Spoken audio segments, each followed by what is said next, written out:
Harper Audio presents 13 Things Mentally Strong People Don't Do. Take back your power, embrace change, face your fears, and train your brain for happiness and success by Amy Morin. This is the author. Introduction. When I was 23, my mother died suddenly from a brain aneurysm. She'd always been a healthy, hardworking, vibrant woman who had loved life right up until her last minute on Earth. In fact, I saw her the night before she died. We met at an auditorium to watch a high school basketball tournament. She was laughing, talking, and enjoying life like she always did. But just 24 hours later, she was gone. The loss of my mother affected me deeply. I couldn't imagine going through the rest of my life without her advice, laughter, or love. At the time, I was working as a therapist at a community mental health center, and I took a few weeks off to privately deal with my grief.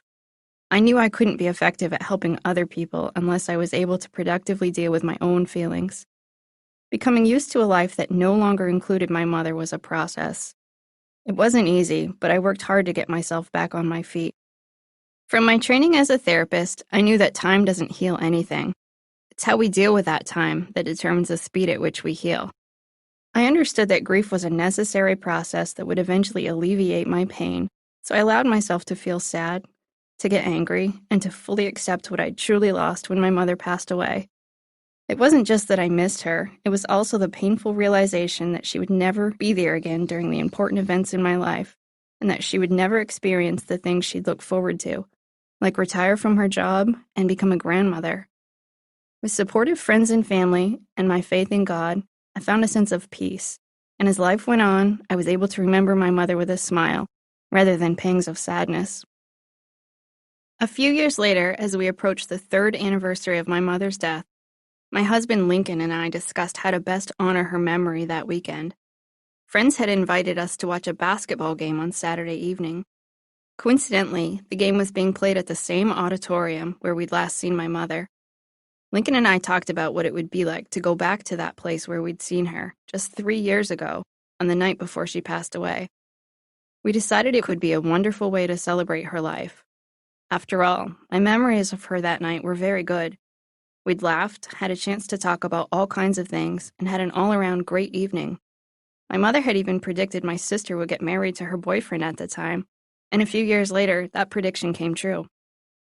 So Lincoln and I returned to the auditorium, and we enjoyed spending time with our friends. We knew it was what my mother would have wanted. It felt nice to go back and feel okay about being there.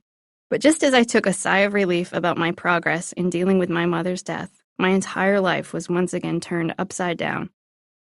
After returning home from the basketball game, Lincoln complained of back pain.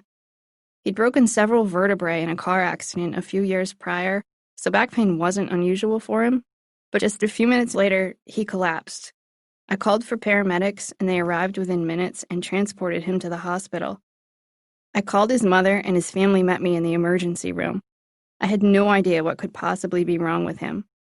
After a few minutes in the emergency room waiting area, we were called into a private room. Before the doctor even said a word, I knew what he was going to say. Lincoln had passed away. He'd had a heart attack. On the same weekend that we honored the 3-year anniversary of my mother's death, I now found myself a widow. It just didn't make any sense. Lincoln was only 26, and he didn't have any history of heart problems. He could be here one minute and gone the next. I was still adjusting to life without my mother, and now I'd have to learn how to deal with life without Lincoln. I couldn't imagine how I would get through this. Dealing with the death of a spouse is such a surreal experience. There were so many choices to be made at a time when I really wasn't in any shape to decide anything. Within a matter of hours, I had to start making decisions about everything from the funeral arrangements to the wording of the obituary. There wasn't any time to let the reality of this situation really sink in. It was completely overwhelming. I was fortunate to have many people in my life who supported me. A journey through grief is an individual process, but loving friends and family certainly helped. There were times when it seemed to get a little easier and times when it would get worse. Just when I'd think I was getting better, I'd turn another corner to find overwhelming sadness waiting for me. Grief is an emotionally, mentally, and physically exhausting process. There were so many things to feel sad about, too. I felt sad for my husband's family, knowing how much they loved Lincoln. I felt sad about all the things Lincoln would never experience. And I was sad about all the things we'd never get to do together, not to mention how much I missed him. I took as much time off from work as I could. Those months are mostly a blur as I was focused on just putting one foot in front of the other every day.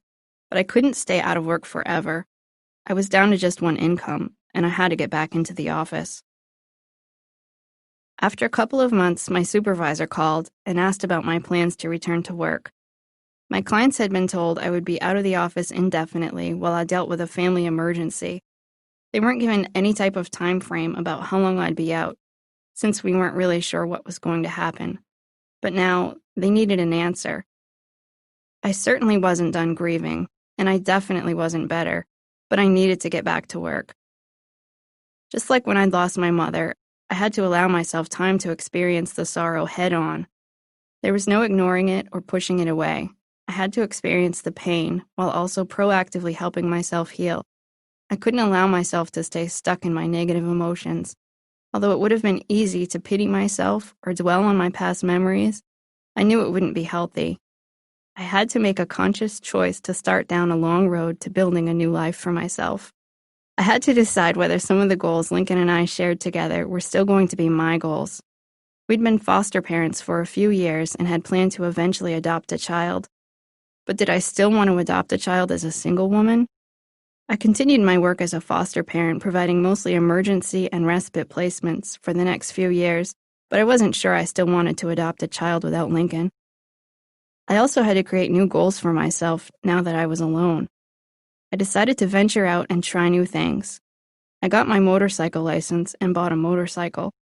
I also began writing. At first it was mostly a hobby, but eventually it turned into a part-time job. I had to renegotiate new relationships with people as well by figuring out which of Lincoln's friends would remain my friends and what my relationship with his family would be like without him. Fortunately for me, many of his closest friends maintained friendships with me, and his family continued to treat me like part of their family. About 4 years later, I was fortunate enough to find love again, or maybe I should say love found me. I was sort of getting used to life as a single person, but that all changed when I began dating Steve. We'd known each other for years, and slowly our friendship turned into a relationship. Eventually, we started talking about a future together. Although I had never thought I'd get married again, with Steve, it just seemed right. I didn't want a formal wedding or a reception that parodied the ceremony I'd had with Lincoln. Although I knew my guests would be thrilled to see me marry again, I also knew it would conjure up pains of sadness for people as they remembered Lincoln. I didn't want my wedding day to be a somber occasion, so Steve and I decided to have a non-traditional wedding. We eloped to Las Vegas, and it was a completely joyous occasion that centered around our love and happiness. About a year after we married, we decided to sell the house that Lincoln and I had lived in, and we moved a few hours away. We'd be closer to my sister and my nieces, and it gave us an opportunity to have a fresh start. I got a job at a busy medical practice, and we were looking forward to enjoying our future together. Just as life seemed to be going great, our road to happiness took another strange twist when Steve's father was diagnosed with cancer. Initially, doctors predicted that his treatment could help keep the cancer at bay for several years. But after a few months, it was clear that he wasn't likely to survive 1 year, let alone several. He tried a few different options, but nothing really worked. As time went on, the doctors grew more perplexed by his lack of response to treatment. After about 7 months, he'd run out of treatment options. The news hit me like a ton of bricks. Rob was so full of life. He was the kind of guy who could always pull a quarter from behind a kid's ear, and he told some of the funniest stories I've ever heard. Although he lived in Minnesota and we lived in Maine, we saw him often. Since he was retired, he had the availability to visit us for weeks at a time, and I'd always joked with him that he was my favorite house guest, because he was basically our only house guest. He was also one of my biggest fans when it came to my writing. He read whatever I wrote, whether it was an article about parenting or a piece on psychology. Quite often he'd call me with story ideas and suggestions. Even though Rob was 72, it felt like he was too young to be sick. Right up until the previous summer, he was motorcycling across the country, sailing around Lake Superior, and cruising the countryside with the top down in his convertible. But now he was too sick, and the doctors were clear. He was only going to get worse. This time I had a different experience dealing with death. My mother's and Lincoln's deaths were completely unexpected and sudden, but this time I had warning. I knew what was coming, and it filled me with a sense of dread. I found myself thinking, here we go again. I didn't really want to go through such a staggering loss all over again. It just didn't seem right. I knew plenty of people my age who haven't lost anyone, so why did I have to lose so many of my loved ones? I sat at the table thinking about how unfair it was, how hard it was going to be, and how much I wanted things to be different. I also knew I couldn't let myself go down that road. After all, I'd been through this before, and I'd be okay again. If I let myself fall into the trap of thinking my situation was worse than anyone else's, or if I convinced myself that I couldn't handle one more loss, it wasn't going to help. Instead, it would only hold me back from dealing with the reality of my situation. It was at that moment that I sat down and wrote my list. 13 things mentally strong people don't do. They were the habits I'd fought so hard against to come out on the other side of my grief. They were the things that could hold me back from getting better if I allowed them to take hold of me. Not surprisingly, they were the same skills I was giving to the clients who entered my therapy office. But writing them down was something I needed to do to help me stay on track. It was a reminder that I could choose to be mentally strong, and I needed to be strong because a few weeks after writing down that list, Rob passed away. Psychotherapists are known for helping others build on their strengths, doling out tips on how they should act and what they can do to improve themselves. But when I created my list on mental strength, I decided to stray for a moment from what has become second nature to me, and focusing on what not to do has made all the difference. Good habits are important, but it's often our bad habits that prevent us from reaching our full potential. You can have all the good habits in the world, but if you keep doing the bad habits alongside the good ones, you'll struggle to reach your goals. Think of it this way: you're only as good as your worst habits. Bad habits are like heavy weights that you drag around as you go about your day. They'll slow you down, tire you out, and frustrate you. Despite your hard work and talent, you'll struggle to reach your full potential when you've got certain thoughts, behaviors, and feelings holding you back. Picture a man who chooses to go to the gym every day. He works out for almost 2 hours. He keeps a careful record of the exercises he performs so he can track his progress. Over the course of 6 months, he isn't noticing much of a change. He feels frustrated that he's not losing weight and gaining muscle. He tells his friends and family that it just doesn't make sense why he's not looking and feeling better. After all, he rarely ever misses a workout. What he leaves out of the equation is the fact that he enjoys a treat on his drive home from the gym every day. After all that exercise, he feels hungry and tells himself, "I've worked hard. I deserve a treat."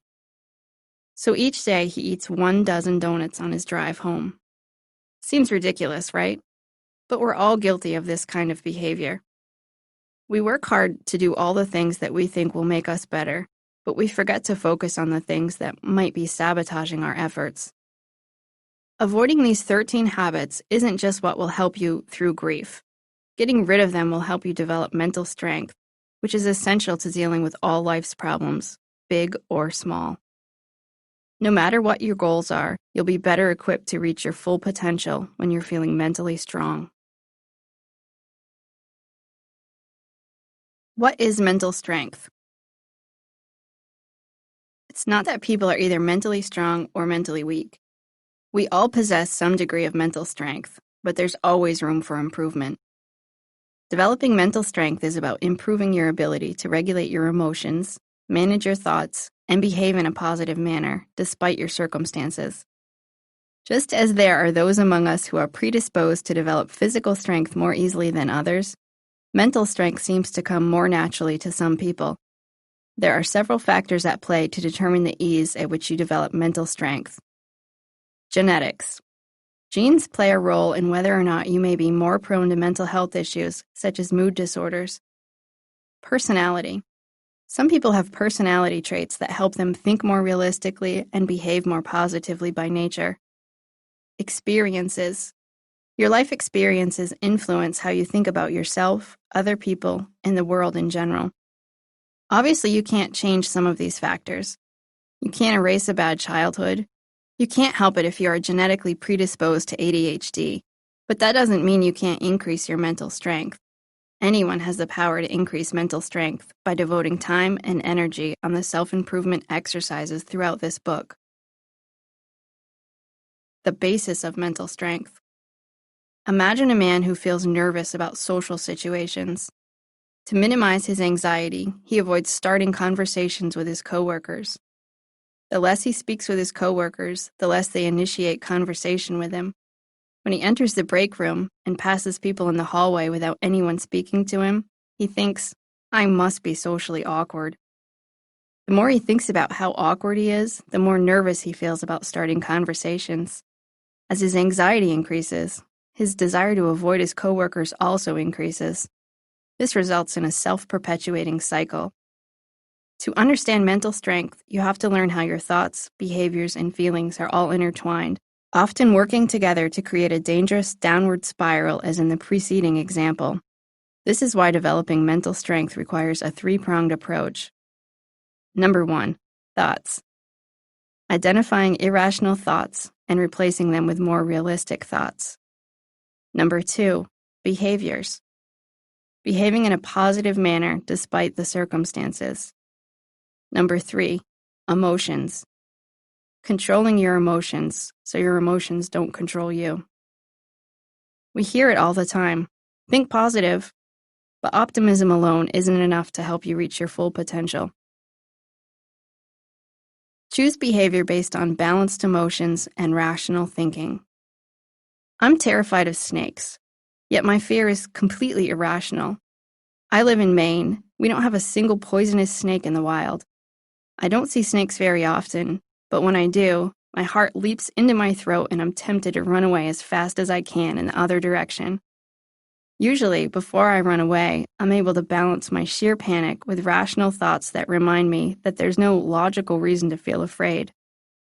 Once my rational thinking kicks in, I can walk by the snake, as long as he's a safe distance away. I still don't want to pick him up or pet him, but I can continue past him without letting my irrational fear interfere with my day. We make our best decisions in life when we balance our emotions with rational thinking. Stop and think for a minute about how you behave when you're really angry. It's likely that you've said and done some things that you regretted later because you were basing your actions on your emotions, not logic. But making decisions based on rational thinking alone also doesn't make for good decisions. We are human beings, not robots. Our hearts and our heads need to work together to control our bodies. Many of my clients question their ability to control their thoughts, emotions, and behavior. I can't help the way I feel, they say. Or, I can't get rid of the negative thoughts that run through my head. And I just can't get motivated to do what I want to accomplish. But with increased mental strength, it's possible. The truth about mental strength. There's a lot of misinformation and misconception about what it means to be mentally strong. Here are some of the truths about mental strength. Being mentally strong isn't about acting tough. You don't have to become a robot or appear to have a tough exterior when you're mentally strong. Instead, it's about acting according to your values. Mental strength doesn't require you to ignore your emotions. Increasing your mental strength isn't about suppressing your emotions. Instead, it's about developing a keen awareness of them. It's about interpreting and understanding how your emotions influence your thoughts and behavior. You don't have to treat your body like a machine to be mentally strong. Mental strength isn't about pushing your body to its physical limits just to prove you can ignore pain. It's about understanding your thoughts and feelings well enough that you can determine when to behave contrary to them and when to listen to them. Being mentally strong doesn't mean you have to be completely self-reliant. Mental strength isn't about proclaiming that you don't ever need help from anyone or any type of higher power. Admitting you don't have all the answers, asking for help when you need it, and acknowledging that you can gain strength from a higher power is a sign of a desire to grow stronger. Being mentally strong is not about positive thinking. Thinking overly positive thoughts can be just as detrimental as thinking overly negative thoughts. Mental strength is about thinking realistically and rationally. Developing mental strength isn't about chasing happiness. Being mentally strong will help you to be more content in life, but it isn't about waking up every day and trying to force yourself to feel happy. Instead, it's about making the decisions that will help you reach your full potential. Mental strength isn't just the latest pop psychology trend. Just like the physical fitness world is filled with fad diets and fitness trends, the world of psychology is often filled with fleeting ideas about how to become your best self. Mental strength isn't a trend. The psychology field has been helping people learn how to change their thoughts, feelings, and behavior since the 1960s. Mental strength isn't synonymous with mental health. While the healthcare industry often talks in terms of mental health versus mental illness, mental strength is different. Just like people can still be physically strong even if they have a physical health ailment like diabetes, you can still be mentally strong even if you have depression, anxiety, or other mental health problems. Having a mental illness doesn't mean you're destined to have bad habits. Instead, you can still choose to develop healthy habits. It may require more work, more focus, and more effort, but it's very possible. The benefits of mental strength. It's often easy to feel mentally strong when life is going well, but at times problems arise. A job loss, a natural disaster, an illness in the family, or a death of a loved one is sometimes inevitable. When you're mentally strong, you'll be more prepared to deal with life's challenges. Benefits of increasing your mental strength include increased resilience to stress. Mental strength is helpful in everyday life, not just in the midst of a crisis. You'll become better equipped to handle problems more efficiently and effectively, and it can reduce your overall stress level. Improved life satisfaction. As your mental strength increases, your confidence will also increase. You'll behave according to your values, which will give you peace of mind, and you'll recognize what's really important in your life. Enhanced performance. Whether your goal is to be a better parent, to increase your productivity at the office, or to perform better on the athletic field, increasing your mental strength will help you reach your full potential. How to develop mental strength. You'll never become an expert at anything by simply reading or listening to a book. Athletes don't become elite competitors after reading or listening about their sport, nor do top musicians increase their musical abilities by simply watching other performers play. They also have to practice. The following 13 chapters aren't meant to be a checklist that you either do or don't do. They are a description of habits that everyone falls prey to sometimes. It's meant to help you find better ways to cope with life's challenges so you can avoid these pitfalls. It's about growing, improving, and striving to become a little better than you were yesterday. Chapter 1. They don't waste time feeling sorry for themselves. Self-pity is easily the most destructive of the non-pharmaceutical narcotics. It is addictive, gives momentary pleasure, and separates the victim from reality. John Gardner. During the weeks that followed Jack's accident, his mother couldn't stop talking about the horrible incident. Every day she recounted the story about how both of Jack's legs were broken when he was hit by a school bus. She felt guilty that she wasn't there to protect him, and seeing him in a wheelchair for several weeks was almost more than she could bear. Although doctors had predicted a complete recovery, she repeatedly warned Jack that his legs may never fully heal. She wanted him to be aware that he may not be able to play soccer or run around like the other kids ever again, just in case there was a problem. Although his doctors had medically cleared him to return to school, his parents decided that Jack's mother would quit her job and homeschool him for the remainder of the year. They felt that seeing and hearing school buses each day might trigger too many bad memories. They also wanted to spare him from having to watch idly from his wheelchair as his friends played at recess. They hoped that staying home would help Jack heal faster, both emotionally and physically. Jack usually completed his homeschool work in the mornings, and he spent his afternoons and evenings watching TV and playing video games. Within a few weeks, his parents noticed that his mood seemed to change.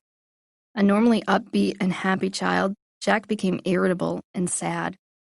His parents grew concerned that his accident may have traumatized him even more than they'd imagined. They pursued therapy in hopes that it would help Jack deal with his emotional scars. Jack's parents took him to see a well-known therapist with expertise in childhood trauma. The therapist had received the referral from Jack's pediatrician, so she knew a little bit about Jack's experience prior to meeting him. When Jack's mother wheeled him into the therapist's office, Jack stared silently at the floor.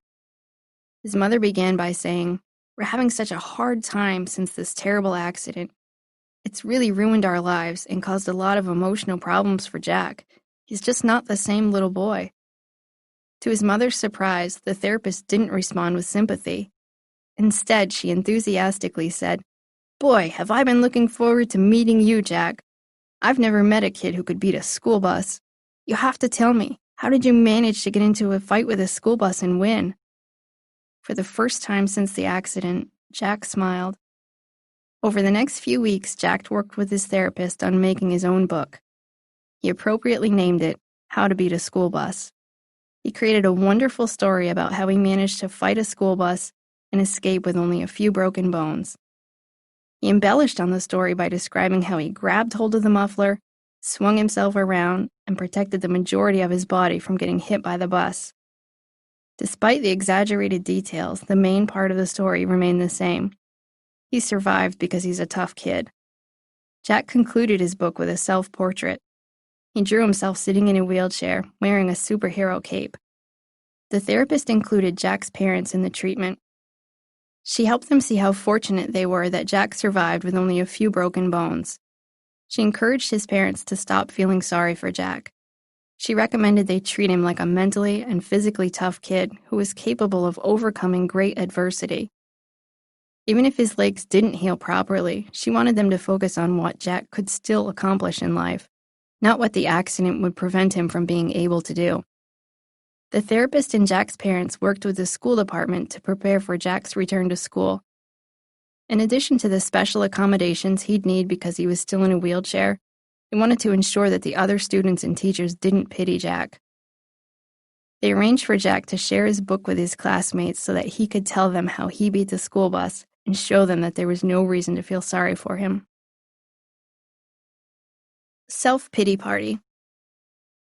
We all experience pain and sorrow in life, and although sadness is a normal, healthy emotion, dwelling on your sorrow and misfortune is self-destructive. Do you respond positively to any of the following points? You tend to think your problems are worse than anyone else's. If it weren't for bad luck, you're pretty sure you'd have none at all. Problems seem to add up for you at a much faster rate than anyone else. You're fairly certain that no one else truly understands how hard your life really is. You sometimes choose to withdraw from leisure activities and social engagements so you can stay home and think about your problems. You're more likely to tell people what went wrong during the day rather than what went well. You often complain about things not being fair. You struggle to find anything to be grateful for sometimes.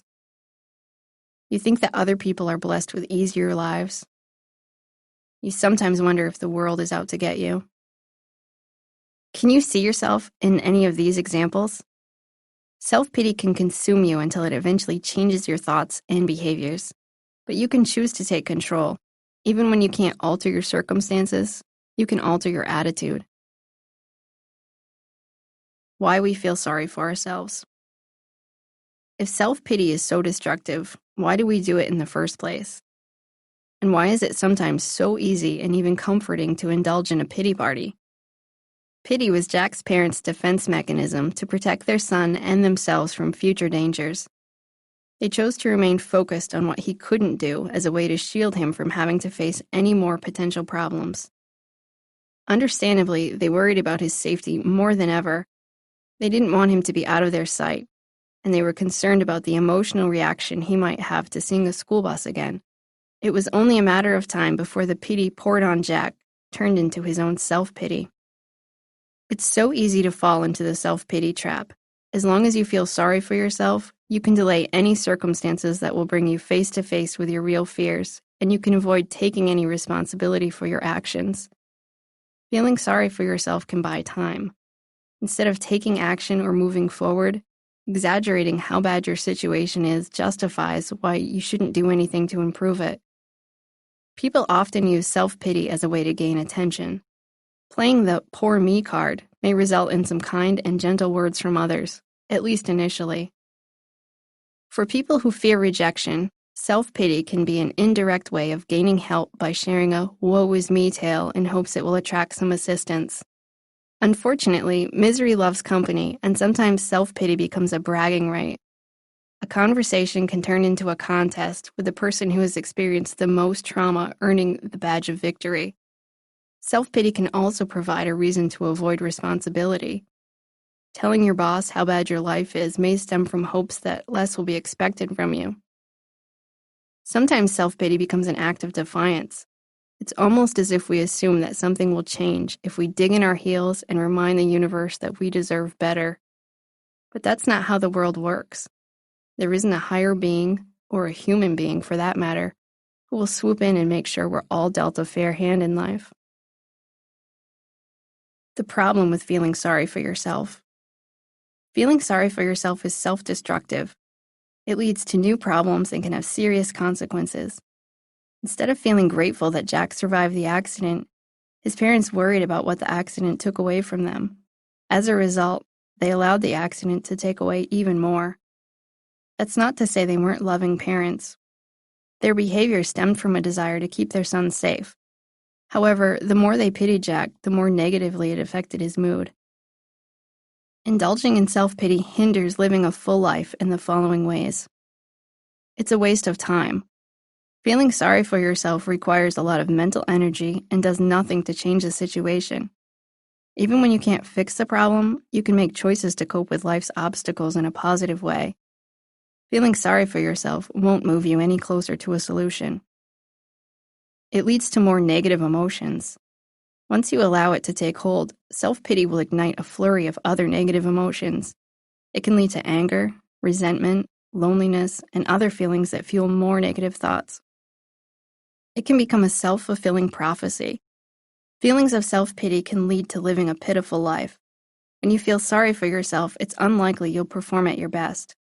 As a result, you may experience more problems and increased failures, which will breed more feelings of self-pity. It prevents you from dealing with other emotions. Self-pity gets in the way of dealing with grief, sadness, anger, and other emotions. It can stall your progress from healing and moving forward because self-pity keeps the focus on why things should be different rather than accepting the situation for what it is. It causes you to overlook the good in your life. If 5 good things and 1 bad thing happen in a day, self-pity will cause you to only focus on the negative. When you feel sorry for yourself, you'll miss out on the positive aspects of life. It interferes with relationships. A victim mentality is not an attractive characteristic. Complaining about how bad your life is will likely wear on people rather quickly. No one ever says, "What I really like about her is the fact that she always feels sorry for herself." Stop feeling sorry for yourself. Remember the 3-pronged approach to achieving mental strength. To alleviate feelings of self-pity, you need to change your pitiful behavior and forbid yourself from indulging in pitiful thoughts. For Jack, this meant that he couldn't spend all his time at home playing video games and watching TV. He needed to be around other kids his age and return to some of his previous activities that he was able to do, like go to school. His parents also changed their thinking and began to view Jack as a survivor rather than a victim. Once they changed their thoughts about their son and the accident, they were able to exchange self-pity with gratitude. Behave in a manner that makes it feel hard to feel sorry for yourself. 4 months after Lincoln died, his family and I were facing what should have been his 27th birthday. I had been dreading that day for weeks because I had no idea how he'd pass the time. My cartoon bubble pictured us sitting around in a circle, sharing a box of Kleenex, and talking about how unfair it was that he never reached his 27th birthday. When I finally worked up the courage to ask my mother-in-law how she planned to spend the day, without missing a beat, she said, "What do you think about skydiving?" The best part was, she was serious. And I had to admit, jumping out of a perfectly good airplane did seem like a much better idea than the pity party I'd imagined. felt like the perfect way to honor Lincoln's adventurous spirit. He'd always enjoyed meeting new people, going new places, and experiencing new things. It wasn't unusual for him to head off on a spontaneous weekend trip, even if it meant he'd be flying the red-eye home and would have to go to work as soon as he stepped off the overnight flight. He'd say that one day of feeling tired at work was well worth the memories we'd created. Skydiving was something Lincoln would have loved to do, so it seemed like an appropriate way to celebrate his life. It's impossible to feel sorry for yourself when you're jumping out of an airplane, unless, of course, you don't have a parachute. Not only did we have a great time, but our skydiving experience led to an annual tradition. Every year on Lincoln's birthday, we choose to celebrate his love of life and adventure. It's led to some interesting experiences, from swimming with sharks to riding mules into the Grand Canyon. We've even taken flying trapeze lessons. Each year, the whole family becomes involved in Lincoln's birthday adventure.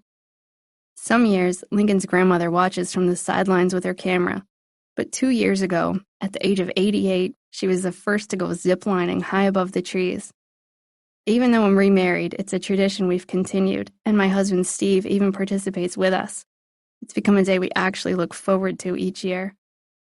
Our choice to spend the day doing something enjoyable isn't about ignoring our grief or masking our sadness.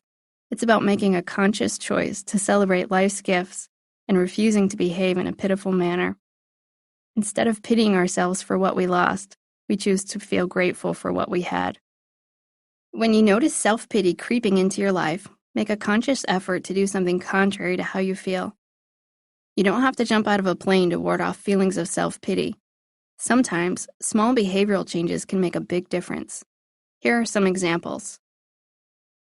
Volunteer to help a worthy cause. It will take your mind off your problems, and you can feel good that you've helped yourself support someone else. It's hard to feel sorry for yourself when you're serving hungry people in a soup kitchen or spending time with elderly residents in a nursing home. Perform a random act of kindness. Whether you mow the neighbor's lawn or donate pet food to a local animal shelter, doing a good deed can help bring more meaning to your day. Do something active. Physical and mental activity will help you focus on something other than your misfortune. Exercise, sign up for a class, read a book, or learn a new hobby, and your behavior change can help shift your attitude. The key to changing your feelings is finding which behaviors will extinguish your feelings of self-pity. Sometimes it's a process of trial and error because the same behavioral change won't work for everyone. If what you're doing now isn't working, try something new. If you never take a step in the right direction, you'll stay right where you are. Replace thoughts that encourage self-pity. I once witnessed a fender bender in a grocery store parking lot. 2 cars were backing up at the same time and their rear bumpers collided. The collision appeared to cause only minor damage to each vehicle. I watched as one driver jumped out of his vehicle and said, "Just what I needed. Why do those things always happen to me? As if I didn't already have enough to deal with today." Meanwhile, the other driver stepped out of his vehicle, shaking his head. In a very calm voice, he said, "Wow, we're so lucky that no one got hurt. What a great day it is when you can get into an accident and walk away from it without a single injury." Both men experienced the exact same event. However, their perception of the event was completely different. One man viewed himself as a victim of horrible circumstance, while the other man viewed the event as good fortune. Their reaction was all about their differences in perception. You can view the events that happen in your life in many different ways. If you choose to view circumstances in a way that says, "I deserve better," you'll feel self-pity often. If you choose to look for the silver lining, even in a bad situation, you'll experience joy and happiness much more often. Almost every situation has a silver lining. Ask any kid what the best part about having divorced parents is, and most of them will say, "I get more presents at Christmas." Obviously, there isn't much good that arises from divorce, but getting twice as many presents is one small aspect of divorce that some kids rather enjoy. Reframing the way you look at a situation isn't always easy, especially when you're feeling like the host of your own pity party. Asking yourself the following questions can help change your negative thoughts into more realistic thoughts. What's another way I could view my situation? This is where the glass half empty or glass half full thinking comes in. If you're looking at it from the glass half empty angle, take a moment to think about how someone looking from a glass half full perspective might view the same situation. What advice would I give to a loved one who had this problem? Often, we're better at handing out words of encouragement to other people rather than to ourselves. It's unlikely you'd say to someone else, "You've got the worst life ever. Nothing ever goes right." Instead, you'd hopefully offer some words of assistance, such as, "You'll figure out what to do, and you'll make it through this. I know you will." Take your own words of wisdom and apply them to your situation. What evidence do I have that I can get through this? Feeling sorry for ourselves often stems from a lack of confidence in our ability to handle problems. We tend to think that we'll never get through something. Remind yourself of times when you've solved problems and coped with tragedy in the past. Reviewing your skills, support systems, and past experiences can give you an extra boost of confidence that will help you stop feeling sorry for yourself. The more you indulge in thoughts that willfully delude yourself about your situation, the worse you'll feel. Common thoughts that lead to feelings of self-pity include things such as, "I can't handle one more problem." "Good things always happen to everyone else." "Bad things always happen to me." "My life just gets worse all the time." "No one else has to deal with this stuff." "I just can't catch a break." You can choose to catch your negative thoughts before they spiral out of control. Though replacing overly negative thoughts with more realistic ones takes practice and hard work, it's very effective in decreasing feelings of self-pity. If you think, "Bad things always happen to me," create a list of good things that have happened to you as well.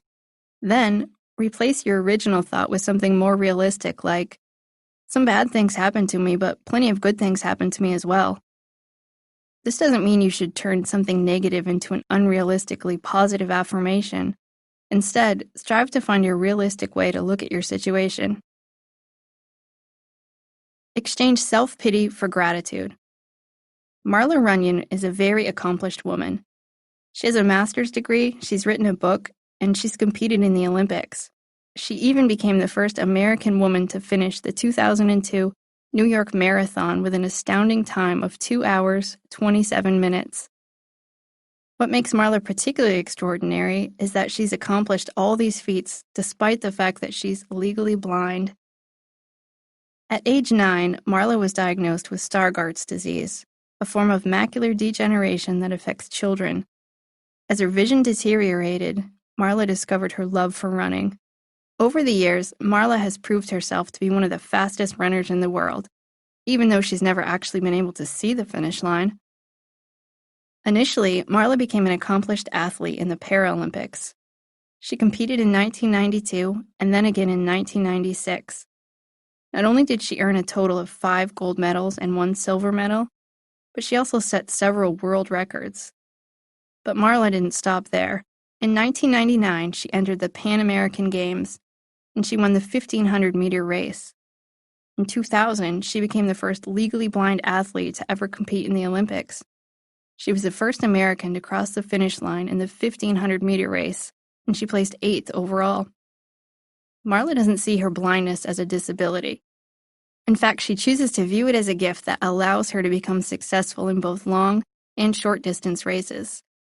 In discussing her blindness in her book, No Finish Line, My Life as I See It, Marla writes, "It's not only forced me to prove my competence, but also pushed me to achieve.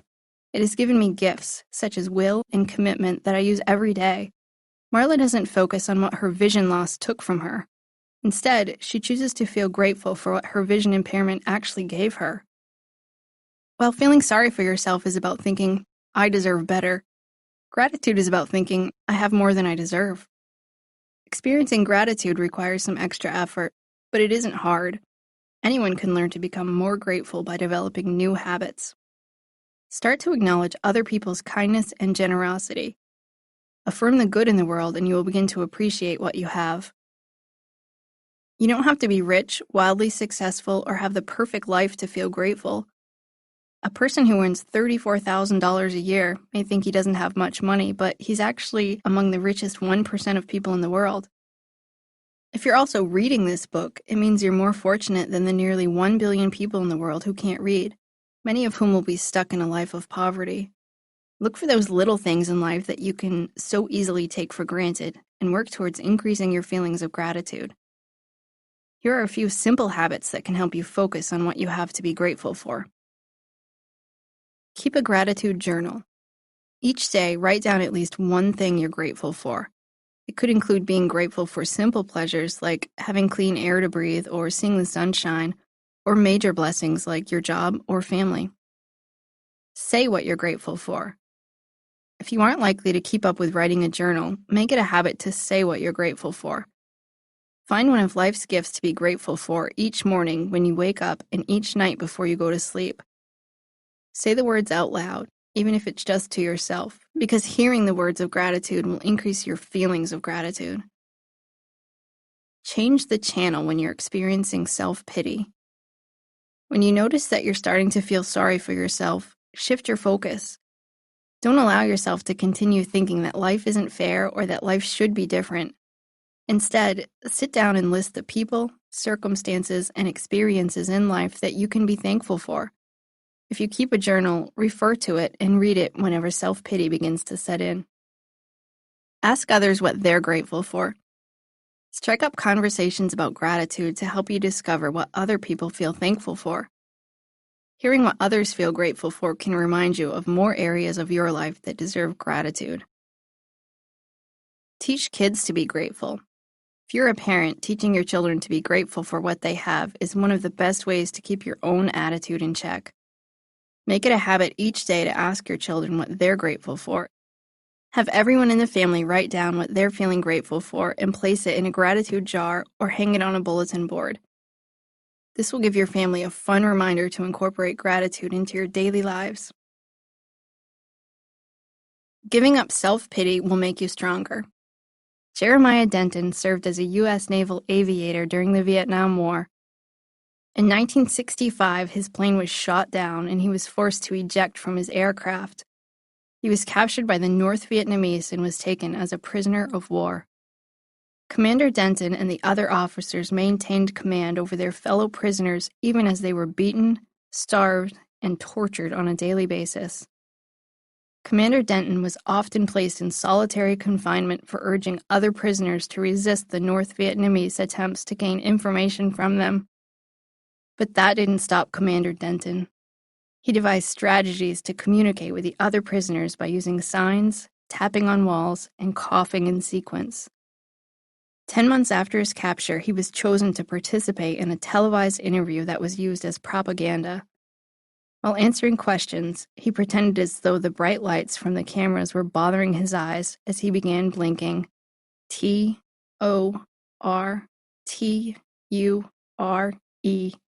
in Morse code to secretly send the message that he and his fellow prisoners were being mistreated by their captors. Throughout the interview, he continued to express his support for the U.S. government. He was released in 1973 after 7 years in captivity. When he stepped off the plane as a free man, he said, "We are honored to have the opportunity to serve our country under difficult circumstances. We are profoundly grateful to our Commander-in-Chief and to our nation for this day. God bless America." After retiring from the military in 1977, he was elected to serve as senator for Alabama. Despite being placed in the worst circumstances imaginable, Jeremiah Denton didn't waste time feeling sorry for himself.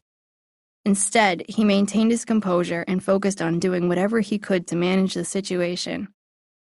Even when he was released, he chose to feel grateful that he was able to serve his country, rather than pity himself for the time he'd lost. Researchers studied the differences that occur when people focus on their burdens versus focusing on what they're grateful for. Simply acknowledging a few things you feel grateful for each day is a powerful way to create change. In fact, gratitude not only impacts your psychological health, it can also affect your physical health. A 2003 study published in the Journal of Personality and Social Psychology found people who feel gratitude don't get sick as often as others. They have better immune systems and report fewer aches and pains. They have lower blood pressure and they exercise more often than the general population. They take better care of their health, sleep longer, and even report feeling more refreshed upon waking. Gratitude leads to more positive emotions. People who feel grateful experience more happiness, joy, and pleasure on a daily basis. They even feel more awake and energetic. Gratitude improves social lives. Grateful people are more willing to forgive others. They behave in a more outgoing fashion and feel less lonely and isolated. They are also more likely to help other people and to behave in a generous and compassionate manner. Troubleshooting and common traps. If you allow self-pity to take hold when you're dealing with stress, you'll put off working on a solution. Watch out for red flags that you're allowing yourself to feel self-pity and take a proactive approach to change your attitude at the first sign of feeling sorry for yourself. What's helpful? Giving yourself a reality check so you don't exaggerate how bad the situation really is. Replacing overly negative thoughts about your situation with more realistic thoughts. Choosing to actively problem solve and work on improving your situation. Getting active and behaving in a way that makes you less likely to feel sorry for yourself, even when you don't feel like it. Practicing gratitude every day.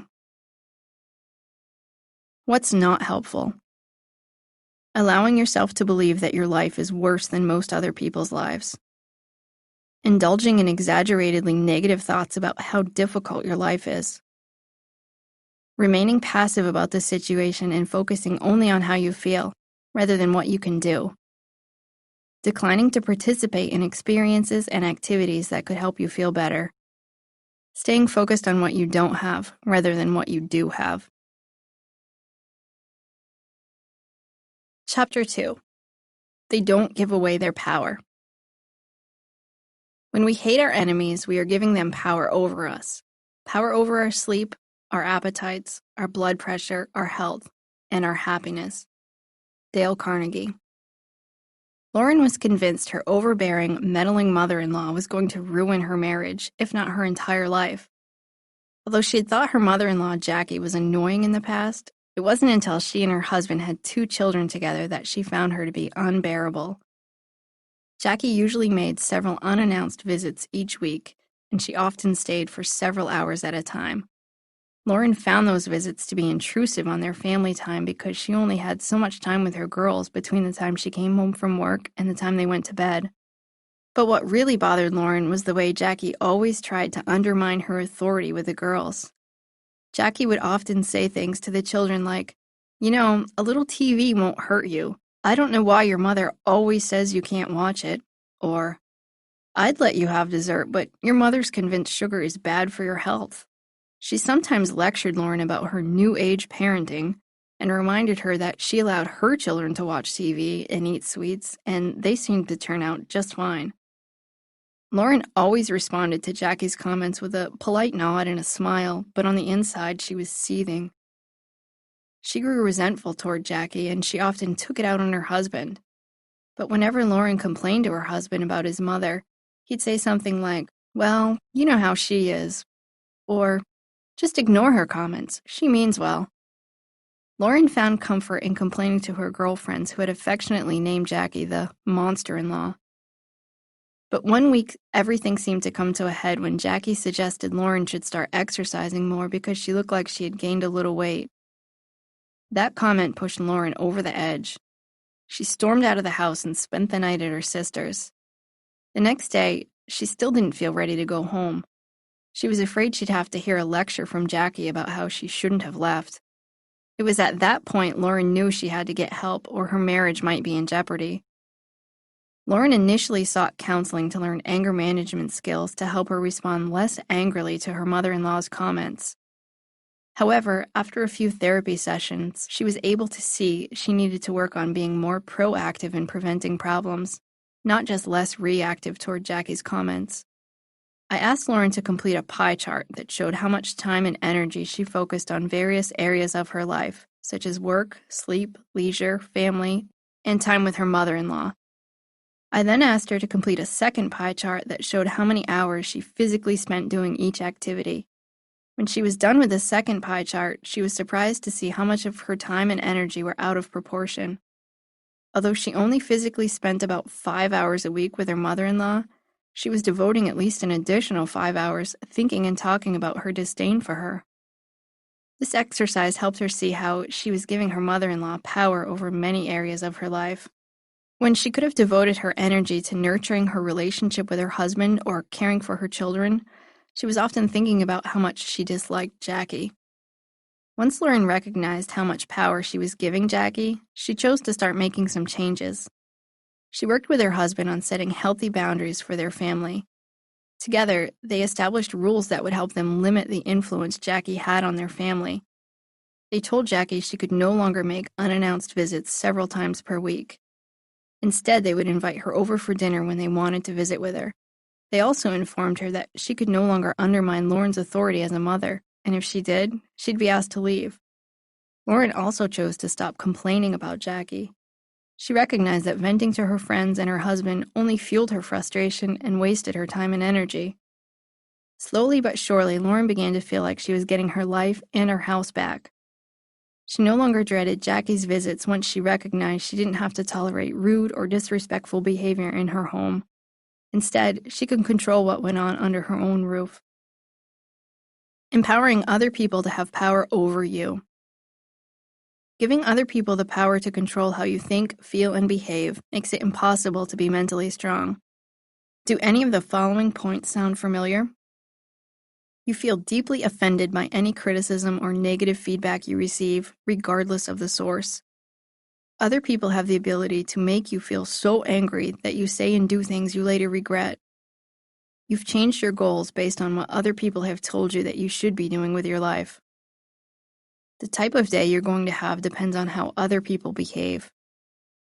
When other people try to guilt you into doing something, you reluctantly do it, even if you don't want to. You work hard to ensure other people see you in a positive light because much of your self-worth depends on how others perceive you. You spend a lot of time complaining about people and circumstances that you don't like. You often complain about all the things you have to do in life. You go to great lengths to avoid uncomfortable emotions like embarrassment or sadness. You have difficulty setting boundaries, but then feel resentful toward people who take up your time and energy. You hold a grudge when someone offends you or hurts you. Can you see yourself in any of the preceding examples? Retaining your power is about being confident in who you are and the choices you make, despite the people around you and the circumstances you're in. Why we give away our power. Lauren was clear that she really wanted to be a nice person, and she thought that being a good wife meant tolerating her mother-in-law at all costs. She felt it would be disrespectful to ask her mother-in-law not to come over, and she was hesitant to speak up when her feelings were hurt. She'd been raised to turn the other cheek when someone treated her poorly. But with help, she was able to see that setting healthy boundaries wasn't being mean or disrespectful. Instead, setting limits on what was allowed in her home was healthy for her family and less taxing on her mental strength. Anytime you don't set healthy emotional and physical boundaries for yourself, you risk giving away your power to other people. Perhaps you don't dare say no when your neighbor asks for a favor. Or maybe you dread receiving a phone call from a friend who constantly complains, but you continue to pick up on the first ring. Each time you avoid saying no to something you really don't want, you give away your power. If you don't make any attempt to get your needs met, you'll give people permission to take things away from you. A lack of emotional boundaries can be equally problematic. If you don't like the way someone treats you, yet you don't stand up for yourself, you give that person power over your life. The problem with giving away your power. Lauren allowed her mother-in-law to control what sort of an evening she was going to have. If Jackie showed up, Lauren felt angry and bitter about the fact that she wasn't getting to spend quality time with her children. On the days Jackie didn't come to her home, Lauren felt much more relaxed. She allowed Jackie's behavior to interfere with her relationship with her children, as well as her marriage. Instead of spending her spare time talking to her husband and her friends about enjoyable subjects, she wasted her energy complaining about Jackie. She even found herself sometimes volunteering to work late because she wasn't excited about going home when she knew Jackie was going to be there. The longer she gave her power to Jackie, the more helpless she became about fixing it. There are many problems with giving away your power. You depend on others to regulate your feelings. When you give away your power, you become completely dependent upon other people and external circumstances to regulate your emotions. Life often becomes like a roller coaster. When things are going well, you'll feel good, but when your circumstances change, your thoughts, feelings, and behavior will shift. You let other people define your self-worth. If you give others the power to determine your self-worth, you'll never feel worthy enough. You'll only be as good as someone else's opinion of you, and you will never be able to receive enough praise or positive feedback to meet your needs if you depend on others to feel good about yourself. You avoid addressing the real problem. Giving away your power lends itself to helplessness. Rather than focus on what you can do to improve the situation, you'll find an excuse to justify your problems. You become a victim of your circumstances. You'll become a passenger in your own life rather than a driver. You'll say other people make you feel bad or force you to behave in a manner you don't like. You'll blame others instead of accepting responsibility for your choices. You become highly sensitive to criticism. You lack the ability to evaluate criticism. Instead, you'll take anything anyone says to heart. You'll give much more power to other people's words than those words deserve. You lose sight of your goals. You won't be able to build the kind of life you want when you allow other people to be in control of your goals. You can't work towards your goals successfully when you give other people the power to get in your way and interfere with your progress. You ruin relationships. If you don't speak up when people hurt your feelings or you allow them to infringe on your life in an unwelcomed manner, you'll likely grow resentful toward them. Reclaim your power. Without confidence in who you are, your entire self-worth may depend on how others feel about you. What if you offend people? What if they don't like you anymore? If you choose to put up healthy boundaries, you may receive some backlash. But if you have a strong enough sense of self-worth, you'll learn that you can tolerate the repercussions. Lauren learned that she could be firm with her mother-in-law while still behaving respectfully. Although she was terrified of confrontation, Lauren and her husband explained their concerns to Jackie together. Initially, Jackie was offended when they told her she could not come over every night.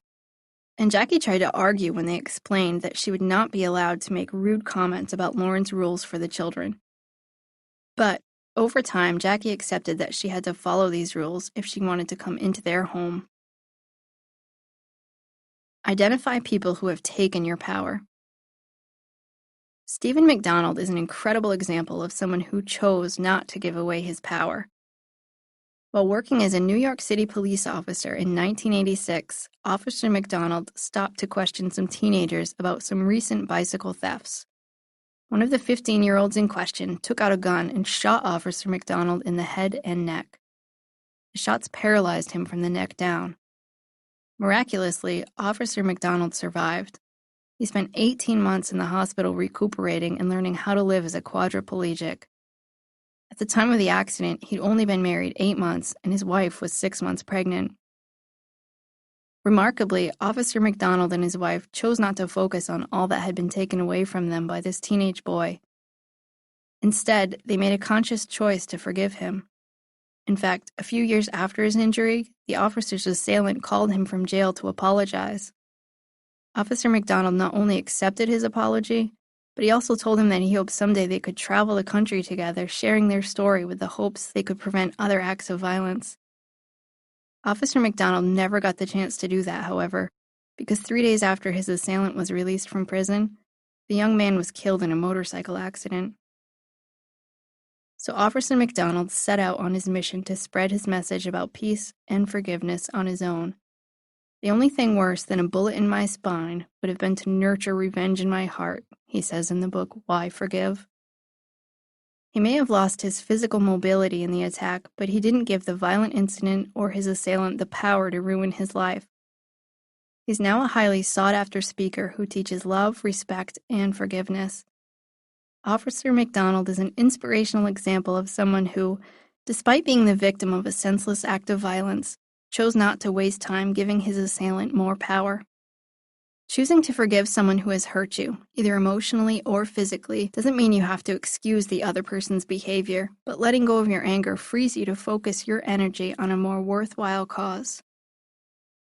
If you've spent most of your life feeling like a victim of your circumstances, It takes hard work to recognize that you have the power to choose your own path in life.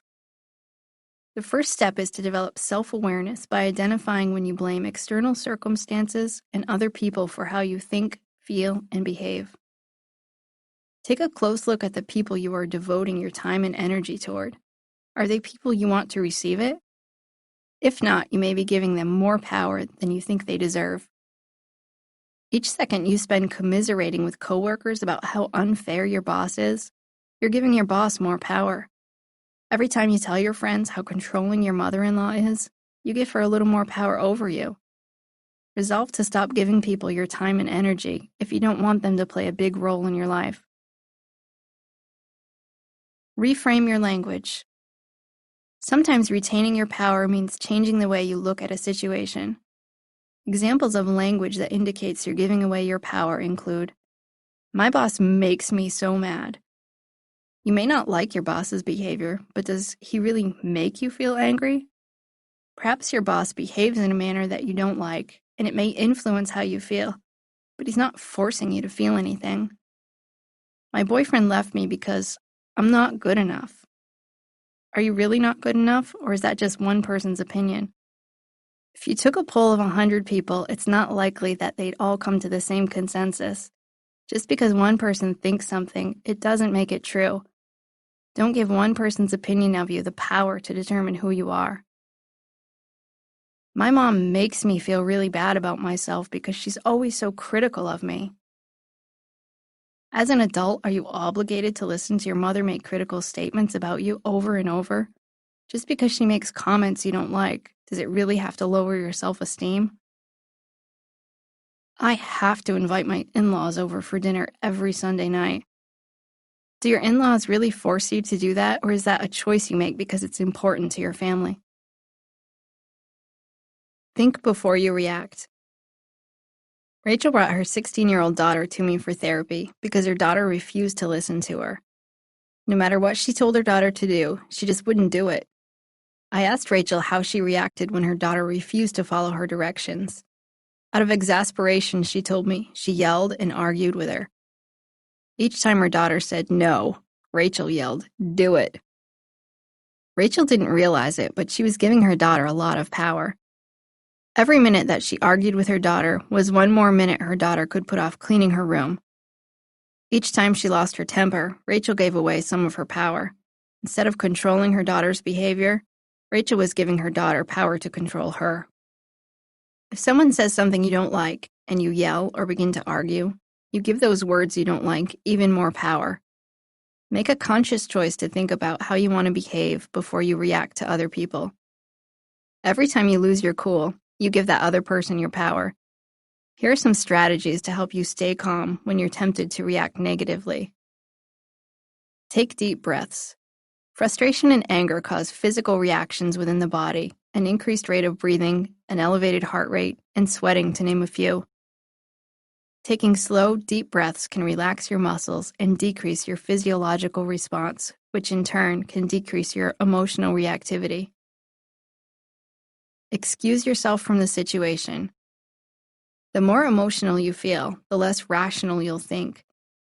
Learn to recognize your personal warning signs of anger, such as shaking or feeling flushed, and remove yourself from the situation before you lose your cool. This may mean saying, "I'm not willing to talk about this right now," or it may mean walking away. Distract yourself. Don't try solving a problem or addressing an issue with someone when you're feeling overly emotional. Instead, distract yourself with an activity, like walking or reading, to help you calm down. Getting your mind off what's bothering you, even for a few minutes, can help you calm down so you can think more rationally. Evaluate feedback critically. Not long before she released an album that sold over 10 million copies, Madonna received a rejection letter from the president of Millennium Records that said, "The only thing missing from this project is the material." Had Madonna allowed that letter to define her singing and songwriting abilities, she might have given up. But fortunately, she kept looking for opportunities in the music industry. Soon after that rejection letter, she landed a recording deal that launched her career. Within a couple of decades, Madonna was recognized by the Guinness Book of World Records as the best-selling female recording artist of all time. She holds numerous other records, including the top touring female artist of all time, and she's ranked second on the Billboard Hot 100 all-time top artists, second only to the Beatles. Almost every successful person likely has a similar story of rejection.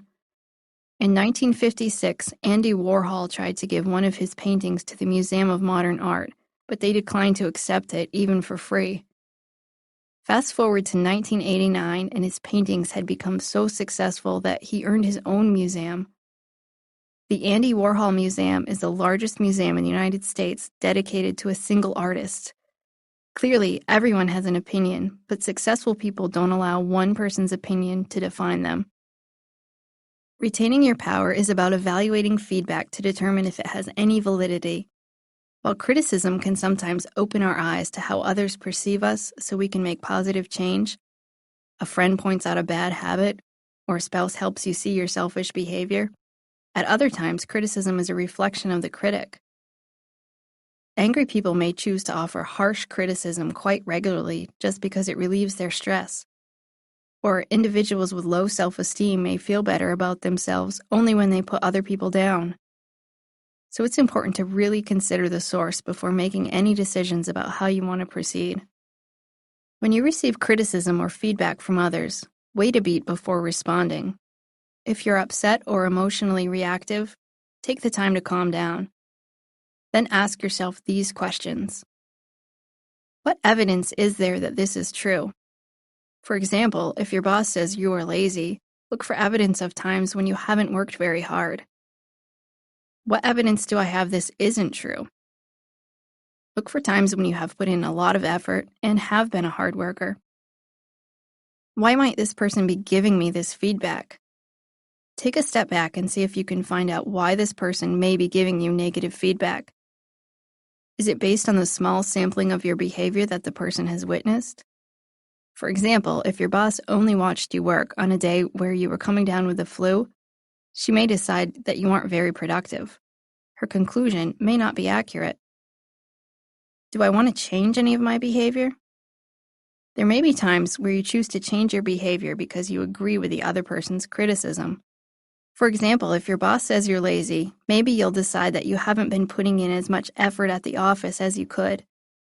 So you decide to start showing up early and staying late because it's important to you to be a good worker. Just remember, though, that your boss isn't forcing you to do anything different. You're choosing to create change because you want to, not because you have to. Keep in mind that one person's opinion of you doesn't make it true. You can respectfully choose to disagree and move on without devoting time and energy into trying to change the other person's mind. Recognize your choices. There are very few things in life you have to do, but often we convince ourselves we don't have a choice. Instead of saying, I have to go to work tomorrow, remind yourself that it's a choice. If you choose not to go to work, there will be consequences. Perhaps you won't get paid, or maybe you'll risk losing your job altogether, but it's a choice. Simply reminding yourself that you have a choice in everything you do, think, and feel can be very freeing. If you've spent most of your life feeling like a victim of your circumstances, it takes hard work to recognize that you have the power to create the kind of life you want to live. Taking back your power will make you stronger. You don't get to be named one of the most powerful people in the world by giving away your power. Just ask Oprah Winfrey. She grew up in extreme poverty and was sexually abused by several people throughout her childhood. She bounced between living with her mother, father, and grandmother, and as a teenager, she frequently ran away from home. She became pregnant at age 14, but the infant died shortly after birth. During her high school years, she began working at a local radio station. She worked her way through several media jobs, and eventually, she landed a job as a TV news anchor, but she was later fired from that position. She didn't allow one person's opinion of her on-air suitability to stop her, however. She went on to create her own talk show, and by the age of 32, her show became a national hit. By the age of 41, she had a reported net worth of over $340 million. Oprah had started her own magazine, radio show, and TV network and has co-authored 5 books. She's even won an Academy Award. She started a multitude of charities to help people in need, including a leadership academy for girls in South Africa. Oprah didn't let her childhood or her former employer take away her power. A woman who was once teased because she was so poor she wore potato sacks as dresses was named one of the world's most powerful women by both CNN and Time. Statistically, her upbringing would have predicted a poor prognosis, but Oprah refused to be a statistic. She chose to define who she was going to be in life by not giving away her power. When you decide that no one else has the power to control how you feel, you'll experience empowerment. Here are some other ways retaining your power will help you become mentally strong. You'll develop a better sense of who you are when you're able to make choices based on what's best for you instead of what will prevent the most repercussions. When you take responsibility for your own behavior, you'll become accountable for your progress toward your goals. You will never be pressured into doing something that you don't want to do based on guilt trips or what you think other people want you to do. You'll be able to devote your time and energy to things you choose. You won't have to blame other people for wasting your time or ruining your day. Retaining your personal power reduces your risk of depression, anxiety, and other mental health issues. Many mental health problems are linked to a sense of hopelessness and helplessness. When you decide not to give other people and external circumstances the power to control how you feel and behave, you gain more power over your mental health. When you hold a grudge, those feelings of anger and resentment do nothing to lessen the other person's life. Instead, harboring anger and resentment gives that person more power to interfere with your quality of life. Choosing to forgive allows you to take back your power, not just over your psychological health, but also over your physical health. Research shows some of the health benefits of forgiveness include the following. Forgiveness reduces stress.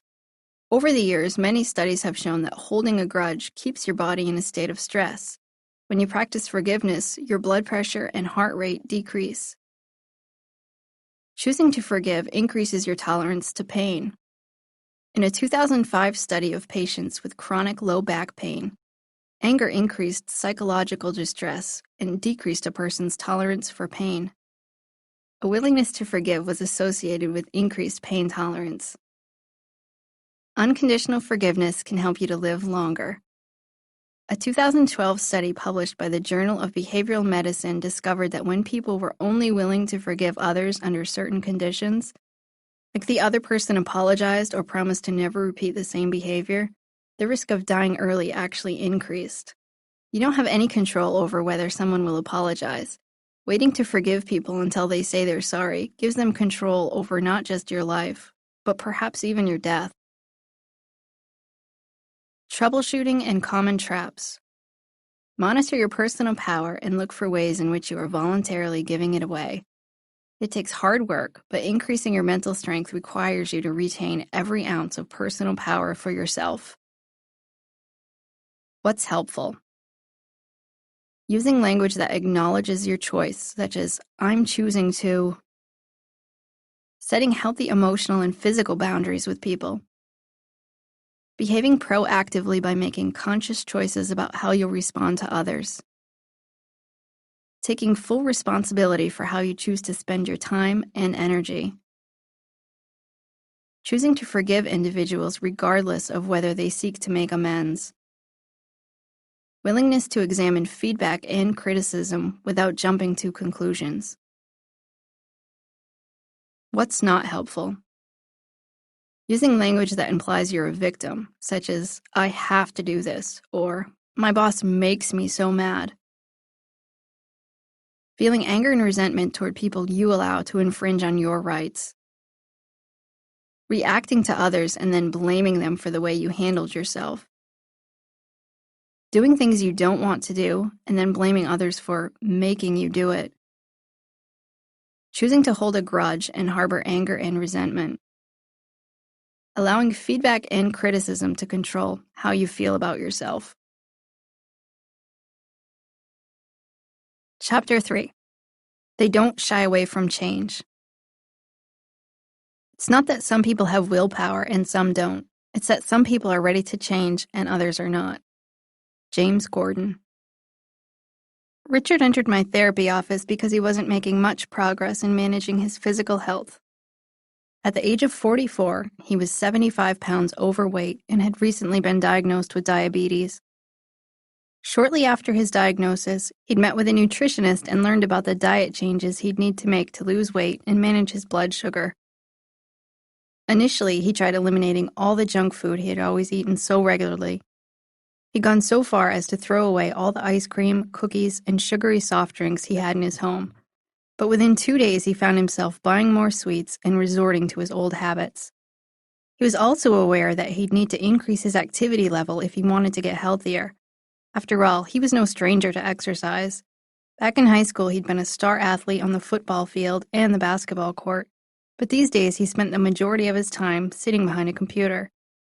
He worked long hours and wasn't sure how he'd find the time to exercise. He'd purchased a gym membership, but he'd only gone to the gym twice.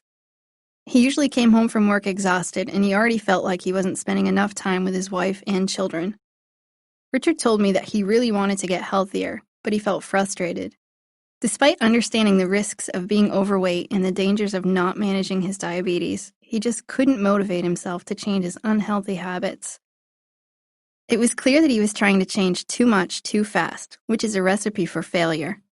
I recommended he choose one thing to change at a time, and for the first week, he said he'd give up the cookies he usually ate at his desk during the afternoon.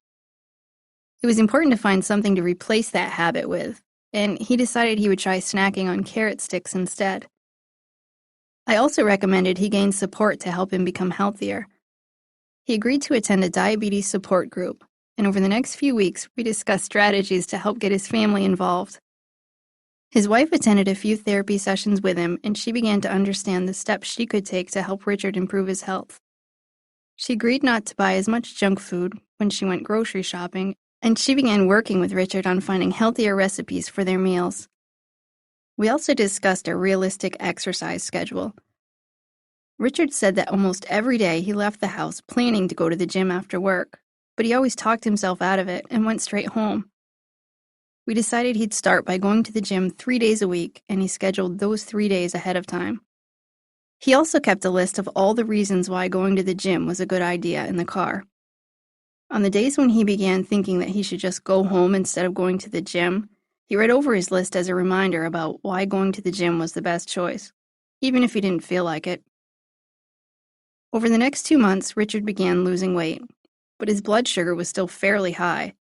He admitted that he was still eating a lot of junk food in the evenings while he watched TV. I encouraged him to find ways to make it less convenient for him to reach for sugary snacks, so he decided that he'd keep the sweet treats downstairs in the basement. Then, when he wandered into the kitchen in the evenings, he'd be more likely to reach for a healthy snack. If he still wanted cookies, he'd have to think about whether he wanted to go down to the basement to get them, and most of the time, he found that he was more motivated to reach for a healthier snack. As soon as he started making progress, he found it easier to make more changes. Eventually, he was able to feel more inspired to lose weight and manage his blood sugar. To change or not to change. Although it's often easy to say you want to change, successfully making change is hard. Our thoughts and emotions often prevent us from creating behavioral change, even when it will improve our lives. Many people shy away from making changes that can drastically improve their lives. See if any of the following apply to you. You tend to justify a bad habit by convincing yourself what you're doing isn't that bad. You experience a lot of anxiety about changes to your routine. Even when you're in a bad situation, you worry that making a change might make things worse. Whenever you attempt to make a change, you struggle to stick with it. When your boss, family, or friends make changes that affect you, it's difficult for you to adapt. You think a lot about making changes, but put off doing anything different until later. You worry that any changes you make aren't likely to last. The thought of stepping outside your comfort zone just seems too scary. You lack the motivation to create positive change because it's too hard. You make excuses for why you can't change, like, I'd like to exercise more, but my spouse doesn't want to go with me. You have difficulty recalling the last time you purposely tried to challenge yourself to become better. You hesitate to do anything new because it just seems like too big of a commitment. Do any of the preceding examples sound familiar? Although circumstances can change quickly, humans often change at a much slower pace. Choosing to do something different requires you to adapt your thinking and your behavior, which will likely bring up some uncomfortable emotions. But that doesn't mean you should shy away from change. Why we shy away from change. Initially, Richard tried to change too much too fast, and he quickly became overwhelmed. Whenever he thought, this is going to be too hard, he allowed himself to give up. As soon as he began seeing some positive results, however, his thoughts became more positive and it was easier for him to stay motivated. Many people shy away from change because they think that doing something different is too risky or uncomfortable. Types of change. We can experience different types of change. Some you might find easier than others. All or nothing change. Some changes are incremental, while others are basically all or nothing. Deciding to have a child, for example, isn't something you can do in steps. Once you have that baby, your life has irrevocably changed. Habit change. You can choose to either get rid of bad habits like sleeping too late, or you can choose to create good habits like exercising 5 times a week. Most habit changes allow you to try something new for a little while, but you can always revert back to your old habits. Trying something new change.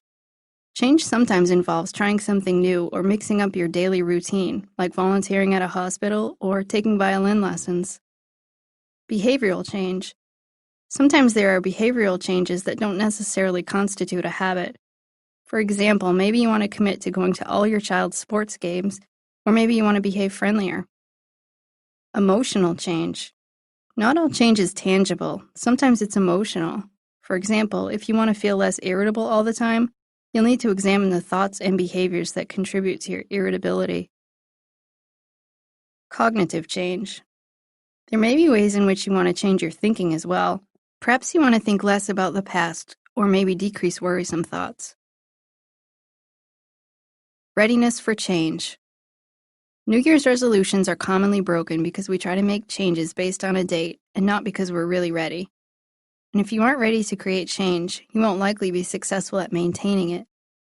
Even changing one small habit, like deciding you floss your teeth every day, or giving up your bedtime snack, requires a certain level of commitment. The 5 stages of change. Number 1, pre-contemplation. When people are pre-contemplative, they don't yet identify any need to change. Richard was pre-contemplative about making any changes to his health for years. He avoided going to the doctor, he refused to step on a scale, and he dismissed any comments his wife made when she expressed concern about his health. Number 2, contemplation. People who are actively contemplative are considering the pros and cons of making a change. When I first saw Richard, he was contemplative. He was aware that not changing his eating habits could have serious consequences, but he was also not yet certain how to go about creating change. Number 3, preparation. This is the stage where people prepare to make a change. They establish a plan with concrete steps that identify what they are going to do differently. Once Richard moved into the preparation stage, he scheduled days to work out and chose one snack to swap for something healthier. Number 4, action. This is where the concrete behavioral change takes place. Richard started going to the gym and swapped his afternoon cookies for carrots.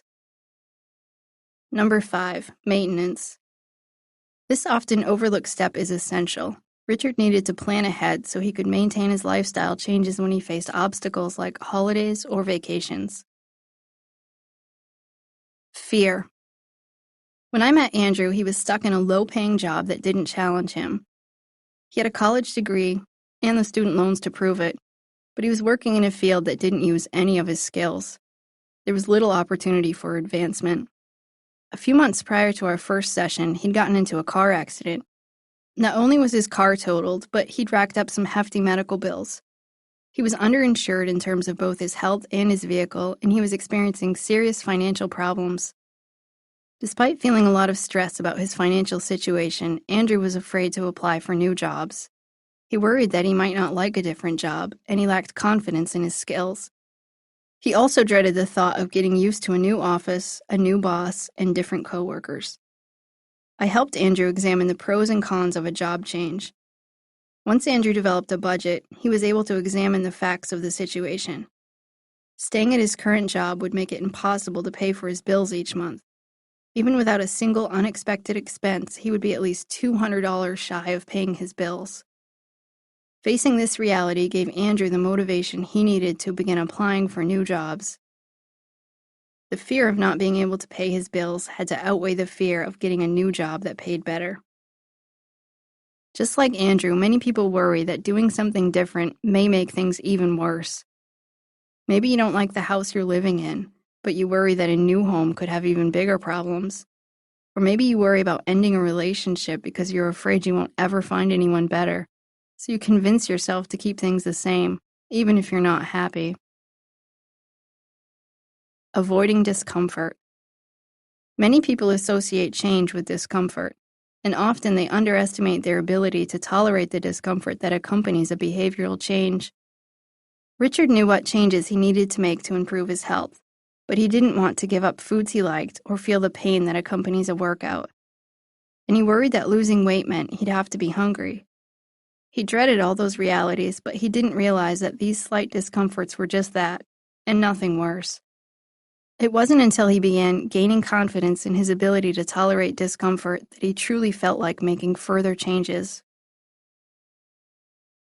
Grief. Tiffany came to therapy because she wanted to change her spending habits. Her shopping had become out of control, and she felt stressed because she was carrying around huge credit card balances. She didn't want to keep spending, but at the same time, she didn't want to change.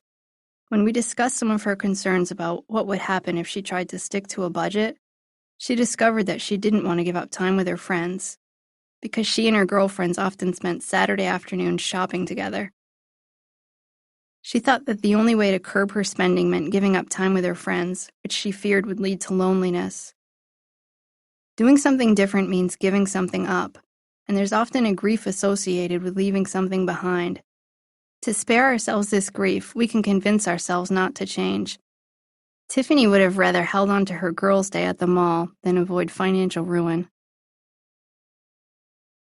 The problem was shying away from change. Shying away from change can have serious consequences. In Richard's case, continuing his current habits would likely take a serious toll on his health. The longer he delayed making change, the more irreversible damage he was likely to suffer. But avoiding change doesn't always have just physical consequences. Remaining stagnant can also interfere with personal growth in other areas of your life. Staying the same often equals getting stuck in a rut. Life can get pretty boring if you don't do anything differently. A person who simply decides to keep things as mundane and low-key as possible isn't likely to experience a rich, full life and might become depressed. You won't learn new things. The world will change with or without you. Don't think that your choice not to change will prevent anyone else from embracing change. You'll risk being left in the dust if you choose to keep doing everything the same for the rest of your life. Your life may not get better. If you don't change, you can't make your life better. Many problems that are waiting to be solved require you to do something different. But if you aren't willing to try something new, those issues are likely to remain unresolved. You won't challenge yourself to develop healthier habits. It's easy to develop bad habits. Breaking bad habits requires a willingness to try something new. Other people will outgrow you. My husband isn't the same man I married 30 years ago.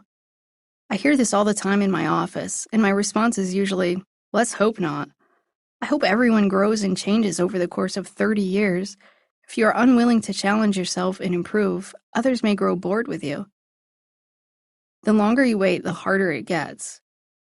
Do you think it's easier to quit smoking after your first cigarette or after 20 years of smoking? The longer you keep the same habits, the harder they can be to break. Sometimes people put off change until the right time. They say things like, I'll look for a new job when things calm down, or I'll worry about losing weight after the holidays. But often, the perfect time to do something never arises. The longer change gets delayed, the harder it is to do. Accept change. I first learned of Mary Deming from one of her friends who couldn't stop saying enough good things about her. And when I heard Mary's story, I began to understand why. But it wasn't until I spoke with her that it truly hit me. When Mary was 18, her mother was diagnosed with breast cancer. 3 short years later, her mother passed away. Following her mother's death, Mary admits she buried her head in the sand. She says she vacillated between feeling sorry for herself. Her father had passed away when she was a teen, so she felt it was unfair she was an orphan at 21, and busying herself with as much activity as possible so she didn't have to face the reality of her situation. But in 2000, at the age of 50, the same age her father had been when he passed away, Mary began thinking about her own mortality. That same year, as a high school teacher, Mary was asked to chaperone a school-sponsored fundraiser for cancer research. Chaperoning that event provided Mary with an opportunity to meet with other people who had lost loved ones to cancer, and the fundraiser ignited her passion to make a difference. She began participating in fundraising events for cancer research. Initially, she joined the American Cancer Society's Relay for Life as her first fundraiser walk. Then, in 2008, she joined the 3-day, 60-mile walk sponsored by Susan G. Komen that was specifically aimed at raising money for breast cancer. Mary had always been a competitive person, and when she saw how much money other people were able to raise, she kicked it into high gear and single-handedly raised $38,000, $1,000 for each year her mother had been gone. But instead of patting herself on the back for a job well done, Mary credits the people in her small town with helping her raise the funds. And her fundraising endeavors made her recognize that raising money for cancer research was near and dear to her neighbors' hearts. She began to do some research, and she discovered that her home state of Connecticut had the second highest rate of breast cancer in the nation. And that sparked an idea. Mary decided to start her own nonprofit agency to raise money, and she got the entire community involved. She named her organization Seymour Pink, after her town of Seymour, Connecticut. Each October, Breast Cancer Awareness Month, the town makes sure everyone has an opportunity to see more pink. Businesses decorate with pink banners honoring survivors and memorializing loved ones who have lost their battle to breast cancer are hung on the light posts throughout the town. Homes are decorated with pink ribbons and balloons. Over the years, Mary has raised almost $500,000 for breast cancer-related causes. Her organization donates some money for cancer research and also provides direct financial support to families who are affected by cancer. Not only does Mary not take any of the credit, she only boasts about how wonderful her community members are who participate in her fundraisers, but she also fails to mention her personal triumphs. I only learned about the obstacles she overcame because someone else told me. Just 3 years into her fundraising efforts, Mary was in a severe car accident. A traumatic brain injury left her with significant speech and cognitive issues. But even a serious car accident couldn't hold someone like Mary back. She went to speech therapy 8 times a week and was determined to get back to raising money for breast cancer patients and research. At a time when most people would have retired, Mary said, "I'm not going out like that." She knew it would be a long road to recovery, but she didn't believe in quitting. It took her 5 years, but by 2008, she returned to her job as a high school science teacher and resumed her fundraising efforts. Mary didn't set out to change the world. Instead, she focused on what she could do to make a difference. If you start by changing your life, you can begin to make a difference in the lives of other people. Mother Teresa said, "I alone cannot change the world, but I can cast a stone across the waters to create many ripples." Mary Deming didn't set out to change the entire world either, but she sure has changed a lot of lives. Identify the pros and cons of changing. Create a list of what is good about staying the same and what is bad about staying the same. Then create a list about the potentially good and bad outcomes of making a change. Don't simply make your decision based on the sheer number of pros versus cons.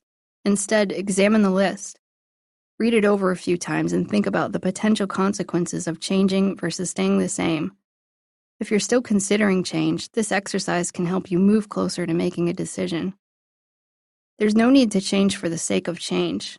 Moving to a new home, starting a new relationship, or switching jobs aren't inherently going to increase your mental strength. Instead, it's important to pay close attention to the reasons why you want to change so you can determine whether the decision is about doing what's ultimately best for you. If you're still ambivalent, create a behavioral experiment.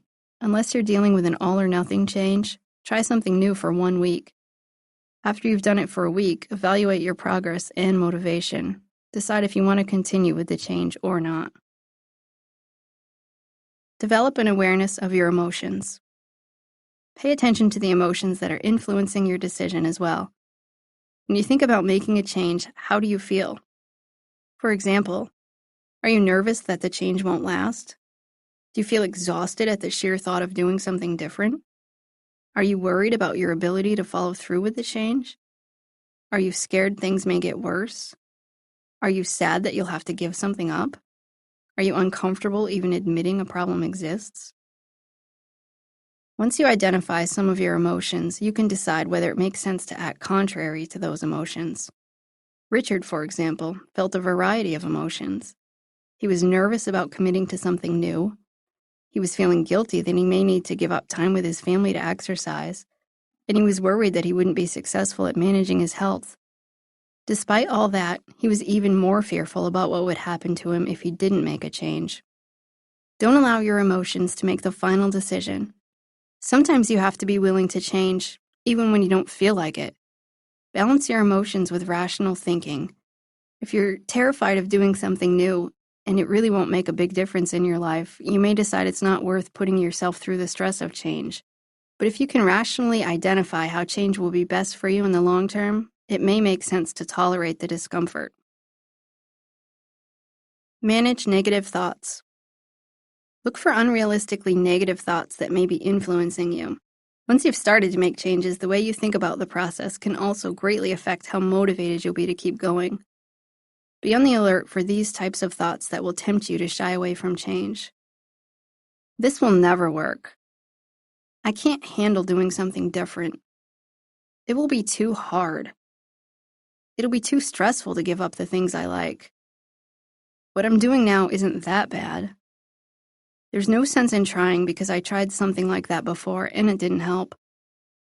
I don't deal with change well. Just because you think it will be difficult doesn't mean you shouldn't do it. Often, some of the best things in life come from our ability to conquer a challenge through hard work. Create a successful plan for change. Preparing for the change can be the most important step. Create a plan for how you'll implement the change and how you'll stick to it. Once you have a plan in place, then you can implement the behavioral change one small step at a time. Initially, Richard told himself he needed to lose 75 pounds. Thinking about that huge number, however, overwhelmed him. He just didn't think it was possible. He started each day with the best of intentions, but by evening, he slid back into his old habits. It wasn't until he began focusing on what he could do today that he was able to start making helpful behavioral changes. By establishing smaller goals, such as losing 5 pounds, he was able to create action steps that he could do each day. He kept a food journal, packed his lunch instead of dining out, and went for a short walk with his family on the days he didn't go to the gym. Unless you're dealing with an all-or-nothing type of change, you can create change in incremental steps. Prepare for making the change with these steps. Create a goal for what you would like to accomplish in the next 30 days. Sometimes people try to change everything all at once. Identify one goal that you want to focus on first and establish a realistic expectation for what you'd like to see change in 1 month's time. Establish concrete behavior changes you can make to reach that goal each day. Identify at least one step you can take each day to move closer to your goal. Anticipate obstacles along the way. Make a plan for how you will respond to specific challenges that you're likely to encounter. Planning ahead can help you stay on track. Establish accountability. We do best when we establish some type of accountability for our progress. Enlist the help of friends and family who can provide support and check in with you about your progress. Be accountable to yourself by writing down your progress daily. Monitor your progress. Determine how you'll keep track of your progress. Keeping a record of your efforts and daily achievements can help you stay motivated to maintain changes. Behave like the person you want to become. If your goal is to be more outgoing, behave in a friendly manner. If you want to be a successful salesperson, study how successful salespeople behave and then do what they do. You don't necessarily have to wait until you feel like it or until the right time comes. Start changing your behavior now. Richard wanted to be healthier, so he needed to behave like a healthy person. Eating a healthy diet and engaging in more physical activity were two things Richard could start doing to get closer to his goals. Clearly identify the type of person you'd like to be, then be proactive about becoming that person. So often I hear, "I wish I could have more friends." Don't wait for friends to come to you. Start acting like a friendly person now, and you can develop new friendships. Embracing change will make you stronger. Judge Greg Mathis was raised in the projects of Detroit during the 1960s and 1970s. As a teenager, he was arrested many times and he dropped out of school to join a gang. At the age of 17, while incarcerated at a juvenile detention center, his mother was diagnosed with colon cancer. Mathis was offered early probation as a result of her illness, and as he rushed to her dying side, he promised to turn his life around once and for all. His probation terms required him to maintain a job, and he began working at McDonald's. He was accepted to Eastern Michigan University and went on to law school. Due to his criminal history, he wasn't able to get a job as a lawyer, but that didn't stop him from finding ways to help the city of Detroit. He became manager of the Detroit Neighborhood City Halls. Around the same time, he and his wife established Young Adults Asserting Themselves, a nonprofit that helped young people find employment. A few years later, Mathis decided to run for judge. Although his opponents reminded the community of his criminal background, the people of Detroit believed Mathis was a changed man. Mathis was elected the youngest judge in Michigan's history after beating out the 20-year incumbent. Judge Mathis soon gained Hollywood attention, and in 1999 he began a successful TV show where he settles small claims disputes. Once a criminal himself, Judge Mathis now donates much of his time and energy to helping young people make better decisions in their lives. He tours the country offering youth and education expos that encourage young people to make the best choices they can for their future. He's received multiple awards and commendations for his ability to inspire young people to avoid making the same mistakes he made in his life. Sometimes change results in a complete transformation that could alter the entire course of your life. So often, when people become committed to create change in one area of their lives, like pay off their debt, before they know it, they're also losing weight and their marriages improve. Positive change leads to increased motivation, and increased motivation leads to more positive change. Embracing change is a two-way street.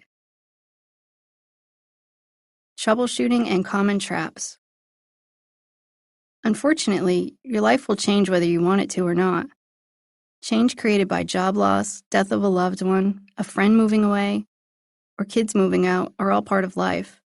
When you practice adapting to the small changes, you'll be better prepared to deal with the large, inevitable changes that come your way. Pay attention to the way you handle change. Watch out for warning signs that you may be avoiding important change that could ultimately improve your life. Although change can feel uncomfortable, you won't be able to increase your mental strength unless you're willing to grow and improve. What's helpful? Evaluating your readiness to change with an open mind. Setting a realistic time frame to establish and reach your goals. Balancing your emotions and rational thoughts to help you make a decision about whether to do something different. Willingness to anticipate potential obstacles that could interfere with your progress. Reviewing the potential pros and cons of making a change, as well as the pros and cons of staying the same. Focusing on one small change at a time with clear action steps. Committing to behaving like the person you want to become. What's not helpful? Ignoring or avoiding even thinking about change. Putting off doing anything different until you reach certain milestones or until certain time frames have passed. Allowing your emotions to dictate whether you want to change without considering the logical aspects of doing something different. Making excuses for why you can't do anything different. Only focusing on the negative aspects of change without considering the positive. Convincing yourself not to bother trying to change because you don't think you can do it. Waiting until you feel like creating change. Chapter 4. They don't waste energy on things they can't control. You may not control all the events that happen to you, but you can decide not to be reduced by them. Maya Angelou. James entered my therapy office because he was upset by his ongoing custody battle. James had struggled with his ex-wife, Carmen, for custody of their 7-year-old daughter for over 3 years. The judge had given primary custody to Carmen, allowing James visitation on Wednesday evenings and weekends. James was outraged by the judge's decision, as he was certain he was the better parent. James was convinced that Carmen was out to get him and destroy his relationship with his daughter. He'd recently informed Carmen that he was planning a whale-watching excursion for his daughter. When the trip neared, however, his daughter informed him that her mother had taken her whale-watching the week prior. James was infuriated. He felt like Carmen was always trying to upstage him or win their daughter's favor by throwing her the biggest birthday parties, buying her the most expensive Christmas gifts, and taking her on the most lavish vacations. James couldn't afford to keep up with his ex-wife financially, nor did he want to compete with her lack of discipline. Carmen allowed their daughter to stay up late, play outside, and eat as much junk food as she wanted. He tried to talk to Carmen about his concerns many times, but she made it clear she wasn't interested in his opinion. James was pretty sure Carmen just wanted him to look like the bad guy in the eyes of their daughter. He also didn't like the fact that his ex-wife was dating again because he worried about the type of men their daughter would be exposed to. He even told Carmen that he saw her boyfriend with another woman once, in the hopes that they would break up. His plan backfired when she threatened to get a restraining order against him if he didn't leave her alone. James initially came to therapy not because he wanted help dealing with his emotions, but because he was looking for a legal ally. He wanted me to write a letter to the court outlining the reasons why he should have full custody of their daughter. When I explained that I couldn't do that, he initially said he didn't think therapy could possibly be helpful. But instead of leaving, he just kept talking. When I asked him how effective his previous attempts to change the judge's mind had been, he acknowledged that the judge was pretty clear that the custody order was going to remain in place, whether he liked it or not. He also admitted he hadn't been able to convince Carmen to make any changes, despite his intense efforts. By the end of the session, James actually agreed to come to another appointment. During his next appointment, we discussed how his attempts to control the situation were negatively affecting his daughter. He recognized how his anger toward his ex-wife interfered with his relationship with his little girl. We discussed some strategies that could help him refocus some of his efforts on improving his relationship with his daughter instead. By the time James returned for his third and final session, I knew he got it when he said, "I should have focused on having fun with my daughter when we went whale watching, rather than spending the entire trip texting angry messages to her mother about how I didn't appreciate her attempts to overshadow me." He also recognized that although he didn't agree with some of Carmen's rules, dragging her back to court repeatedly wasn't likely to help resolve the situation. Instead, he'd only be wasting more money that he could be spending on their daughter. He decided that he should focus his energy on being the best role model he could be for their daughter, so he could be a positive influence in her life. Keeping everything under control. It feels so safe to have everything under control, but thinking we have the power to always pull the strings can become problematic. Do you respond positively to any of the following points? You spend a lot of time and energy trying to prevent anything bad from happening. You invest energy into wishing other people would change. When faced with a tough situation, you think you can single-handedly fix everything. You believe the outcome of any situation is entirely based on how much effort you choose to exert. You assume that good luck has nothing to do with success. Instead, it's completely up to you to determine your future. Other people sometimes accuse you of being a control freak. You struggle to delegate tasks to other people because you don't think they'll do the job right. Even when you recognize you aren't able to completely control a situation, you struggle to let it go. If you fail at something, you believe you are solely responsible. You don't feel comfortable asking for help. You think people who don't reach their goals are completely responsible for their situation. You struggle with teamwork because you doubt the abilities of other people on the team. You have difficulty establishing meaningful relationships because you don't trust people. Are you guilty of any of the previous examples? We can't possibly make all our circumstances and all the people in our lives fit into the way we think things should be. When you learn to let go of the details you can't control, the amount of time and energy you'll be able to devote to the things you can control will give you the ability to accomplish incredible feats. Why we try to control everything. James felt very guilty about the divorce. He had tried to make his marriage work with Carmen because he wanted their daughter to grow up in a stable home. When their relationship ended, he didn't want their daughter to suffer. Clearly, James was a loving father who worried about his daughter's well-being. It was terrifying for him to recognize how little control he had over what happened to his daughter when she was with her mother. To reduce his anxiety, he tried to control as much of the situation as he could. He thought that if he were able to control everything, from who his ex-wife dated to the type of rules she had in her home, he would feel better. Trying to control everything usually starts out as a way to manage anxiety. If you know you have everything under control, what's there to worry about? Rather than focusing on managing your anxiety, you try controlling your environment.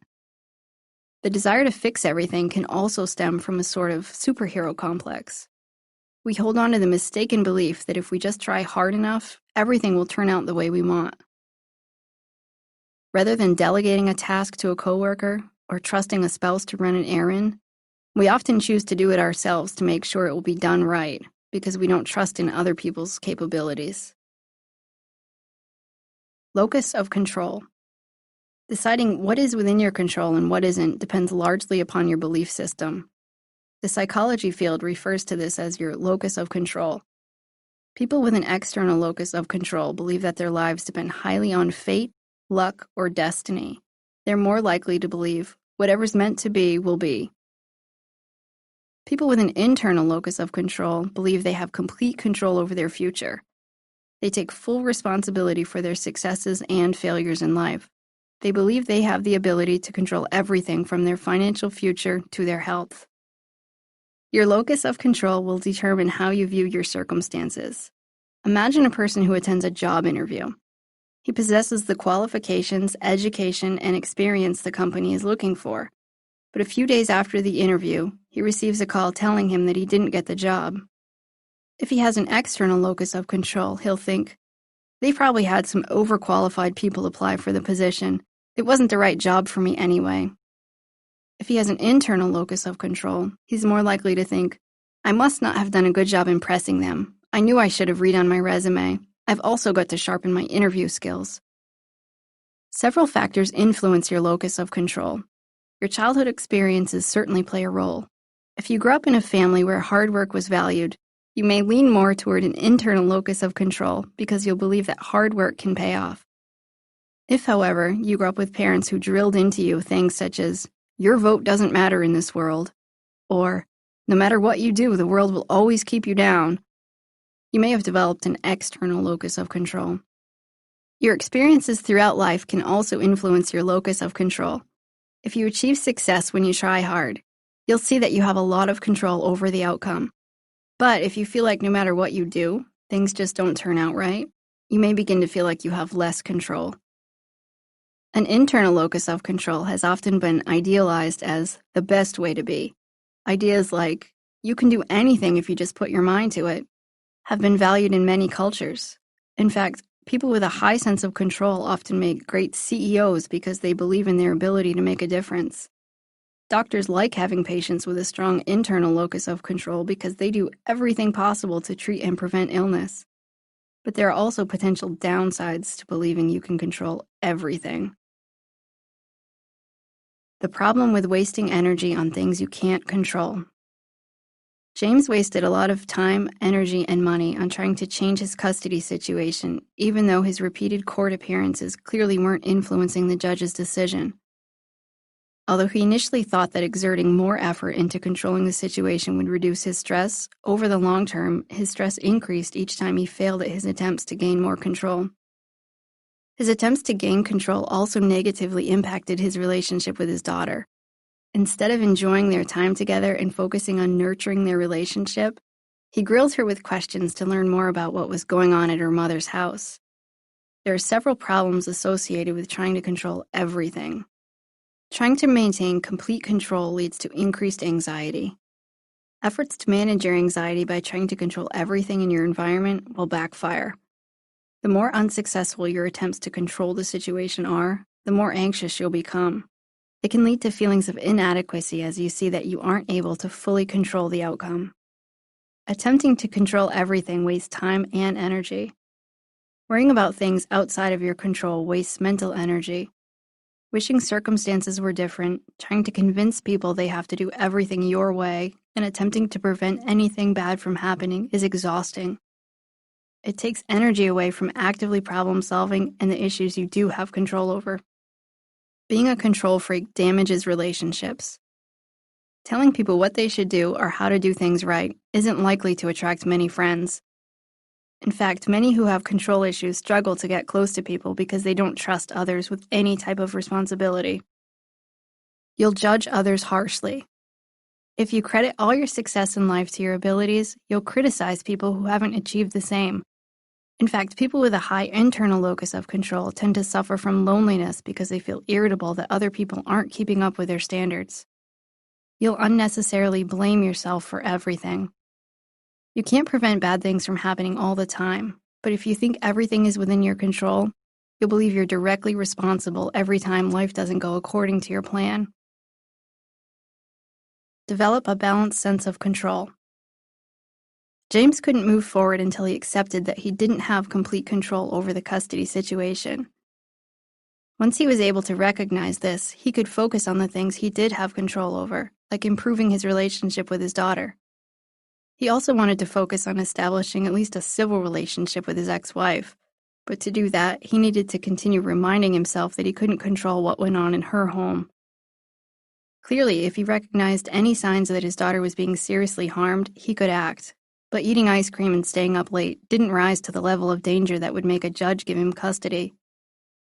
Those who strike the right balance of control recognize how their behaviors can affect their chances of success, but they also identify how external factors, such as being in the right place at the right time, can play a role. Researchers found that these people have a bi-locus of control, as opposed to a complete internal or external locus of control. To achieve this balance in your own life, be willing to examine your beliefs about what you truly can control and what you can't. Take notice of times when you've devoted too much energy to people and circumstances that you just couldn't change. Remind yourself that there's a lot you can't control. Here are a few examples. You can host a good party, but you can't control whether people have fun. You can give your child tools to be successful, but you can't make your child be a good student. You can do your best at your job, but you can't force your boss to recognize your work. You can sell a great product, but you can't dictate who buys it. You may be the smartest person in the room, but you can't control whether people choose to follow your advice. You can nag, beg, and make threats, but you can't force your spouse to behave differently. You can have the most positive attitude in the world, but it can't make a terminal diagnosis disappear. You can control how much you take care of yourself, but you can't always prevent illness. You can control what you're doing, but you can't control your competitor. Identify your fears. In 2005, Heather Von St. James was diagnosed with mesothelioma when her daughter was just 3 months old. As a little girl, she had worn her father's construction jacket for fun. His jacket had most likely been exposed to asbestos, which has been linked to mesothelioma and could explain why at only 36, Heather had what is known as an old man's disease. Doctors initially gave Heather 15 months to live. With radiation and chemotherapy, they said she might live up to 5 years. She was, however, a prime candidate for lung removal, and although the surgery was risky, it was her best chance for survival. Heather chose to undergo the extensive surgery that would remove the affected lung and the lining around her lung, as well as replace half her diaphragm and the lining of her heart with surgical Gore-Tex. She remained hospitalized for a month following the operation. When she was discharged from the hospital, she went to stay with her parents for a few months so they could help her care for her baby while her husband returned to work. When Heather returned home 3 months later, she underwent radiation and chemotherapy. It took her almost a year to begin feeling better again, but to this day, she remains cancer-free. Although she becomes out of breath more easily with physical exertion now that she only has one lung, she considers it a relatively small price to pay. To commemorate the anniversary of the day she got her lung removed, Heather now celebrates Lung Leaving Day, on February 2nd each year. Each year on Lung Leaving Day, Heather acknowledges her fears about the things she doesn't have control over, like the possibility of her cancer returning. She uses a marker to write those fears on a plate, and then she symbolically lets go of those fears by smashing the plate into a fire. Within just a few short years, the celebration has grown. Today, more than 80 friends and family attend. Guests join in by writing down their own fears and smashing their plates into the fire. They've even turned it into a fundraiser for mesothelioma research. Cancer leaves you feeling so out of control, Heather acknowledges. Although she is currently cancer-free, she admits that she continues to be fearful that her daughter may have to grow up without a mother. But she chooses to face her fears head-on by writing down what scares her most and recognizing that those things are not within her control. She then chooses to focus her efforts on what she does have control over, like living every day to the fullest. Heather now works as a patient advocate for mesothelioma. She speaks with newly diagnosed patients and helps them deal with their fears about cancer. She's also a keynote speaker who delivers her message of hope and healing. When you notice yourself trying to control something that you can't, ask yourself, what am I so afraid of? Do you worry someone else is going to make a bad choice? Do you worry that something is going to go terribly wrong? Are you terrified that you won't be successful? Acknowledging your fears and developing an understanding of them will help you begin to recognize what is within your control and what isn't. Focus on what you can control. Once you've identified your fears, identify what you can control, bearing in mind that sometimes the only thing you can control is your behavior and attitude. You can't control what happens to your luggage once you hand it to an airline employee at the airport, but what you can control is what you pack in your carry-on bag. If you have your most important belongings and an extra change of clothing with you, it won't feel like such an emergency if your luggage doesn't arrive at your destination on time. By focusing on what you can control, it is much easier to let go of worrying about what you can't. When you notice you have a lot of anxiety about a situation, do what you can to manage your reaction and influence the outcome. But recognize that you can't control other people, and you can't ever have complete control over the end result. Influence people without trying to control them. Jenny was 20 years old when she chose to drop out of college. After spending a couple of years working toward a degree in education, she decided she didn't really want to be a math teacher. To her mother's horror, she wanted to pursue art instead. Every day, Jenny's mother called to tell Jenny she was ruining her life. She made it clear she would never support Jenny's choice to drop out of school. She even threatened to cut off contact with Jenny if she didn't choose to take the right path. Jenny quickly got sick of her mother's daily criticisms over her choices. She told her mother several times that she was not going back to college, and her insults and threats wouldn't change her mind. But her mother persisted because she worried about what type of future Jenny would have as an artist. Eventually, Jenny stopped answering the phone. She stopped going to her mother's house for dinner, too. After all, it wasn't enjoyable to hear her mother lecture her about how college dropouts and inspiring artists don't ever make it in the real world. Even though Jenny was a grown adult, her mother wanted to control what she did. It was painful for her to sit on the sidelines and watch Jenny make choices she felt were irresponsible. She imagined her daughter would always be broke, unhappy, and struggling just to survive. Jenny's mother mistakenly believed that she could control what Jenny did with her life. Unfortunately, her attempts to control Jenny ruined their relationship without motivating Jenny to do anything different.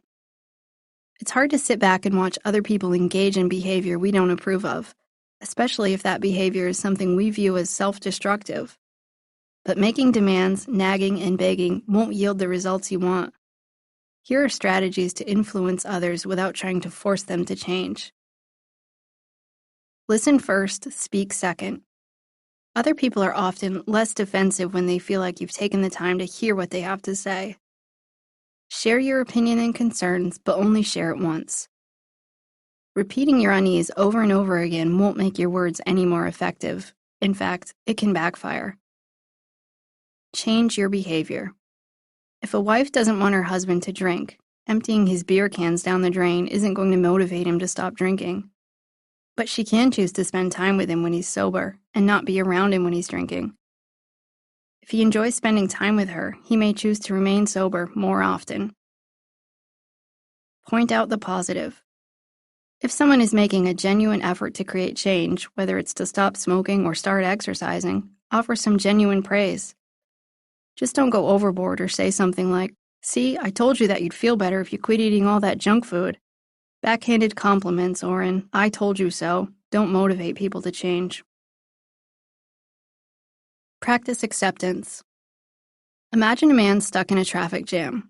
Traffic hasn't moved an inch for 20 minutes, and he's running late for a meeting. He starts yelling, swearing, and banging his fists on the steering wheel.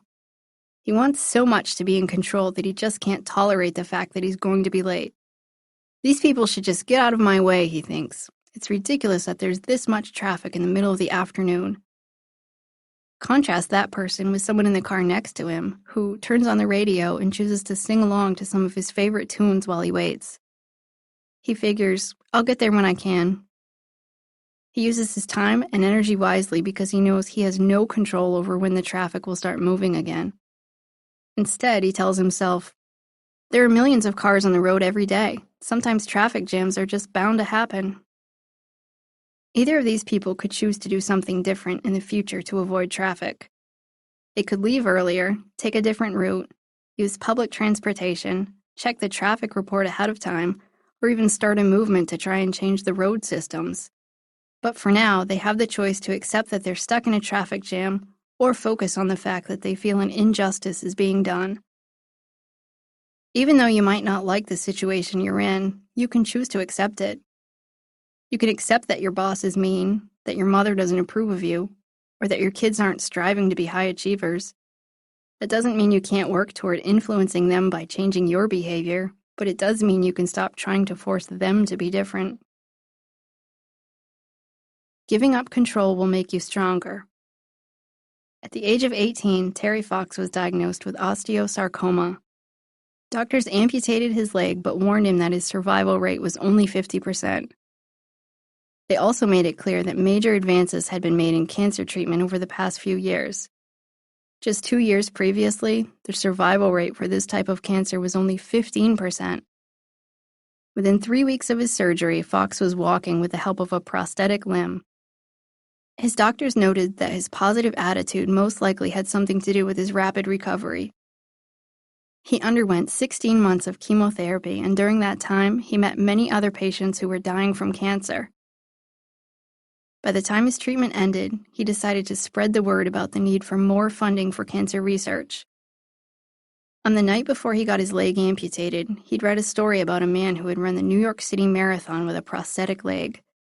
The article inspired him to begin running as soon as he was physically able. He ran his first marathon in British Columbia, and though he finished in last place, he was met with a lot of support at the finish line.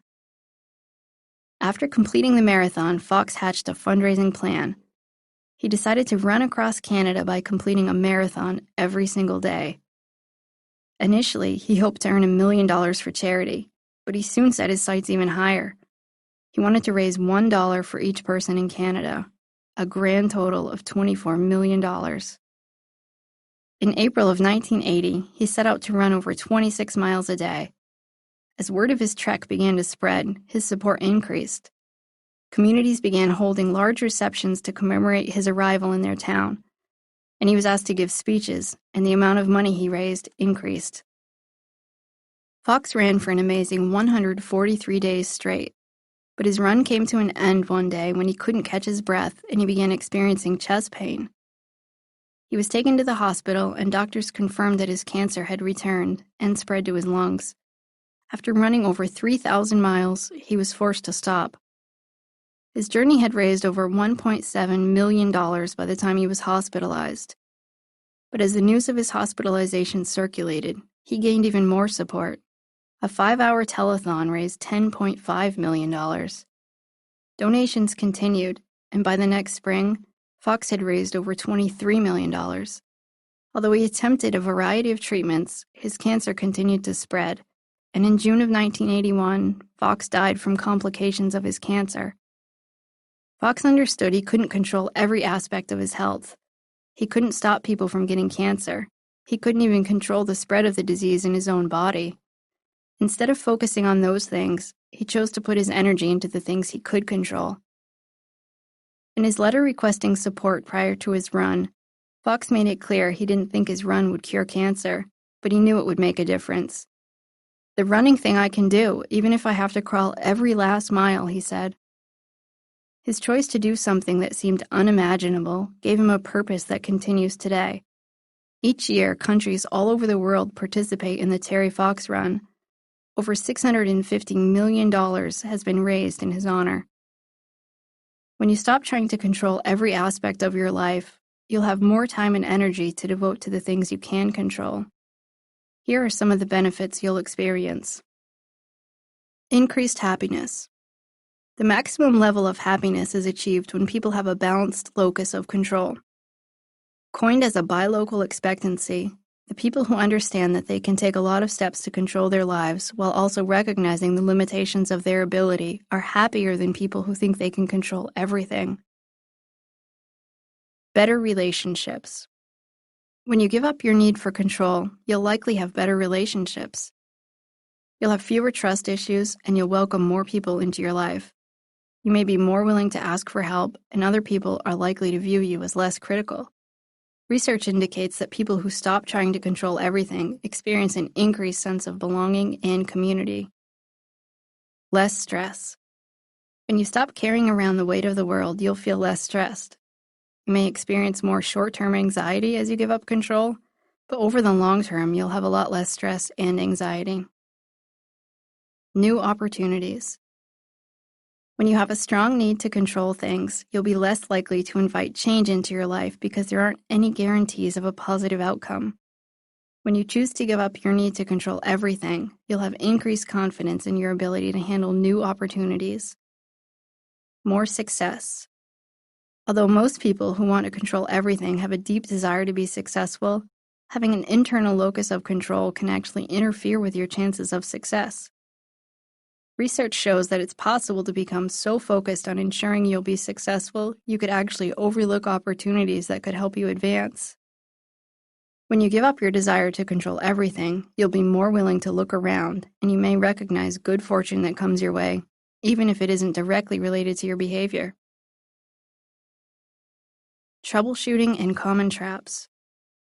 When you focus on what's wrong with the world without looking at how you can control your attitude and behavior, you'll find yourself stuck.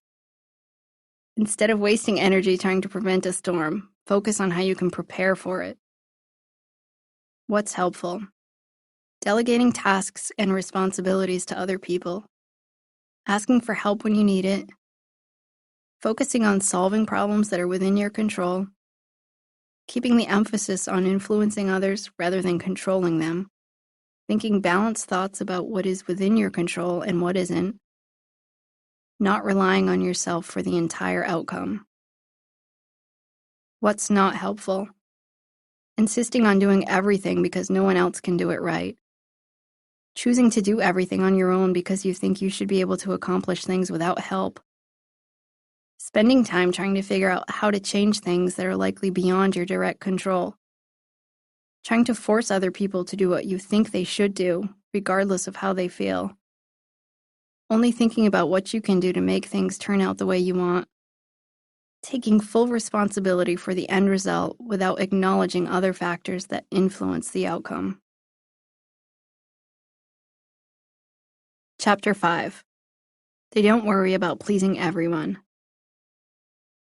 Care about what other people think, and you will always be their prisoner. Lao Tzu. Megan entered my therapy office looking for help because she was feeling stressed out and overwhelmed. She said there weren't enough hours in the day to accomplish everything she needed to do. At age 35, she was married and had 2 young children. She worked a part-time job, taught Sunday school, and was a Girl Scout troop leader. She strived to be a good wife and mother, but she felt like she just wasn't doing a good enough job.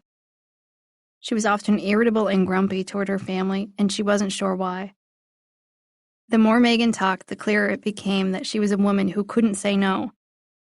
Church members frequently called her on Saturday nights, asking her to bake muffins for Sunday morning's church service.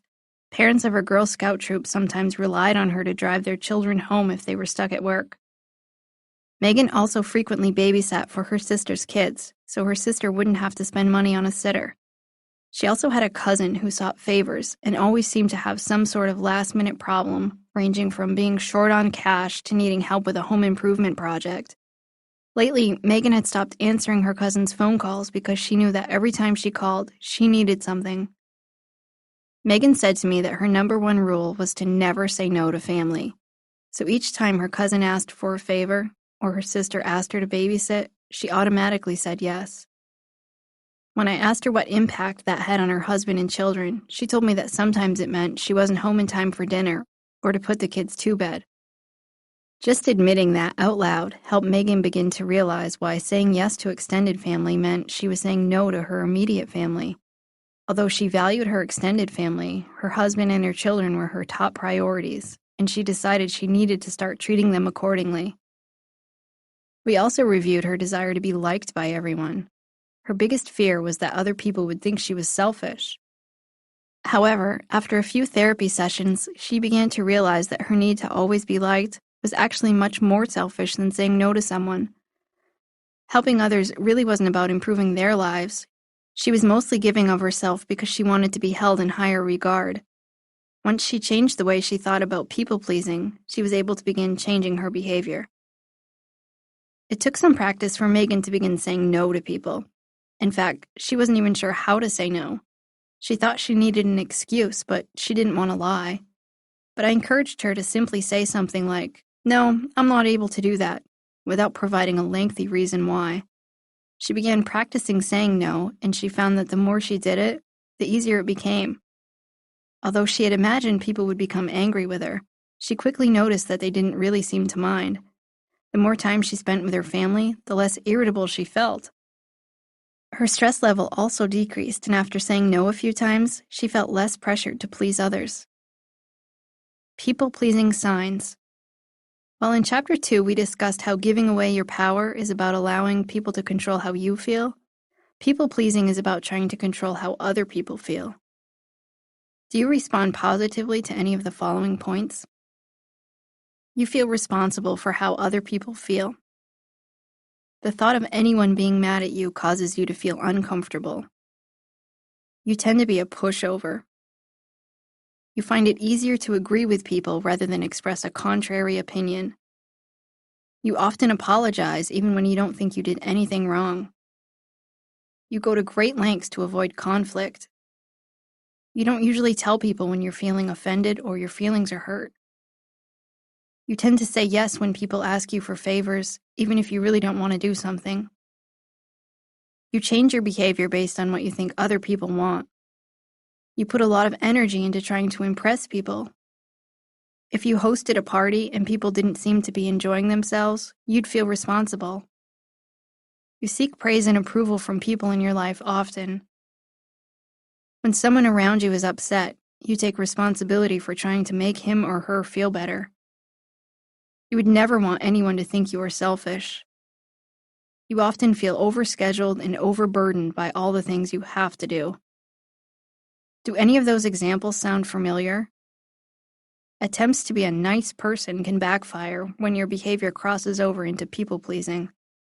It can take a serious toll on all areas of your life and make it impossible to reach your goals. You can still be a kind and generous person without trying to please everyone. Why we try to please people. Megan strived to develop a reputation as someone who could always meet other people's needs. Her self-worth was fueled by the way other people seemed to perceive her. She went to such great lengths to make others happy because in her mind, the alternatives, finding herself in the midst of conflict, feeling rejected, or losing relationships, were much worse than the emotional and physical exhaustion she felt. Fear. Conflict and confrontation can be uncomfortable. It's usually not enjoyable to sit between squabbling coworkers in a meeting. And who wants to attend a family holiday gathering when their relatives are arguing? Fearing conflict, we tell ourselves, if I can make everyone happy, everything will be okay. When a people pleaser sees a car approaching quickly, he may drive faster because he thinks, that guy's in a hurry. I don't want to make him mad by going too slow. People pleasers may also fear rejection or abandonment. If I don't make you happy, you won't like me. They thrive on praise and reassurance from others. And if they're not receiving enough positive reinforcement, they change their behavior to try and make people feel happy. Learned behavior. Sometimes the desire to avoid conflict stems from childhood. If you were raised by parents who were constantly bickering, you may have learned that conflict is bad, and keeping people happy is the best way to prevent arguments. Children of alcoholics, for example, often grow up to be people pleasers because that was the best way to deal with a parent's unpredictable behavior. In other cases, doing good deeds was the only way to get any attention. Putting other people first can also become a way to feel needed and important. I'm worth something if I can make other people feel happy. So it becomes a habit to always invest energy into other people's feelings and lives. A lot of my clients will often tell me they need to behave like a doormat because that's what the Bible says they should do. But I'm pretty sure the Bible says to treat your neighbor as yourself, not better than yourself. Most spiritual guidance encourages us to be bold enough to live according to our values, even when doing so displeases some people. The problem with people-pleasing. Megan's desire to please others made her lose sight of her values. She wasn't getting her needs met, and it impacted her mood. She realized exactly how much her increased attempts to please others had affected her family when, after a few therapy sessions, her husband said to her, "I feel like I've got my old Megan back." Your assumptions aren't always true. Sally invites Jane to go shopping with her. The only reason Sally invites Jane is because Jane asked her out for coffee last week, and Sally thinks it would be nice to reciprocate. However, Sally actually hopes Jane declines because she wants to make it a quick trip to the mall to pick out some shoes. She knows if Jane goes, she'll likely want to shop for hours. Jane actually doesn't want to go shopping. She has some errands to run and a few household chores to finish up, but she doesn't want to hurt Sally's feelings, so when Sally invites her to the mall, she agrees to go. Both of these women think they're doing something that pleases the other person. However, they clearly have no idea what the other person wants. Their attempts to be nice are actually causing more of a nuisance to each other. But neither one has the courage to actually speak up and say what she really wants. Most of us wrongly assume that people-pleasing behavior proves we're generous.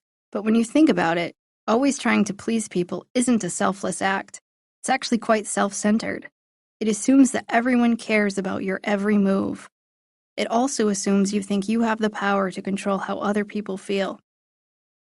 If you're constantly doing things to make others happy, and you don't think they are appreciative of your efforts, you'll soon experience resentment. Thoughts such as, "I do so much for you, but you don't do anything for me," will creep in and ultimately hurt your relationships. People-pleasing damages relationships. Angela didn't try to please everyone in her life, just the men she dated. If she was on a date with a man who said he liked women with a sense of humor, she'd make a few extra jokes. If she was on a date with a man who said he liked spontaneous women, she'd tell him all about the last-minute trip to France she took last summer.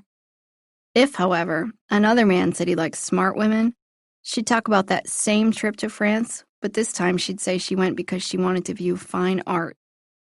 Angela did whatever she could to try to make herself appear more attractive to whomever she was dating. She felt that if she said enough things that were pleasing to her date, she'd get to go on a second date. But she didn't think about the long-term consequences of her ever-changing personality. Eventually, she wasn't able to please anyone quite enough to stay with her for the long haul. No respectable man wanted to date a shell of a woman who behaved like a puppet. In fact, a lot of her dates got annoyed fairly quickly by Angela because she constantly agreed with everything they said. Her attempts to say whatever they wanted to hear were usually pretty transparent. Angela feared that if she disagreed with a date or held an opposing opinion, he would no longer be interested in her, which reveals her lack of trust. "You won't keep me around unless I do what you want," she thought. If you truly care about someone and you believe that person cares about you, you'd have to be willing to tell that individual the truth. You recognize that even if that person doesn't like something you say or do, he or she can still enjoy your company. It's an impossible feat to always make everyone around you happy. Perhaps your father-in-law asks you to help him on a project. But if you leave to go help him, your spouse will get angry because you had already made plans to have lunch together. When faced with such a decision, people pleasers will often choose to risk not pleasing the person closest to them. They know that their spouse will eventually get over being offended. Unfortunately, this leaves the people you love the most feeling hurt or angry. Shouldn't we do the opposite? Shouldn't we work the hardest on the most intimate and special relationships? Ever met someone who behaves like a martyr? Such individuals' attempts to please others actually becomes a turnoff. They're constantly saying things like, "I do everything around here," or, "If I don't do it, no one will." Martyrs risk becoming angry, bitter people as their attempts to make others happy backfire. Whether you're guilty of thinking you're a martyr, or you simply struggle to say no when you fear you'll hurt someone's feelings, there aren't any guarantees people will like you just because you try to please them. Instead, they may simply start taking advantage of you without forming a deeper relationship based on trust and mutual respect. People pleasers lose sight of their values. Bronnie Ware, an Australian nurse who spent many years working with patients who were dying, cites people-pleasing as one of the biggest regrets she heard her patients share on their deathbeds. In her book, The Top 5 Regrets of the Dying, she explains how dying people often said they wished they had lived a more authentic life. Instead of dressing, acting, and speaking in a manner that was pleasing to others, they wished they'd been true to themselves. There's even research published in the Journal of Social and Clinical Psychology that shows people pleasers in a study tended to eat more when they thought it would make others around them happier. They were willing to sabotage their own health if they thought it would help the other people in the room, even though they had no evidence that the people around them were even paying attention to what they were eating. Pleasing people will hold you back from reaching your full potential. Although people pleasers want to be liked, they often don't want to be the best at anything because they fear being held in too high regard could make other people feel bad. Someone may not get that promotion at work because he doesn't feel comfortable taking credit for the work he's done. Or a woman who gets approached by an attractive man may choose not to reciprocate friendly conversation because she doesn't want to make her friend feel bad that he didn't start talking to her first. No matter what your values are, you'll stop behaving according to them if you're focused primarily on pleasing other people. You'll quickly lose sight of doing what's right and try only to do what makes other people happy. Just because it's a popular choice doesn't mean it's the right choice. Avoid people-pleasing. Saying yes had become such a habit for Megan that she found herself agreeing to do things automatically. So I helped her develop a mantra where she repeated to herself, "Saying yes to others means saying no to my husband and kids." She knew it was okay to say yes to some things without her husband and children being negatively affected. She just couldn't say yes all the time or her mood and family would suffer. Determine who you want to please. If you want to be successful at reaching your goals, you need to define your path, not just do what other people want you to do. Craigslist CEO Jim Buckmaster knows the importance of this firsthand. Buckmaster became the CEO of Craigslist in 2000. While other websites were capitalizing on advertising, Craigslist wasn't. In fact, Craigslist turned down a variety of revenue-generating opportunities. Instead, Buckmaster and the team decided to keep the website simple and only charge users for a very few specific types of listings. The bulk of user-generated listings has remained a free service. In fact, the company doesn't even have a marketing team. Craigslist received a lot of backlash for this decision, and Buckmaster has been the target of much criticism. He's been accused of being anti-capitalistic and even called a social anarchist. But Buckmaster didn't try to please his critics. Instead, he continued running Craigslist the way it has always operated. His willingness to go against the grain and prevent Craigslist from depending too heavily on advertisements has likely kept the business running. It survived the dot-com crash with ease and continues to be one of the most popular websites in the world. Craigslist has been estimated to be worth at least $5 billion. By not worrying about trying to please everyone, Buckmaster was able to keep the company focused on serving its purpose and reaching its audience. Before you automatically change your behavior based on what you think other people want, evaluate your thoughts and feelings. When you second-guess whether you should express your opinion, Remember these truths about people-pleasing. Worrying about trying to please everyone is a waste of time. You can't control how other people feel, and the more time you spend devoting your thoughts to wondering if people will be happy, the less time you'll have to think about what really matters. People pleasers are easily manipulated. Others can recognize a people pleaser a mile away. Manipulators often use tactics to prey on people pleasers' emotions and control their behavior. Be on the lookout for people who say things like, "I'm only asking you to do this because you do the best job," or, "I hate to ask you this, but..." It's okay for other people to feel angry or disappointed. There's no reason that people need to feel happy or pleased all the time. Everyone has the ability to cope with a wide array of feelings, and it's not your job to prevent them from feeling negative emotions. Just because someone gets mad, it doesn't necessarily mean you did anything wrong. You can't please everyone. It's impossible for everyone to be delighted by the same things, except that some people will just never be pleased, and it isn't your job to make them happy. Clarify your values. Imagine a single mother who works a full-time job at a factory. One day, when she wakes her son up for school, he says he doesn't feel well. She checks his temperature and he has a slight fever. Clearly, he can't go to school. She has to decide what to do with him for the day. She doesn't have any friends or family members who can stay with him. She could call in sick to her job, but she won't get paid if she takes the day off. If she doesn't get paid for the day, she'll struggle to afford groceries for the week. She also worries that missing another day of work could put her job at risk. She's already missed a lot of days due to the children being sick. She decides to leave her son home alone for the day.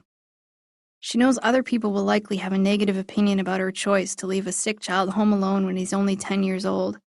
However, her values tell her it's the right choice given her circumstances, regardless of how others may judge her.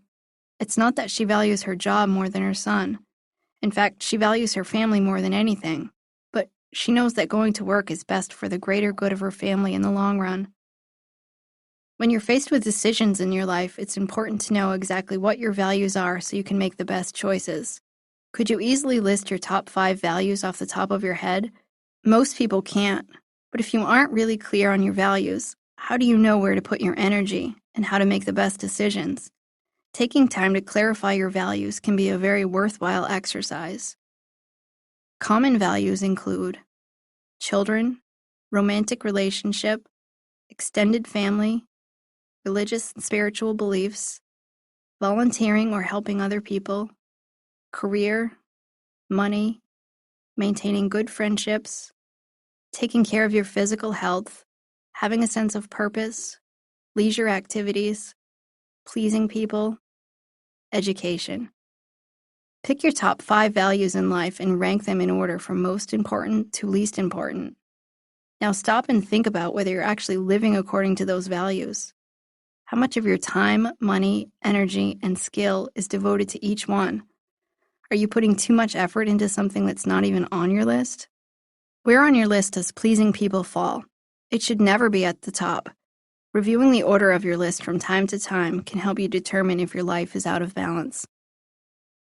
Take time to decide whether to say yes or no. In the case of Megan, she avoided her cousin because she knew she couldn't say no if she was asked to do a favor. To help her say no, we developed a script. Whenever anyone asked her to do something, she responded by saying, "Let me see what I have going on and I'll get back to you." That bought her some time to really think about whether she wanted to do something. Then she could ensure that if she said yes, it was because she wanted to, not simply because she wanted to please others at her own expense. If automatically saying yes has become a habit in your life, learn how to evaluate your decision before giving an answer. When someone asks you to do something, ask yourself these questions before responding. Is this something I want to do? Most people pleasers don't even know what they want because they're so used to doing things automatically. Take a moment to evaluate your opinion. What will I have to give up by doing this? If you do something for someone else, you'll have to give something up. Maybe it's time with your family, or perhaps it will cost you money. Before making a decision, recognize what saying yes will mean for you. What will I gain by doing this? Maybe it will give you an opportunity to improve your relationship. Or maybe doing something like this will likely be something you enjoy. Think about the potential benefits of saying yes. How will I feel if I do it? Are you likely to feel angry and resentful? Or will you feel happy and proud? Take some time to imagine how you're likely to feel as you weigh your options. Like Megan discovered, you don't need to have an excuse about why you can't do something. When you say no, you can say something such as, I wish I could, but I'm not going to be able to do that. Or, sorry, but I won't be able to. If you're not used to saying no, it can take some practice, but it gets easier with time. Practice behaving assertively. Confrontation doesn't have to be bad or scary. In fact, assertive discussions can actually be quite healthy, and sharing your concerns can improve relationships. At one point, Megan confronted her cousin and told her that she felt that she had been taken advantage of in the past. Her cousin apologized, said she had no idea Megan ever felt like that, and she wanted to make sure it wouldn't happen again.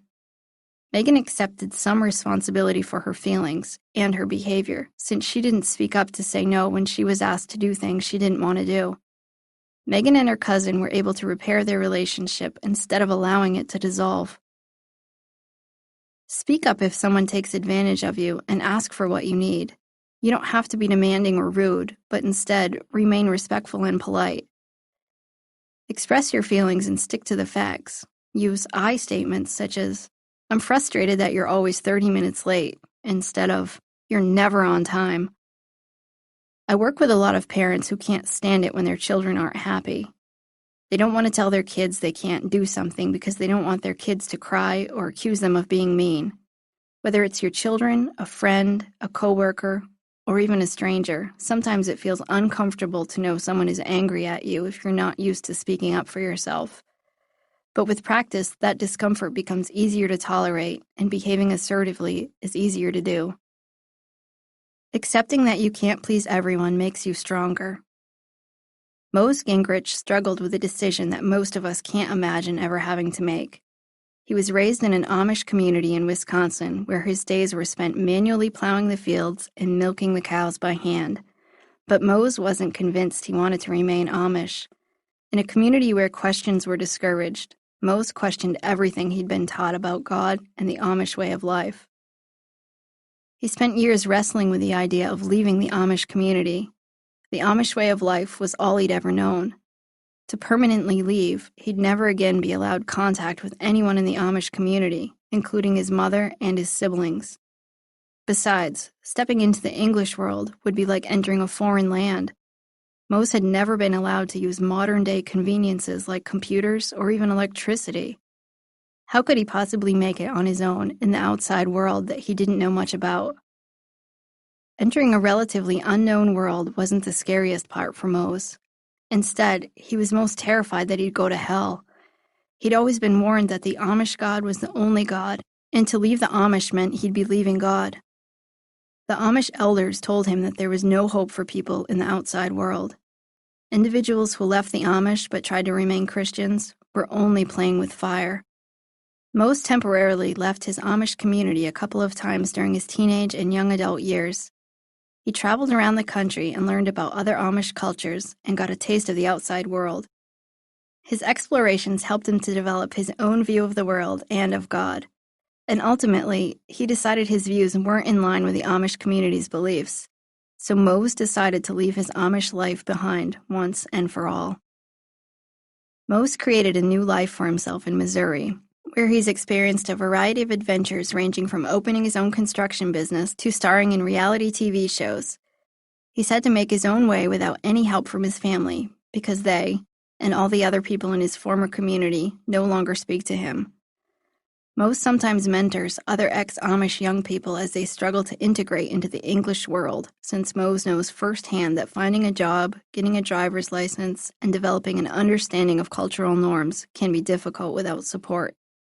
I had an opportunity to ask him how he made that decision, and he told me that by confronting his own beliefs, he realized that this world is what one makes of it, and that one makes what one chooses, and that those choices were mine. So I chose to leave, and I threw my lot in with the modern world. And every day that I wake up next to my wife, my 2 girls, and my stepson, I thank God that I did. If Mose had focused on trying to please everyone, he'd still be living in the Amish community, even though he knew it wasn't right for him. But Mose was strong enough to step away from everything he'd ever been taught and everyone he'd ever known to do what he felt was the right choice for him. He's satisfied with the life that he's built for himself, and he's secure enough in who he is to tolerate the disapproval from the entire Amish community. Your words and your behavior must be in line with your beliefs before you can begin to enjoy a truly authentic life. When you stop worrying about pleasing everyone and instead are willing to be bold enough to live according to your own values, you'll experience many benefits, such as your self-confidence will soar. The more you're able to see that you don't have to make people happy, the more independence and confidence you'll gain. You'll feel content with the decisions you make, even when other people disagree with your actions, because you'll know you made the right choice. You'll have more time and energy to devote to your goals.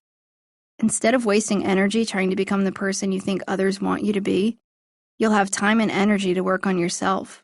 When you channel that effort toward your goals, you'll be much more likely to be successful. You'll feel less stressed. When you set limits and healthy boundaries, you'll experience a lot less stress and irritation. You'll feel like you have more control over your life. You'll establish healthier relationships.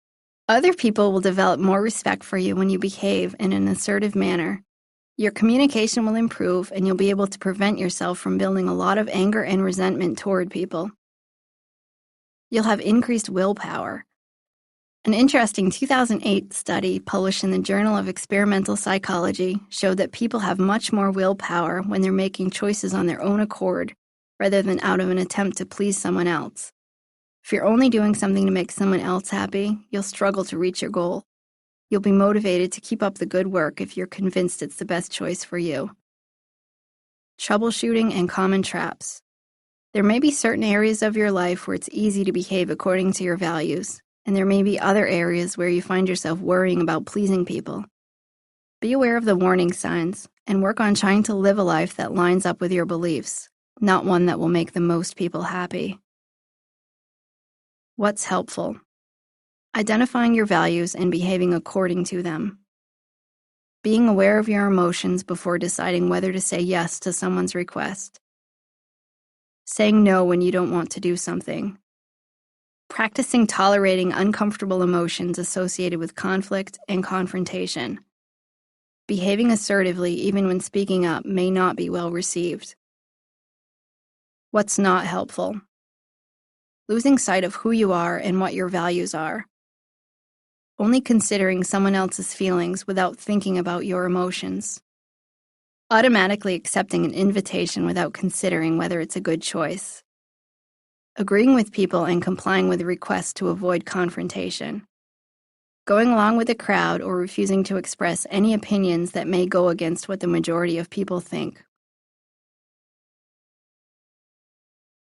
Chapter 6. They don't fear taking calculated risks. Don't be too timid and squeamish about your actions. All life is an experiment. The more experiments you make, the better. Ralph Waldo Emerson. Dale had worked as a high school shop teacher for almost 30 years, and although he liked his job, he just wasn't all that passionate about it anymore. He dreamed about the flexibility, freedom, and money he could gain from opening his own furniture store. But when he'd shared that idea with his wife, she'd rolled her eyes and referred to him as a dreamer. The more Dale thought about it, the more he believed his wife was probably right. But he didn't want to keep teaching shop class, partially because he was bored with teaching and partially because he knew he was burned out. He felt like he wasn't as effective at teaching as he used to be. He didn't think it was fair to his students for him to keep teaching indefinitely. The dream of opening his own business certainly wasn't the first big idea Dale had ever had. He'd once dreamed of living on a sailboat. During another phase of his life, he'd wanted to open a bed and breakfast in Hawaii. He'd never attempted to follow through with any of his ideas because he always felt like he should focus on providing for his family. Although his children were now grown, and he and his wife were doing okay financially, he figured he should just keep working at his teaching job until he reached retirement age. As Dale trudged on as a shop teacher, he struggled with his mood. He felt defeated and became depressed, something that he hadn't experienced before. He sought counseling because he felt like there must be something wrong, since for the first time in his career, he really wasn't enjoying his job. Although Dale told me he agreed with his wife that he shouldn't venture into becoming an entrepreneur, it was clear that deep down he was still excited by the prospect. At the mere mention of opening his own furniture business, his face lit up, his body language changed, and his entire mood shifted. We discussed his past experiences with taking risks.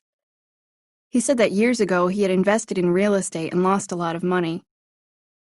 Ever since then, he was scared to take any type of financial risk.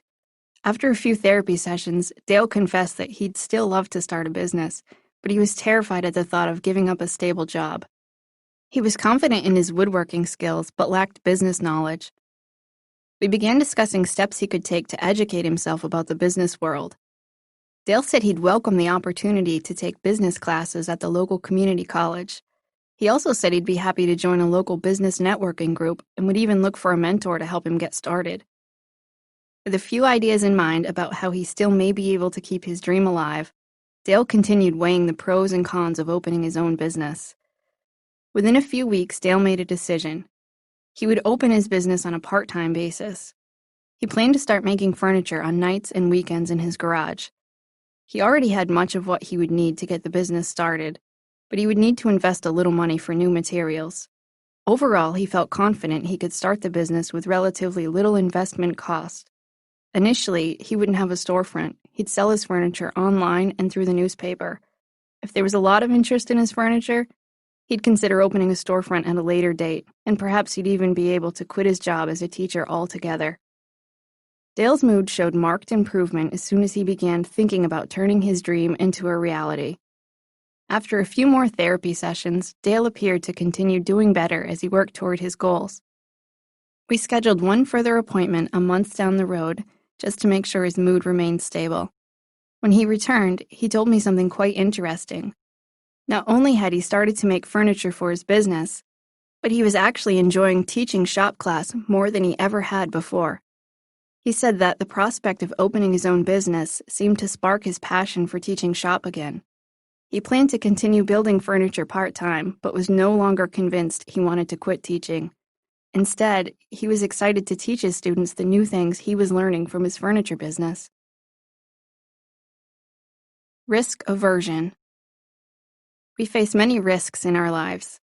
Financial, physical, emotional, social, and business risks, to name a few. But often people avoid taking the risks that could help them reach their full potential because they're afraid. Do you respond positively to any of the following points? You struggle to make important decisions in your life. You spend a lot of time daydreaming about what you'd like to do, but you don't take any action. Sometimes you impulsively make a decision because thinking about the decision is just too anxiety-provoking. You often think you could be doing a lot more adventurous and exciting things in life, but your fear holds you back. When you think about taking a risk, you usually only imagine the worst-case scenario and choose not to take the chance. You sometimes allow other people to make decisions for you so you don't have to make them.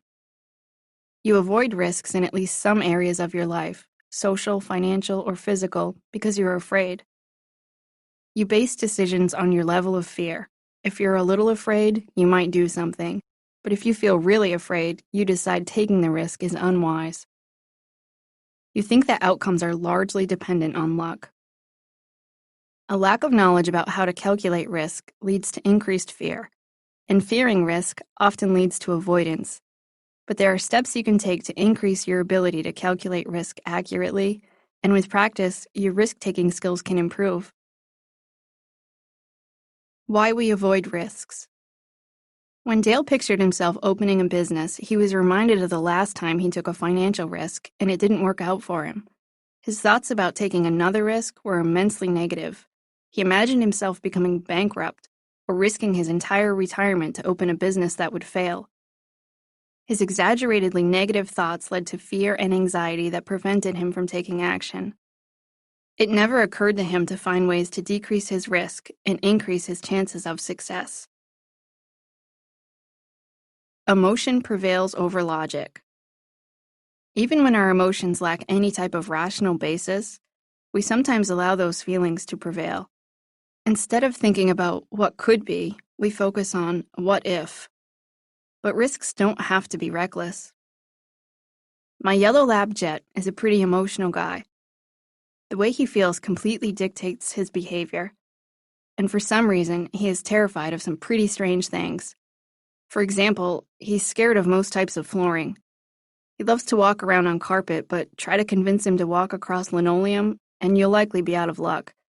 He's convinced himself that most floors are slippery, and he's terrified he might fall.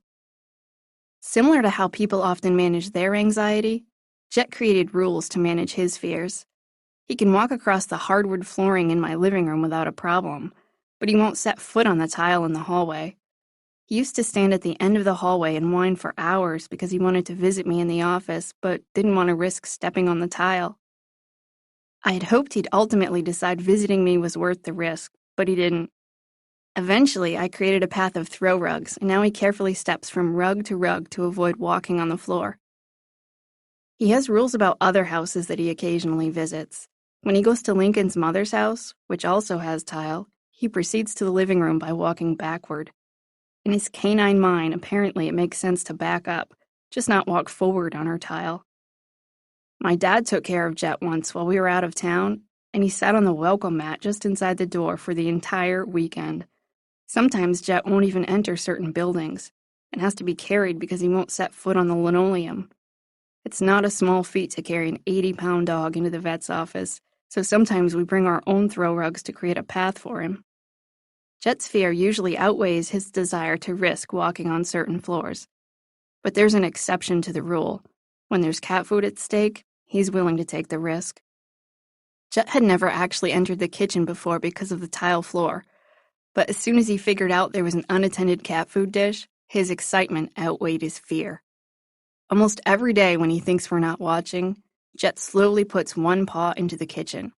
Soon he'll put two paws on the floor and stretch as far into the kitchen as he can. Eventually, he'll get three paws on the floor. With one last paw still on the carpet, he'll stretch as far as he can reach into the kitchen, and sometimes he manages to make it all the way to the cat food dish with all four paws safely on the tile. I don't know how Jet draws conclusions about which floors are safe and which are scary simply by looking at them. Despite the lack of logic involved, it apparently makes sense to Jet.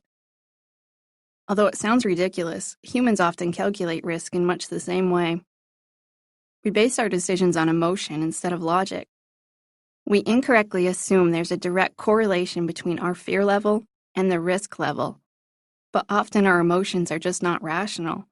If we truly understood how to calculate risk, we'd know which risks were worth taking, and we'd be a lot less fearful about taking them. We don't think about risks. To calculate risk, we must predict the probability that the outcome of our behavior will result in either positive or negative consequences, and then measure how big of an impact those consequences will have. Too often, a risk evokes such a fear that we decide not to think about it or its consequences at all. And without understanding the potential outcomes of taking a risk, we usually end up avoiding risky ideas or dreams altogether. Risk starts out as a thought process. Whether you're considering purchasing a new home or you're deciding whether to put on your seatbelt, the decision involves some level of risk. Your thoughts about the risk will influence the way you feel and ultimately sway your behavior. When you're driving your car, you decide how fast to go. You face safety and legal risks while driving on the road, and you must balance these risks with your time. The faster you drive, the less time you have to spend in the car, but driving faster will also increase your risk of getting in an accident and receiving legal consequences. It's unlikely you spend much time thinking about how fast to drive on your way to work each day. Instead, your decision to obey the law or break the speed limit weighs heavily on your usual routine. But if you're running late one day, you'll need to decide whether to drive faster and risk more physical and legal danger, or risk being late for work. The truth is, most of us don't really invest much time calculating which risks to take and which risks to avoid. Instead, we base our decisions on emotions or habit.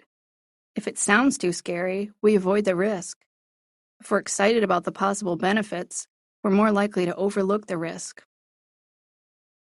The problem with fearing risk. Once Dale's children had all graduated from college, He wanted to do more exciting things with his life. When he thought about opening a business, however, he felt like he'd be jumping off a cliff without a safety harness. What Dale didn't calculate was the emotional toll that avoiding risk was having on him. Not following his dream affected his mood because it changed the way he thought about himself and the way he felt about his teaching job.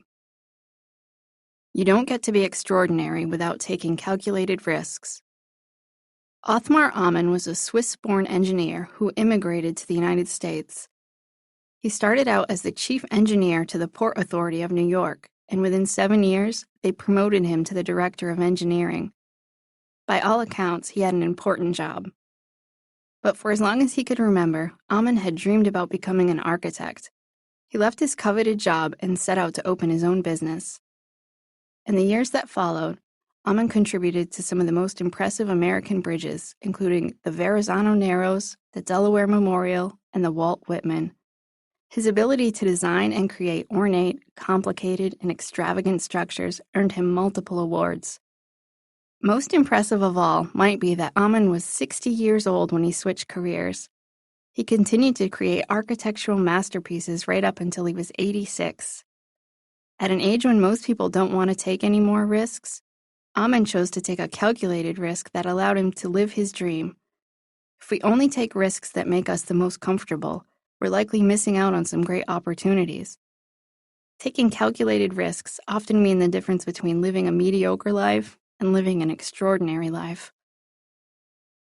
Emotion interferes with making logical choices. You should have some fear about stepping into traffic.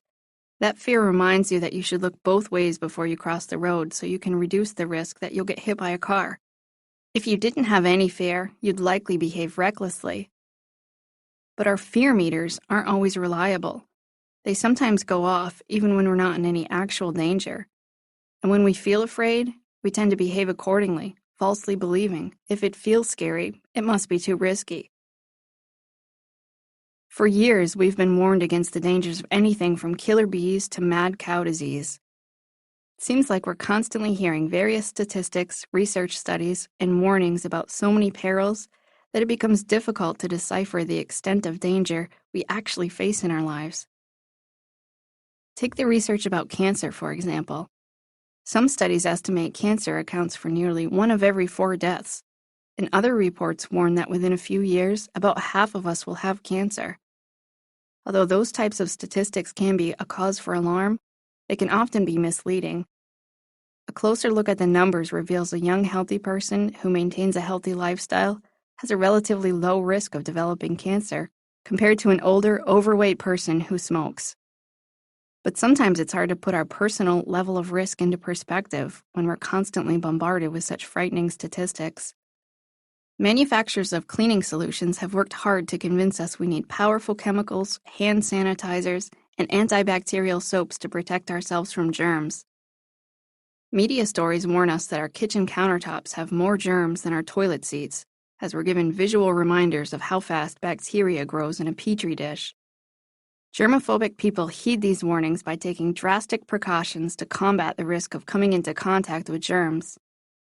They sanitize their homes daily with caustic chemicals, scrub their hands repeatedly with antibacterial products, and replace handshakes with fist bumps to reduce the spread of germs.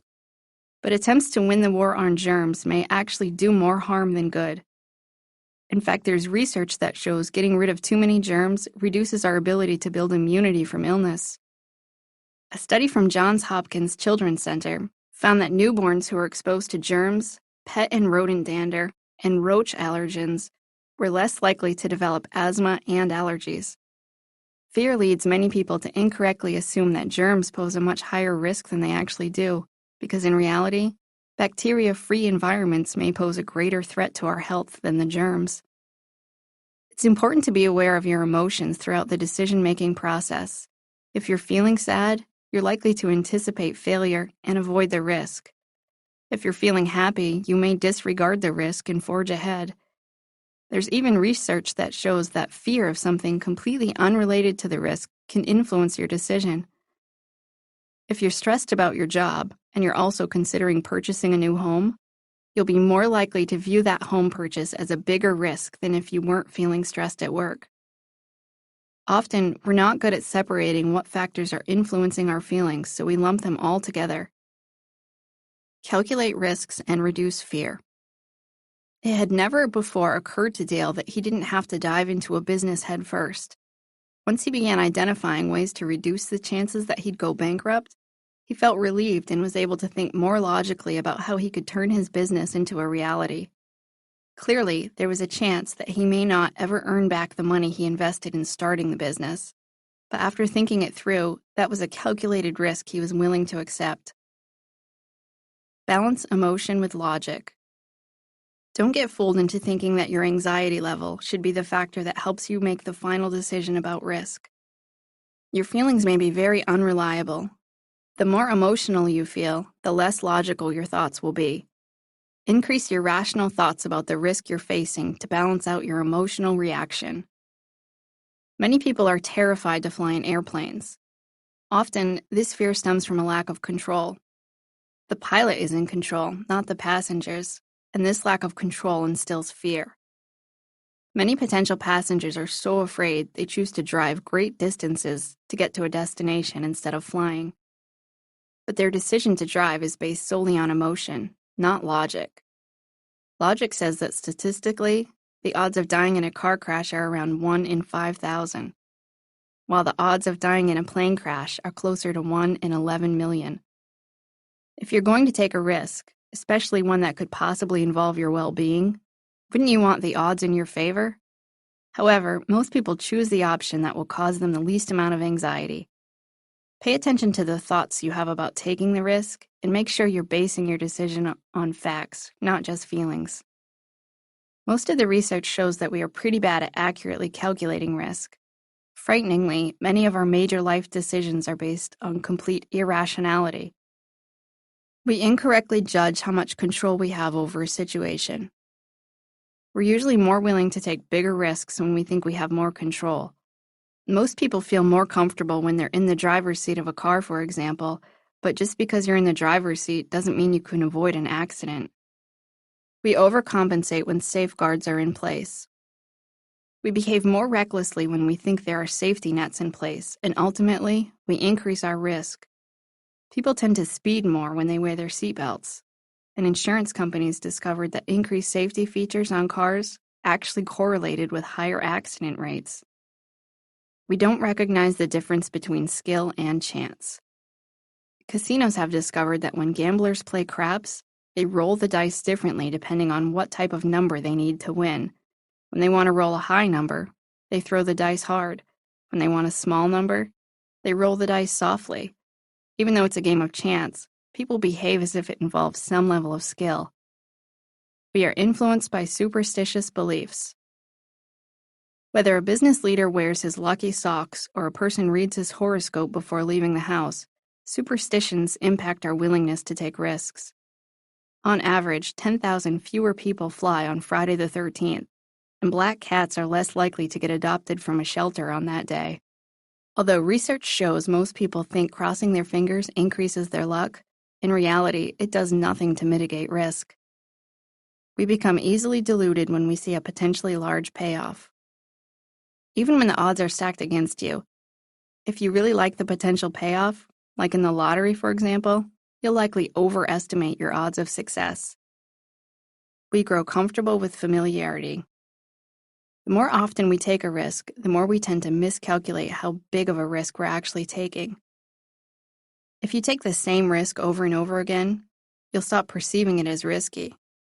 If you speed on your way to work every day, you'll greatly underestimate the danger you're putting yourself in.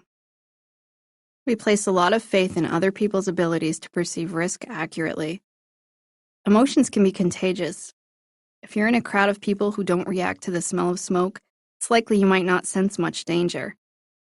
In contrast, if other people begin to panic, you're much more likely to react. We can be influenced by the media and how we perceive risk. If you are constantly exposed to news stories about a rare disease, you're more likely to think your chances of contracting that disease are higher, even if all the news stories are only reporting on isolated incidents.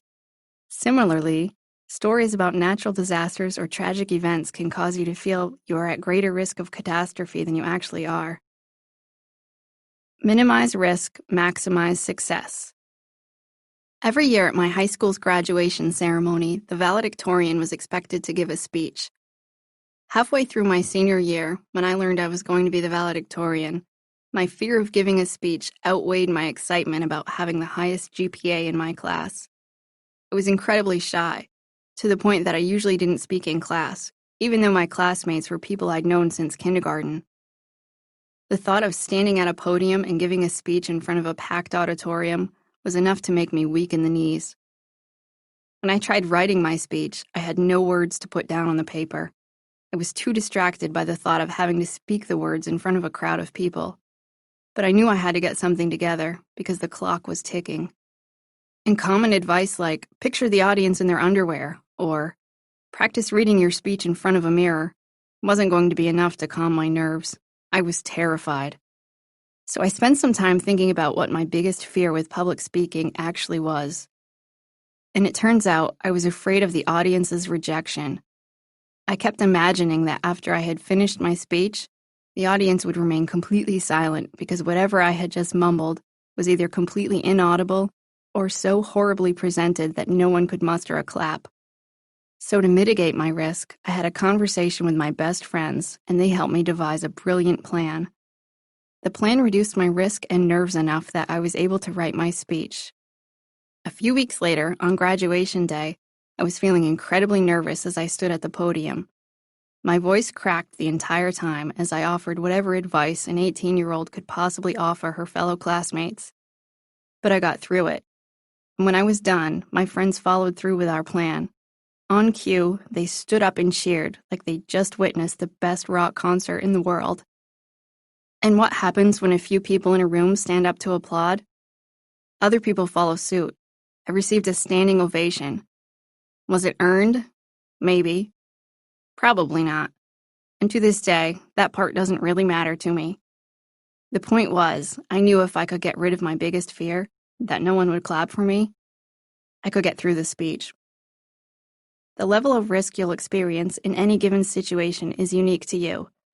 While speaking in front of a group is a risk to some people, it's not risky at all to others. Ask yourself the following questions to help you calculate your risk level. What are the potential costs? Sometimes the cost of taking a risk is tangible, like the money you might spend on an investment, but other times intangible costs are associated with risk, like the risk of being rejected. What are the potential benefits?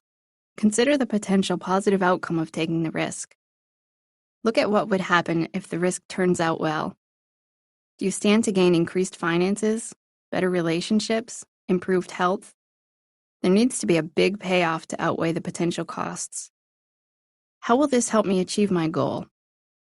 It is important to examine your bigger goals and look at how this risk plays into that goal. For example, if you are hoping to gain more money, look at how opening your own business could help you with that goal as you examine your risk. What are the alternatives? Sometimes we look at risk as if we only have two choices, take the risk or pass it up. But often, there are many different types of opportunities that can help you reach your goals. It's important to recognize those alternatives that may lie in between so you can make the most well-informed decision. How good would it be if the best-case scenario came true? Spend some time really thinking about the payoff in a risk and how that payoff could impact your life.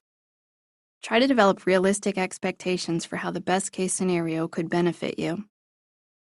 What is the worst thing that could happen, and how could I reduce the risk it will occur?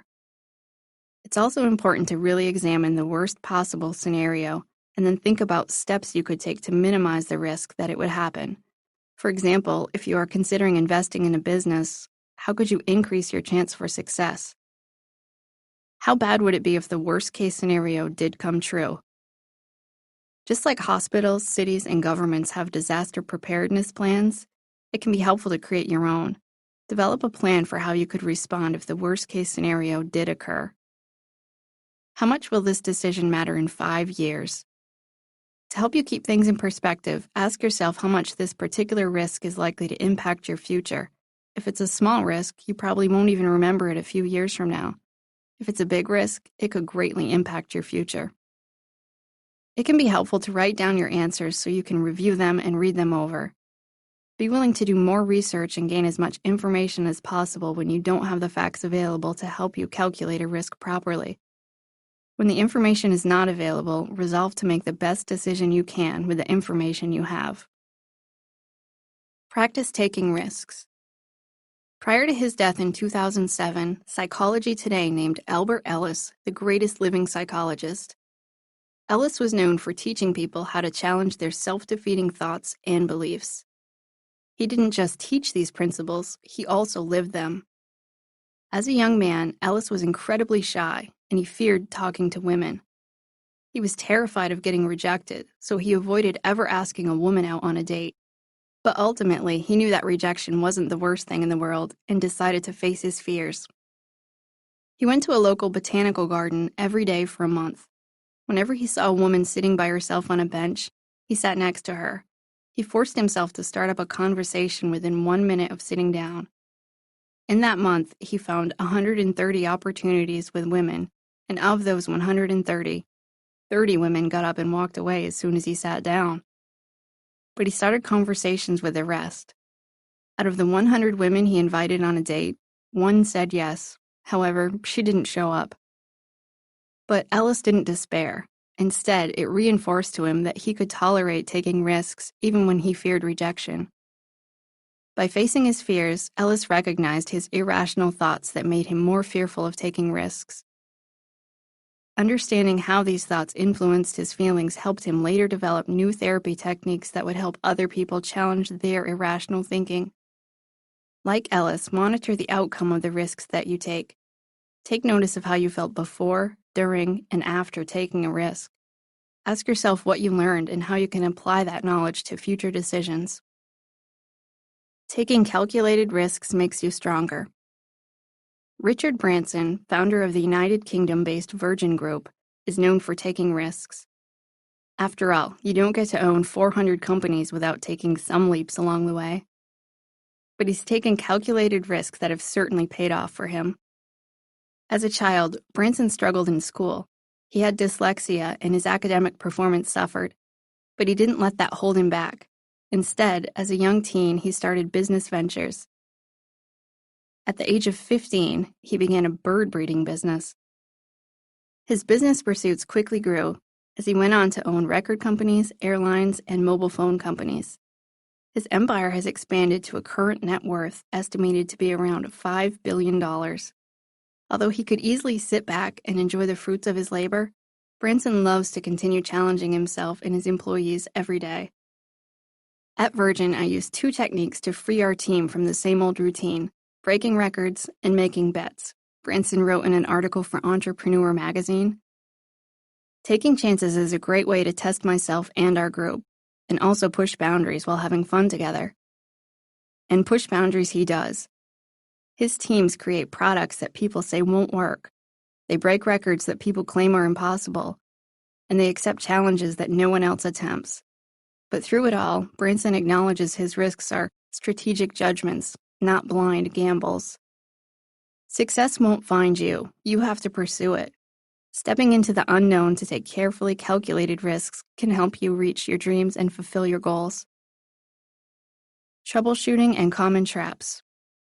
Monitor the type of risks you're taking and how you feel about those risks. Also, take note about which opportunities you are passing up. This can help ensure that you are taking the risks that could benefit you the most, even the kind that cause some anxiety. Remember that calculating risks takes practice, but with practice, you can learn and grow. What's helpful? Being aware of emotional reactions to risk-taking, identifying types of risks that are particularly challenging, recognizing irrational thoughts that influence your decision-making, educating yourself about the facts, spending time calculating each risk before making a decision, practicing taking risks and monitoring the results so you can learn from each risk you take. What's not helpful? Basing your decisions about risk on how you feel, avoiding the type of risk that stir up the most fear, allowing irrational thoughts to influence your willingness to try something new, ignoring the facts or not making an effort to learn more when you lack information you need to make the best choice, reacting impulsively without taking time to weigh the risk, refusing to take risks that cause you discomfort. Chapter 7. They don't dwell on the past. We do not heal the past by dwelling there. We heal the past by living fully in the present. Marianne Williamson. Gloria was a hard-working, 55-year-old woman who had been referred to counseling after telling her doctor that she was feeling extremely stressed. Her 28-year-old daughter had recently moved back in with her again. Since moving out of Gloria's home at 18, she'd been back at least a dozen times. She'd usually find a new boyfriend, and within weeks, if not days of meeting him, she'd move in with him. But it never worked out, and she'd always move back in with Gloria. Gloria's daughter was unemployed, and she wasn't actively looking for work. She spent her days watching TV and surfing the internet. She couldn't be bothered to help out around the house or even clean up after herself. Although Gloria said she felt like she was offering hotel and maid services, she always welcomed her daughter to stay with her. She thought giving her daughter a place to stay was the least she could do. She hadn't given her daughter the childhood she most likely deserved, and she admitted she hadn't been a very good mother. After she and her husband divorced, Gloria had dated a lot of men, and many of them weren't healthy role models. Gloria now understood she'd invested too much energy into drinking and dating rather than parenting, and she felt like the mistakes she made were the reason her daughter was struggling so much now. It was clear from the start that Gloria's shame over the way she'd parented led her to enable her daughter now that she was an adult. The majority of Gloria's stress stemmed from her anxiety over her daughter's immature behavior. She worried about her daughter's future, and she wanted her to be able to have a job and live independently. The more we talked, the more Gloria recognized that her shame and guilt were interfering with her ability to be a good parent now. She had to forgive herself and stop dwelling on the past if she wanted to move forward and do what was best for her daughter. When I asked her to consider the likelihood that her daughter would simply wake up one day and start behaving responsibly given the current conditions, Gloria acknowledged that wasn't going to happen, but she wasn't sure what to do. Over the next few weeks, we explored how Gloria viewed the past. Whenever she thought about her daughter's childhood, she'd think things like, "I'm such a bad person for not always putting my daughter's needs first," or, "It's my fault my daughter has so many problems." We explored her thoughts, and slowly but surely, Gloria learned how her self-condemnation influenced the way she treated her daughter in the present. Gradually, Gloria began to accept the reality that while she wasn't an idyllic mother, punishing herself for that today would not change the past. She also began to recognize that her current behavior toward her daughter wasn't making amends, but instead enabling her daughter's self-destructive behavior. Armed with her new attitude, Gloria created some rules and set limits with her daughter. She told her that she could only remain living in her home if she were actively looking for work. She was willing to give her some time to get back on her feet, but starting in 2 months, she'd need to pay rent if she were going to continue living at home. Although her daughter was initially upset with Gloria's new rules, she began looking for work within a few days. Within a few weeks, Gloria entered my office to proudly announce that her daughter had a job, and unlike some of the other jobs she'd had before, this one could become a career.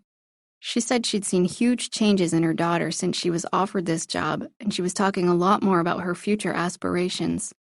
Although Gloria hadn't yet completely forgiven herself for the past, she recognized that the only thing worse than being a bad parent for 18 years would be to be a bad parent for another 18 years. Stuck in history. Sometimes people dwell on the things that happened years ago, while others tend to dwell on whatever happened last week. Do any of these scenarios sound familiar? You wish you could press the rewind button so you could redo portions of your life. You struggle with major regrets about your past. You spend a lot of time wondering how life would have turned out if only you'd chosen a slightly different path. You sometimes feel like the best days of your life are already behind you. You replay past memories in your mind like a scene from a movie over and over again. You sometimes imagine saying or doing something different in past memories to try and create a different outcome. You punish yourself or convince yourself you don't deserve to be happy. You feel ashamed of your past. When you make a mistake or experience an embarrassing episode, you keep repeatedly replaying the event in your mind. You invest a lot of time in thinking about all the things you should have or could have done differently. Although self-reflection is healthy, dwelling can be self-destructive, preventing you from enjoying the present and planning for the future. But you don't have to stay stuck in the past. You can choose to start living in the moment. Why we dwell on the past. Gloria's daughter often manipulated her mother by preying on her guilt, reminding Gloria that she wasn't always there for her as a child, which only fueled Gloria's remorse. If her daughter hadn't yet forgiven her, how could Gloria possibly forgive herself? She accepted her feelings of constant guilt as part of her penance for the mistakes she'd made, and as a result, she continued to dwell on the past. Lingering guilt, shame, and anger are just a few of the feelings that can keep you stuck in the past. You might subconsciously think, if I can stay miserable long enough, I'll eventually be able to forgive myself. You may not even be aware that deep down, you don't believe you deserve happiness. The fear of moving forward makes us want to stay stuck in the past. 2 weeks after my mother passed away, my dad's house caught on fire. The fire was contained to the basement, but smoke and black soot permeated throughout the house. Everything in the entire house had to be cleaned from top to bottom by a crew hired by the insurance company. All my mother's belongings were handled by complete strangers, and it bothered me. I had wanted things to stay just the way my mother had left them. I wanted her clothes to stay hung in the closet the same way she'd arranged them. I wanted her Christmas decorations to stay in the boxes in the same way she'd organized them. I wanted to someday, way down the road, open her jewelry box and see how she had last placed her jewelry. But we didn't have that luxury. Instead, everything got rearranged. Her clothes no longer smelled like her. I had no way of even knowing what the last book was that she was reading, and we'd never be able to sort through her belongings at our own pace. A few years later, when Lincoln died, I again wanted everything to stay frozen in time. I felt like if I studied the way he kept his clothing hung in the closet, or if I could figure out which order he'd read his books in, I'd be able to learn more about him, even though he was gone. I thought that if things got moved around, thrown out, or reorganized, I'd lose my opportunity to study valuable clues that could give me insight and information about him. It was as if I could keep him with me if I made sure there were always more things to learn. Maybe a scrap of paper would have a note on it, or maybe I'd find a picture I'd never seen before. I wanted to somehow create new memories that included Lincoln, even though he wasn't there. Although we'd been together for 6 years, it just wasn't enough. I wasn't ready to let go of anything that reminded me of him. I thought I'd be leaving him behind if I got rid of his belongings that I no longer needed, and I didn't want that. My attempts to keep everything frozen in time didn't work. Obviously, the rest of the world kept going, and over the course of many months, I was able to begin to let go of my desire to keep everything as if it were in a time capsule. Slowly, I would reassure myself that it was okay to throw away something with Lincoln's handwriting on it, and I started to get rid of the magazines he kept receiving in the mail. But I have to admit, it took me 2 years to finally throw away his toothbrush. I knew he didn't need it, but somehow throwing it away almost seemed like a betrayal. It seemed more comfortable to dwell in the past because that's where Lincoln, and my memories of him, lived. But to stay stuck there while the rest of the world changed and moved forward wasn't healthy or helpful. I had to trust that moving forward wouldn't cause me to forget any of my wonderful memories. Even though as a therapist I help people work on their rational thinking, grief brought on a lot of irrational thoughts. It made me want to dwell on the past because the past was where Lincoln was alive. But if I had spent all my time thinking about the past, I'd have never been able to create new and happy memories again. Dwelling on the past distracts you from the present. It's not just sad or tragic events that leave people focused on the past. Sometimes we dwell on the past as a way to distract ourselves from the present. Perhaps you know that 40-year-old former high school quarterback who still squeezes into his varsity jacket and talks about his old glory days. Or maybe you're friends with the 35-year-old mom who still lists prom queen as one of her biggest accomplishments. Often we romanticize the past as a way to escape problems in the present. If, for example, you're not happy in your current relationship, or if you're not in a relationship at all, it may be tempting to spend a lot of your time thinking about a past love. Perhaps you wish that your last relationship had worked out, or you still think if you'd married your high school sweetheart, you'd be better off. It can be tempting to fixate on how much easier or happier life was back then. You may even begin to regret some of the decisions that you made that landed you where you are today, and say things like, if I'd only married my old boyfriend, I'd still be happy. If I hadn't dropped out of college, I'd have a job I love. Or, if I didn't agree to move to a new city, I'd still have a good life. The truth is, we don't know what life would have had in store for us had we not made those choices. But it's easy for us to imagine that life could be better if we could only change the past. The problem with dwelling on the past. Gloria couldn't see her daughter as a capable adult. All she could see were her own mistakes. Her guilt prevented her from focusing on the present, and as a result, she enabled her daughter's irresponsible behavior. Unfortunately, her daughter was repeating a lot of the same mistakes Gloria had made. Dwelling on the past was not only holding Gloria back from reaching her full potential, but it was also holding her daughter back from maturing into a responsible adult. Ruminating on the past won't change it. Instead, wasting your time dwelling on what's already happened will only lead to more problems in the future. Here are some of the ways that dwelling on the past can interfere with your ability to be your best self. You miss out on the present. You can't enjoy the present if your mind is constantly stuck in the past. You'll miss out on experiencing new opportunities and celebrating the joys of today if you're distracted by things that have already occurred. Dwelling on the past makes it impossible to adequately prepare for the future. You won't be able to clearly define your goals or stay motivated to create change when a big part of you remains stuck in the past. Dwelling on the past interferes with your decision-making skills. When you have unresolved issues from the past, those conflicts will cloud your thinking. You won't be able to adequately make healthy decisions about what's best for you today when you can't get over something that happened yesterday. Dwelling on the past doesn't solve anything. Replaying the same scripts in your head and focusing on things you no longer have control over won't resolve anything. Dwelling on the past can lead to depression.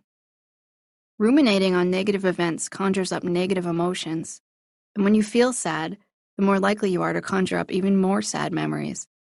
Dwelling on past times can be a vicious cycle that keeps you stuck in the same emotional state. Romanticizing the past, the grass is greener philosophy, isn't helpful. It's easy to convince yourself that you felt happier, more confident, and completely carefree back then, but there's a good chance you're exaggerating how great things used to be. It can also make you exaggerate how bad things are now. Dwelling on the past is bad for your physical health. Thinking constantly about negative events increases inflammation in your body, according to a 2013 study conducted by researchers at the University of Ohio. Dwelling on the past could put you at a greater risk for diseases associated with heart disease, cancer, and dementia. Stop the past from holding you back. Once Gloria recognized that she could learn from her past, rather than just beating herself up over it, her thinking shifted. She began changing her behavior and the way she parented her daughter. This helped her recognize how her past mistakes taught her valuable lessons about parenting. Over the course of a couple of months, she was able to recall her earlier parenting mistakes without an overwhelming sense of shame. Shift your thinking. Dwelling starts out as a cognitive process, but eventually it influences your emotions and behavior. By shifting the way you think about the past, you can move forward. Schedule time to think about a past event. Sometimes our brains need a chance to sort things out, and the more you tell yourself not to think about it, the more those memories can crop up throughout the day. Instead of battling to suppress the memories, remind yourself, I can think about that after dinner tonight. Then, after dinner, give yourself 20 minutes to think about it. When your time is up, move on to something else. Give yourself something else to think about. Create a plan to help you think about something else. For example, decide that whenever you think about that job you didn't get, you'll shift your focus to thinking about planning your next vacation. This can be especially helpful if you're prone to dwell on the negative right before you go to sleep at night. Establish goals for the future. It's impossible to dwell on the past if you're planning for the future. Establish both short-term and long-term goals and begin working on the action steps needed to achieve those goals. It will give you something to look forward to while also preventing you from looking too much into the past. Our memories aren't as accurate as we think they are. Often, when we recall unpleasant events, we exaggerate and catastrophize them. If you think about something you said during a meeting that you later regretted, you may envision that other people were reacting much more negatively than they actually did. When you recall negative memories, try these strategies to keep your experiences in perspective. Focus on the lessons you learned.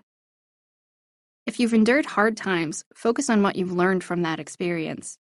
Accept that it happened and think about how you may be a changed person because of it, but realize that doesn't necessarily have to be a bad thing. Maybe you learned to speak up because you allowed yourself to be treated poorly. Or perhaps you learned that you need to be honest if you want relationships to last. Some of the best life lessons can be learned from the toughest times you've endured. Think about the facts, not the emotion. Thinking about negative events can be very distressing because you'll likely focus on how you felt during the event. But if you recall an event by walking yourself through the facts and details of the memory, your distress decreases. Instead of dwelling on how you felt when you went to a funeral, recall specific details about where you sat, what you wore, who was there. When you begin to take away the emotion surrounding an event, you're less likely to dwell on it. Look at the situation differently. When you review your past, examine what other ways there are to look at the same situation. You have control over how you weave the story. The same story can be told countless ways and still be true. If your current version is upsetting, see how else you can look at it. For example, Gloria could have reminded herself that her daughter's current choices weren't all related to her childhood. She could have recognized that although she may have made some mistakes, she was not responsible for the choices her daughter was making now. Make peace with the past. When James Barry was 6 years old, his 13-year-old brother, David, died in an ice skating accident. Although his mother had 10 children total, it was no secret that David had been her favorite. After his death, she was so distraught that she could hardly cope with life. So at the age of 6, Barry did everything he could to compensate for his mother's grief. He even tried to take over the role of David to help fill the void his mother felt from his death. He dressed in David's clothing and learned how to whistle the same way David used to. He became her constant companion as he devoted his entire childhood to trying to make his mother smile again. Despite Barry's attempts to make his mother happy, she often warned him about the hardships of being an adult. She told him to never grow up because adulthood was only filled with grief and unhappiness. She even said she took some relief knowing that David would never have to grow up and face the realities of adulthood. In an attempt to please his mother, Barry resisted maturity as much as he could. He especially didn't want to grow any older than David had been when he'd passed away. He tried with all his might to remain a child. His attempts to stay a boy even seemed to stunt his physical growth as he hardly reached 5 feet tall. After he finished school, Barry wanted to become an author, but his family pressured him to go on to study at a university because that's what David would have done. So Barry found a compromise. He'd continue his education, but he'd study literature. Barry went on to pen one of the most famous works of children's literature, Peter Pan, or The Boy Who Wouldn't Grow Up. Originally written as a play, which later became a famous movie, the main character, Peter Pan, faces the conflict between the innocence of childhood and the responsibility of adulthood. Peter chooses to remain a child and encourages all the other children to do the same. As the legendary fairy tale, it seems like a delightful children's story, but when you know the author's history, the anecdote is quite tragic. Barry's mother couldn't move forward after the death of her son. She was convinced that childhood was the best time of her life and that the present and future were only riddled with pain and agony. As an extreme case of someone who dwelled on the past, she allowed it to interfere with the well-being of her children. It affected Barry not just during his childhood, but also throughout his adulthood. The misconceptions we hold about grief can contribute to our choice to live in the past. Many people wrongly believe that the amount of time you grieve over someone is directly proportional to the amount of love you had for someone. If you cared a little about someone who died, you may grieve for months. But if you really love that person, you'd grieve for years or even for the rest of your life. But the truth is, there isn't a right amount of time to grieve. In fact, you may grieve for years or even forever, but the amount of sadness you feel doesn't equate to the amount of love you had for that person. Hopefully, you have many cherished memories of your loved one, but moving forward means actively working toward creating new memories for yourself, making the best decisions for you, and not always doing what someone else would want you to do. If you find yourself ruminating on some aspect of your past, you may need to take action to make peace with the past. Here are some ways to make peace with the past. Give yourself permission to move forward. Sometimes you just need to give yourself permission to move forward. Moving forward doesn't mean you have to leave your memories of a loved one behind, but it does mean you can do the things you need to do to enjoy the moment and get the most you can out of life. Recognize the emotional toll of dwelling on the past versus moving forward. Sometimes dwelling on the past is a strategy that works in the short term, but not in the long term. If you think about the past, you don't have to focus on what's going on right now. But over the long term, there are consequences. Recognize what you'll miss out on in life if your attention is focused on the past. Practice forgiveness. Whether you're dwelling on past hurt and anger because you can't forgive yourself or because you can't forgive someone else, forgiveness can help you let go of that hurt. Forgiveness doesn't mean forgetting something happened. If someone hurt you, you can forgive them while still deciding not to have any more contact, for example. Instead, focus on letting go so you don't stay consumed with the hurt and anger. Change behavior that keeps you stuck in the past. If you find yourself avoiding certain activities because you're afraid it will dredge up bad memories or because you feel like you don't deserve to do them, consider doing them anyway. You can't change the past, but you can choose to accept it.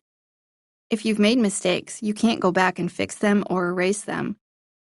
You may be able to try and take steps to repair some of the damage you've caused, but it won't make everything better. Seek professional help if necessary. Sometimes traumatic events can lead to mental health issues like post-traumatic stress disorder. Near-death experiences, for example, can lead to flashbacks and nightmares that make it difficult to make peace with the past. Professional counseling can help reduce the distress associated with traumatic memories so you can move forward more productively. How making peace with the past will make you stronger. Winona Ward grew up in rural Vermont. Her family was poor, and as in many homes in the area, domestic violence was common. Ward's father routinely physically and sexually abused her. She often witnessed her father beating her mother.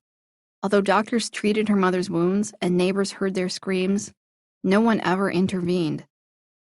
Ward kept her family problems a secret. She immersed herself in her academics and excelled in school. At the age of 17, she left home and got married.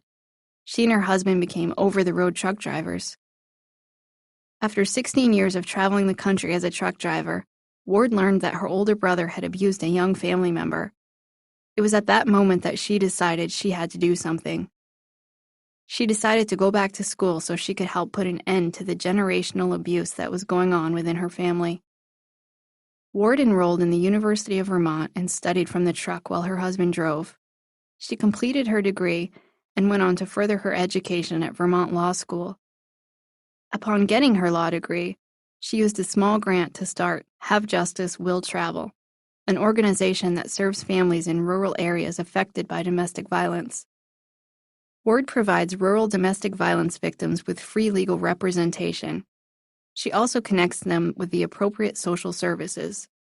Because many families lack the resources or transportation to travel to an office, Ward travels to them. She provides education and services to help families put an end to generational cycles of abuse. Instead of dwelling on her horrific past, Ward chooses to focus on what she can do to help other people in the present. Refusing to dwell on the past doesn't mean you pretend the past didn't happen. In fact, it often means embracing and accepting your experiences so you can live in the present. Doing so frees up your mental energy and allows you to plan for your future based on who you want to become, not who you used to be. Anger, shame, and guilt can run your life if you're not careful. Letting go of those emotions helps you to be in charge of your life. Troubleshooting and common traps. If you spend all your time looking in the rearview mirror, you can't look out the windshield. Staying stuck in the past will prevent you from enjoying the future. Recognize times when you're dwelling on the past and take the steps necessary to heal your emotions so you can move forward. What's helpful? Reflecting on the past enough that you can learn from it. Moving forward in your life, even when it may be painful to do so. Actively working through grief so you can focus on the present and plan for the future. Thinking about negative events in terms of facts, not emotions. Finding ways to make peace with the past.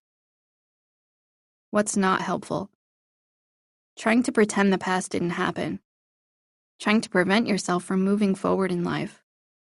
Focusing on what you've lost in life without being able to live in the present. Replaying painful events in your mind repeatedly and focusing on how you felt during them. Trying to undo the past or make up for your past mistakes. Chapter 8. They don't make the same mistakes over and over. The only real mistake is the one from which we learn nothing. John Powell. When Christy entered my therapy office, the first thing she said was, "I have a college degree and I'm smart enough not to yell at my coworkers, so why can't I stop yelling at my kids?" Every morning she made a promise that she wasn't going to yell at her two teenagers, but almost every evening she found herself raising her voice toward at least one of them. She told me she yelled because she felt frustrated when her kids didn't listen to her, and lately it seemed like they hardly ever listened. Her 13-year-old daughter often refused to do her chores, and her 15-year-old son wasn't putting any effort into his homework. Whenever Christy came home from a long day at work to find them watching TV and playing video games, she told them to get to work, but they usually talked back, and Christy resorted to yelling. Christy clearly knew that yelling wasn't good for her kids. She recognized that it only made the situation worse. She prided herself on being an intelligent and successful person, so it surprised her when she struggled to get this area of her life under control. Christy spent a couple of sessions examining why she kept making this same mistake over and over. She discovered that she really didn't know how to discipline the kids without yelling, and she wasn't going to be able to stop yelling at her kids until she had a plan about what to do instead. So we worked on various strategies she could use to respond to disrespectful and defiant behavior. Christy decided she'd offer one warning, and then follow through with a consequence if her kids didn't do as she asked. She also needed to learn how to recognize when she was getting angry so she could step away from a situation before she started yelling. Her downfall seemed to be that when she lost her cool, her rational thoughts about discipline went out the window. I further worked with Christy to help her find a new way to think about discipline. When she first came to me, she admitted that she felt it was her responsibility to make her kids do what she said, at all costs, because if they didn't, it would mean they won. But this approach always seemed to backfire. Once Christy could let go of the idea she needed to win a power struggle, she developed a new outlook on discipline. If her children chose not to follow her directions, she took away their electronics without arguing and trying to force them to behave. It took some practice for Christy to change her parenting strategies. There were times where she still found herself resorting to yelling, but she was now equipped with alternative discipline strategies. Each time she found herself slipping, she could review her triggers and identify strategies to prevent raising her voice again the next time. Repeat offender.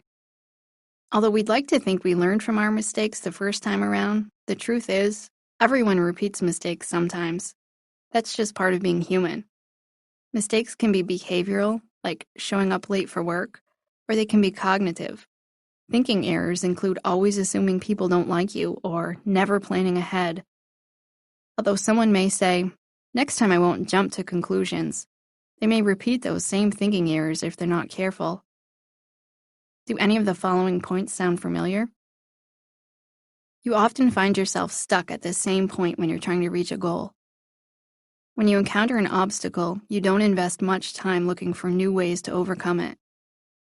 You find it hard to give up your bad habits because you keep falling back on your old ways. You don't invest much time in analyzing why your attempts to reach your goals are unsuccessful.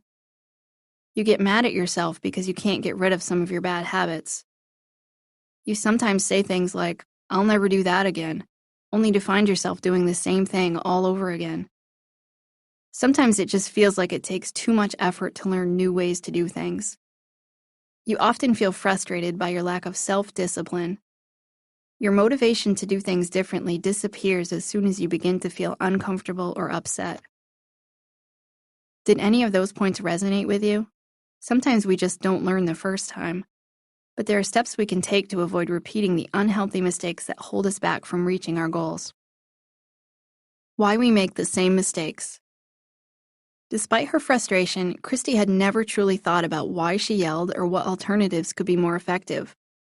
Initially, she was hesitant to follow through with a new discipline plan because she worried that removing privileges would only anger her children further and lead to more disrespectful behavior. She had to gain confidence in her parenting abilities before she could stop repeating the same mistakes. If someone says, "I'm never going to do that again," why on earth would that person keep doing it over and over? The truth is, our behavior is complicated.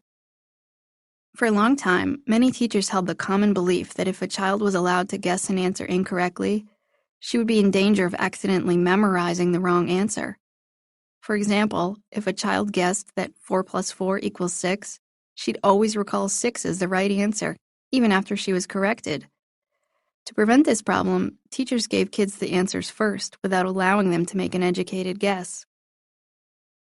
Fast forward to 2012, when a research study published in the Journal of Experimental Psychology, Learning, Memory, and Cognition showed that as long as study participants were given a chance to learn the correct information, they could learn from previous mistakes. In fact, researchers found that when kids thought about potential answers, even if those answers were incorrect, their retention rates for the correct answers improved once their mistakes were corrected. Kids, just like adults, are able to learn from their mistakes when they're given the opportunity. Despite the fact that we now have a study that proves we can learn from our mistakes, it is difficult to completely unlearn what we were taught when we were younger. Growing up, you may have learned it's better to hide your mistakes than face the consequences. And school wasn't the only place we built our understanding of handling mistakes. Celebrities, politicians, and athletes are commonly portrayed in the media as trying to cover up their missteps. They lie and attempt to talk their way out of admitting they did anything wrong, even when there's evidence to the contrary. And when we deny our mistakes, we are less likely to examine them and gain any true understanding or lessons from them, making us more susceptible to repeating them in the future. We've all heard this line before: "I stand by my decisions." This is an acknowledgement of behavior, but falls short of admitting a mistake, all because of pride. Being stubborn is a big factor for repeat offenders, too. A person who makes a poor investment may say, "Well, I've got so much invested in this now, I might as well just keep going." Rather than just losing a little money, he'd rather risk more because he's too stubborn to stop. Someone in a job she despises may say, "I've devoted 10 years of my life to this company. I don't want to walk away now." But the only thing worse than investing 10 years into something unhealthy or unproductive is investing 10 years in one day. Impulsivity is another reason people repeat mistakes. Although there's a lot to be said for dusting yourself off and getting right back up on the horse, it is wiser to figure out why you fell off in the first place before you try again. Find yourself stuck in a state of perpetually repeating mistakes? You might be getting too comfortable. A woman may enter into one bad relationship after another because it's all she knows. She may keep dating men all within the same social circle who have similar problems because she lacks the confidence to look for a better prospect elsewhere. Similarly, a man may keep turning to alcohol when he feels stressed because he doesn't know how to cope with problems sober. To avoid those mistakes and do something different would feel uncomfortable.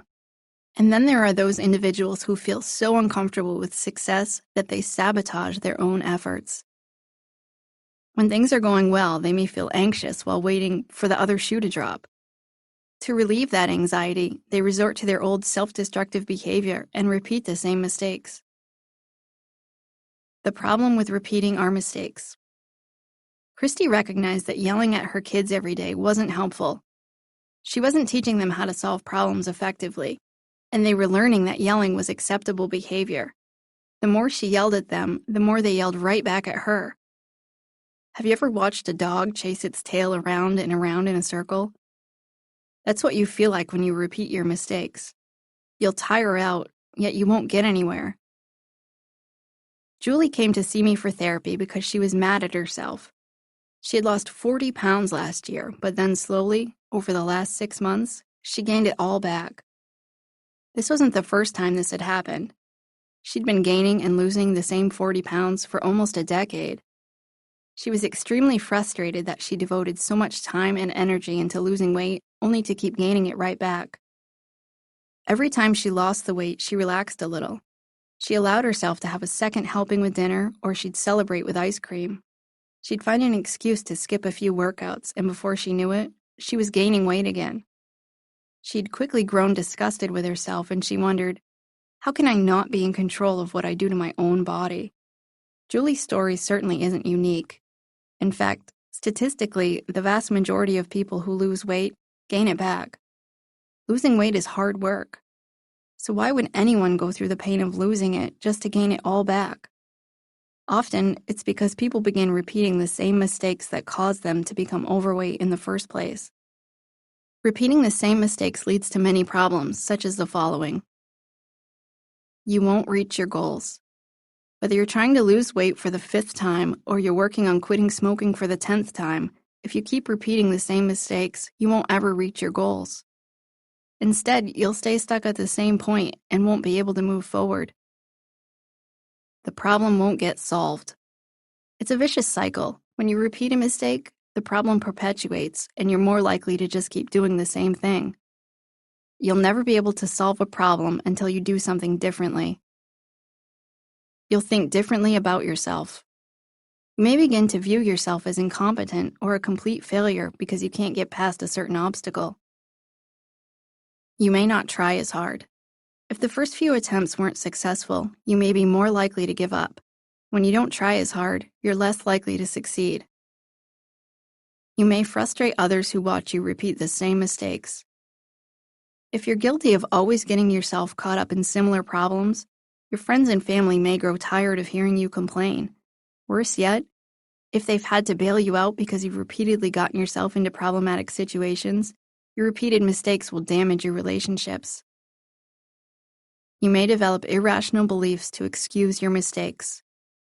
Instead of looking at how your behavior is interfering with your progress, you may conclude it's just not meant to be. An overweight person who struggles to lose weight and keep it off may simply decide, I'm big boned, I wasn't meant to be smaller. Avoid making the same blunders over and over again. To break the yelling cycle Christy found herself stuck in, she first had to examine her discipline style and then come up with alternative consequences. She knew that in the beginning, her kids would likely test the new restrictions she imposed, so it wasn't until she developed a solid plan to deal with her emotions that she could effectively manage their misbehavior without losing her cool. Study the mistake. In the mid-1800s, Roland Macy opened a dry goods store in Haverhill, Massachusetts. Even though he opened the store in a quiet part of town that rarely attracted visitors, let alone customers, he was certain that his store would draw attention. But he was wrong, and he was soon struggling to keep the doors open. In an attempt to attract business to his part of town, he arranged for a large parade, complete with a marching band, to lure people into the streets. The parade ended in front of the store, where a well-known businessman from Boston was scheduled to give a speech. Unfortunately, due to extremely hot weather on the day of the parade, no one ventured outdoors to follow the band as Roland had expected. His marketing mistakes cost him a lot of money and ultimately his business. However, Roland was someone who learned from his mistakes, and just a few short years later, he opened R.H. Macy Dry Goods in downtown New York. This was his 5th store, following his previous 4 failed businesses. But from each mistake he made, he learned something new. And by the time he opened R.H. Macy Dry Goods, he had learned a lot about running a business and marketing it successfully. Macy's department store has gone on to become one of the most successful stores in the world. Unlike Roland's first parade, which was held during the high heat of summer, the store now carries out its annual parade, the Macy's Thanksgiving Day Parade, during the cool fall weather. Not only does it attract large crowds into the streets, but it's also broadcast on TV to more than 44 million viewers each year. Roland Macy didn't simply look for excuses about why his first business ventures weren't successful. Instead, he studied the facts and took responsibility for his part in each mistake. Then he was able to apply that knowledge to help him do something different the next time. If you want to avoid repeating a mistake, spend some time studying it. Set any negative feelings you might have aside, acknowledge the factors that led up to your misstep, and learn from it. Look for an explanation without making an excuse. Ask yourself the following questions. What went wrong? Spend a little bit of time reflecting on your mistakes. Try to discern the facts about what happened. Maybe you overspend on your budget every month because you can't resist shopping. Or maybe you get into the same argument with your spouse repeatedly because the issue never really resolves itself. Examine what thoughts, behaviors, and external factors contributed to the mistake. What could I have done better? As you reflect on the situation, look for things you could have done better. Maybe you didn't stick with something long enough. For example, maybe you gave up on trying to lose weight after only 2 weeks.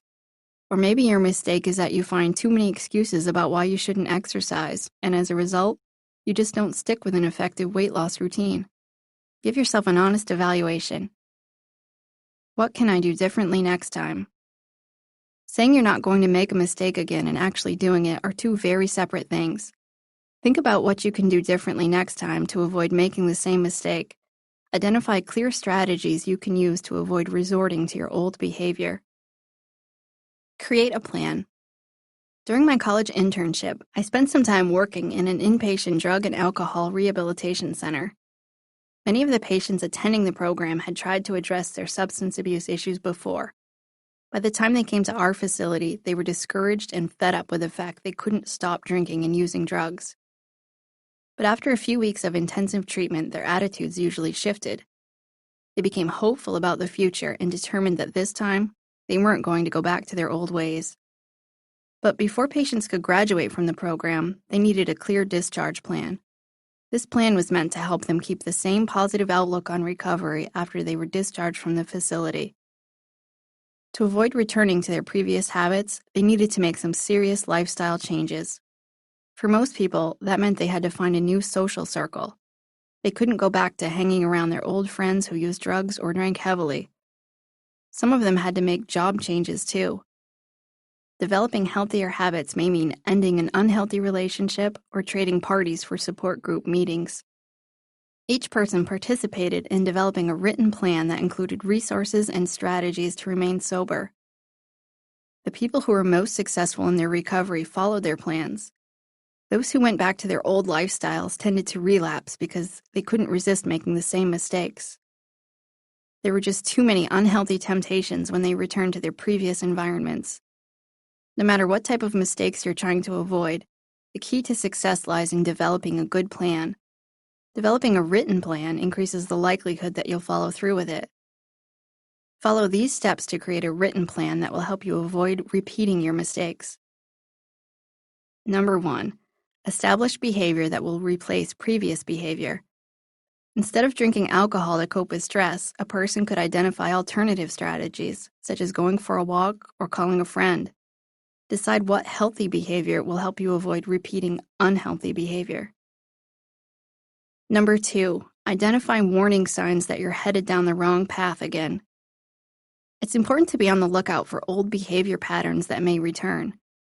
Perhaps you'll know your spending habits are out of control again when you begin putting purchases on credit cards. Number 3, find a way to hold yourself accountable. It'll be more difficult to hide your mistakes or ignore them when you're being held accountable. Talking to a trusted friend or relative who is willing to hold you accountable and point out your blunders can be helpful. You may also be able to increase the likelihood that you'll hold yourself accountable by keeping a journal or using a calendar to chart your progress. Practice self-discipline. Self-discipline isn't something you either have or you don't. Instead, everyone has the ability to increase their self-discipline. Saying no to a bag of chips or a couple of cookies requires self-control, as does exercising when you don't feel like it. Avoiding those mistakes that can derail your progress requires constant vigilance and hard work. Here are some things to keep in mind when working to increase your self-control. Practice tolerating discomfort. Whether you're feeling lonely and you're tempted to text message that ex who isn't good for you, or you're craving a sweet treat that will blow your diet, practice tolerating the discomfort. Although people often convince themselves if they give in just this once, it will help, research shows otherwise. Each time you give in, you reduce your self-control. Use positive self-talk. Realistic affirmations can help you resist temptation in moments of weakness. Saying things like, "I can do this," or "I'm doing a great job working toward my goals," can help you stay on track. Keep your goals in mind. Focusing on the importance of your goals helps decrease temptations. So if you focus on how good you'll feel when your car is paid off, you'll be less tempted to make that purchase that will wreak havoc on the month's budget. Impose restrictions on yourself. If you know you're likely to spend too much money when you're out with friends, only take a small amount of cash with you. Take steps to make it difficult, if not impossible, for you to give in when you're faced with temptation. Create a list of all the reasons why you don't want to repeat your mistake. Carry this list with you. When you're tempted to resort to your previous behavior pattern, read this list to yourself.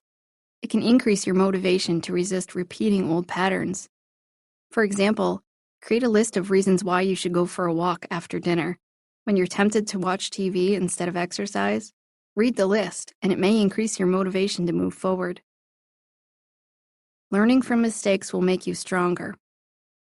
After quitting school at the age of 12, Milton Hershey went to work at a print shop, but he soon realized he wasn't interested in a career in the printing business.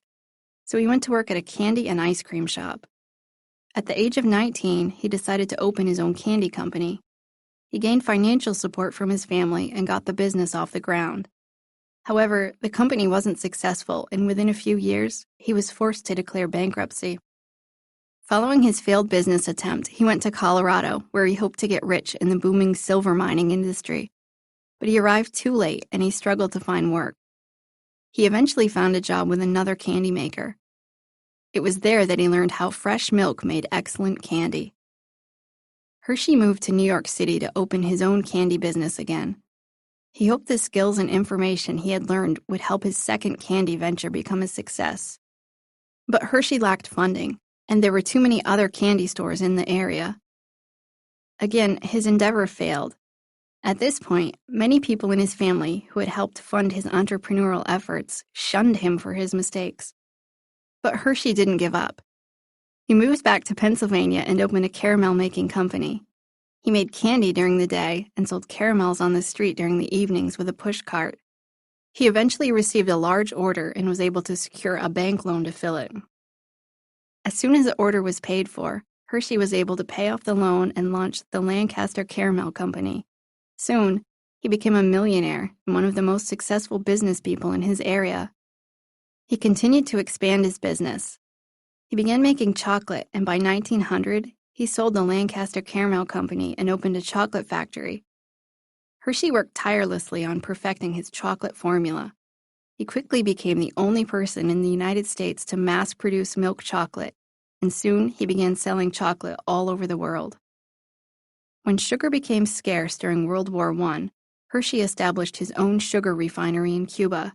But as soon as the war ended, the sugar market collapsed. Once again, Hershey found himself in financial trouble. He borrowed money from the bank, but he had to mortgage his properties until the loan was paid off. Nevertheless, Hershey managed to get his business back in order, and he paid off the loan within 2 years. Not only did he build a thriving chocolate factory, but he created a thriving town. During the Great Depression, Hershey was able to keep his employees working. He created a variety of buildings in the town, including a school, a sports arena, and a hotel. The new construction employed many people. Throughout all his success, he also became a great philanthropist. Hershey's ability to learn from his mistakes helped him go from running failed candy businesses to owning the world's biggest chocolate company. Even today, the town known as Hershey, Pennsylvania is adorned with streetlights in the shape of Hershey's Kisses, and over 3 million visitors tour the Hershey's World Chocolate Factory to learn how Milton Hershey made chocolate go from a bean to a bar. When you view mistakes not as something negative, but instead as an opportunity to improve yourself, you'll be able to devote time and energy into making sure you don't repeat them.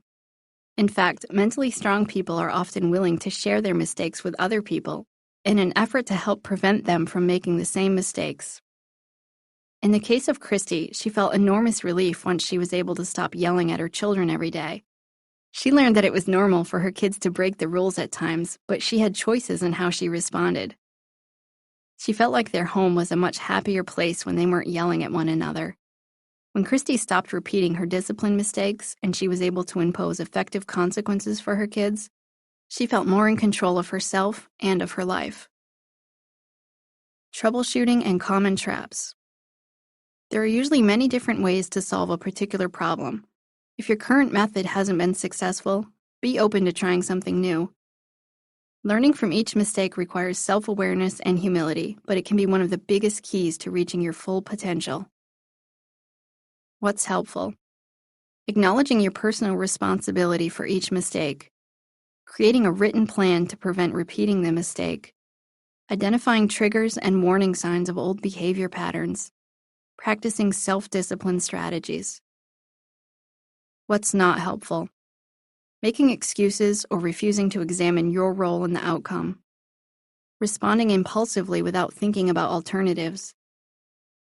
Putting yourself in situations where you are likely to fail. Assuming you can always resist temptation or deciding you're doomed to keep repeating your mistakes. Chapter 9. They don't resent other people's success. Resentment is like drinking poison and then hoping it will kill your enemies. Nelson Mandela. Dan and his family frequently attended social gatherings in their neighborhood. They lived in the type of community where backyard barbecues were common, and parents often attended each other's children's birthday parties. Dan and his wife even hosted get-togethers on occasion. From all accounts, Dan was a friendly, outgoing man who seemed to have it all together. He had a nice house and a good job with a reputable company. He also had a lovely wife and 2 healthy children. But Dan had a secret. He despised attending parties where he had to hear about Michael's impressive promotion or Bill's brand new car. It angered Dan that his neighbors could afford expensive vacations and the greatest toys on the market. Ever since he and his wife had decided that she should quit her job to become a stay-at-home parent a few years ago, money was tight. His efforts to keep up the appearance of financial abundance had left Dan deeply in debt. In fact, he was keeping secrets from his wife about the extent of their financial problems. But Dan felt he needed to keep up the charade that they could financially compete with the neighbors at all costs. Dan decided to seek help when his wife told him he needed to do something about his short fuse. When he initially came to therapy, he said he wasn't sure how therapy could help. He knew his irritability was caused by the fact that he was so tired all the time. And the reason he was so tired was because he had to work long hours to pay the bills. We talked about his financial situation and the reasons he felt compelled to work such long hours. At first, he blamed his neighbors for his long workdays. He said they all prided themselves on having such nice things that he was forced to keep up with them. When I gently challenged whether he was forced to keep up with them, he agreed that he didn't have to, but he wanted to. Dan agreed to attend a few more therapy sessions, and over the next few weeks, his resentment toward his neighbors became apparent. When we explored some of the reasons why he was so angry with his neighbors, Dan revealed that he had grown up poor, and he never wanted his children to feel like he did as a child. He'd been teased and bullied because his family couldn't afford expensive clothing or toys like the other kids had.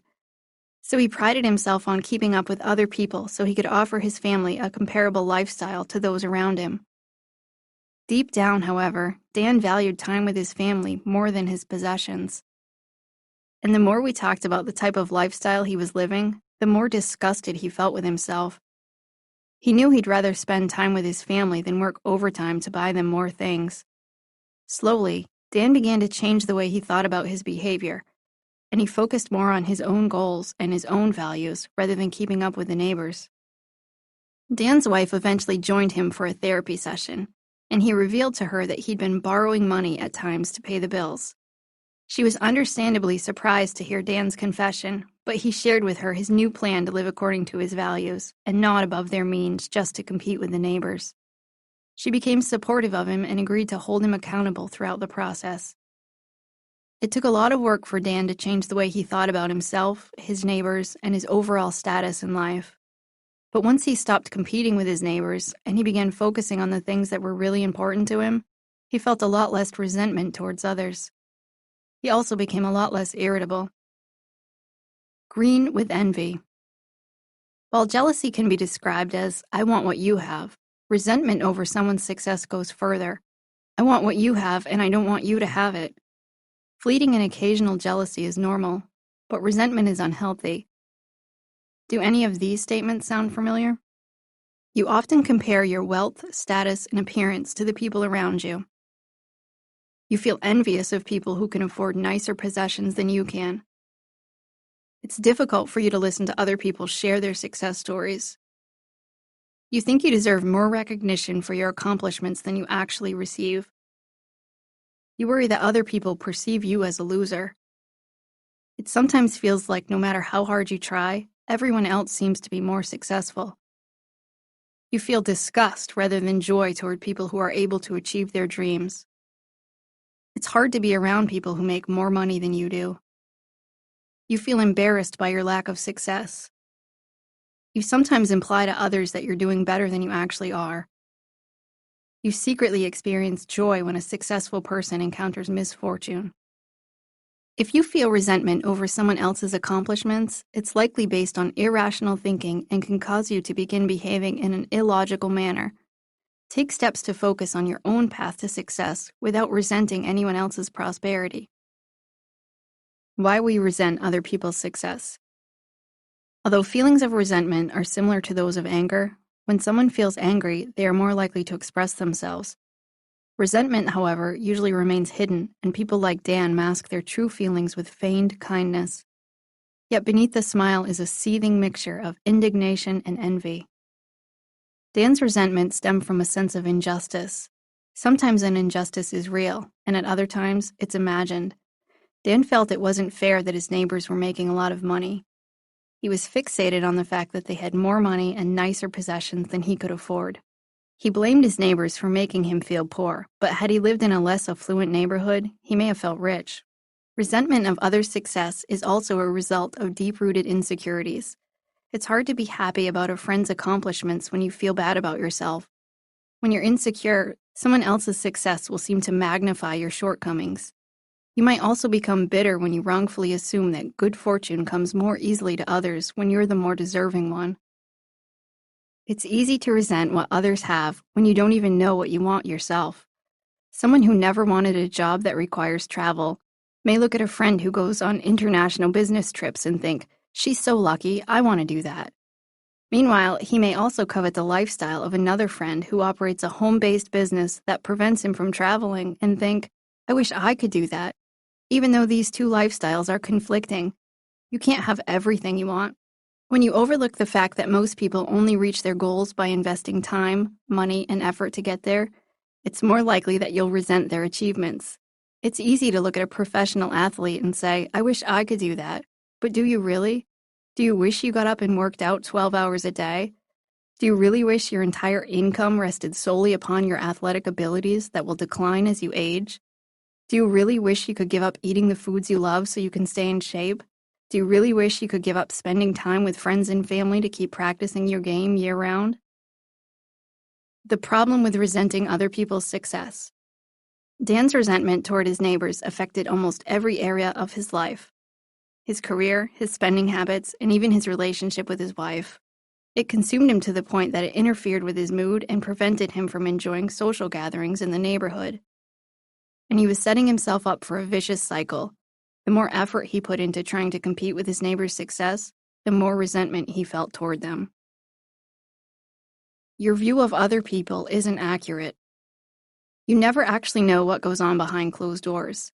Dan had no idea what type of problems his neighbors may have actually been experiencing, but he resented them based on what he saw.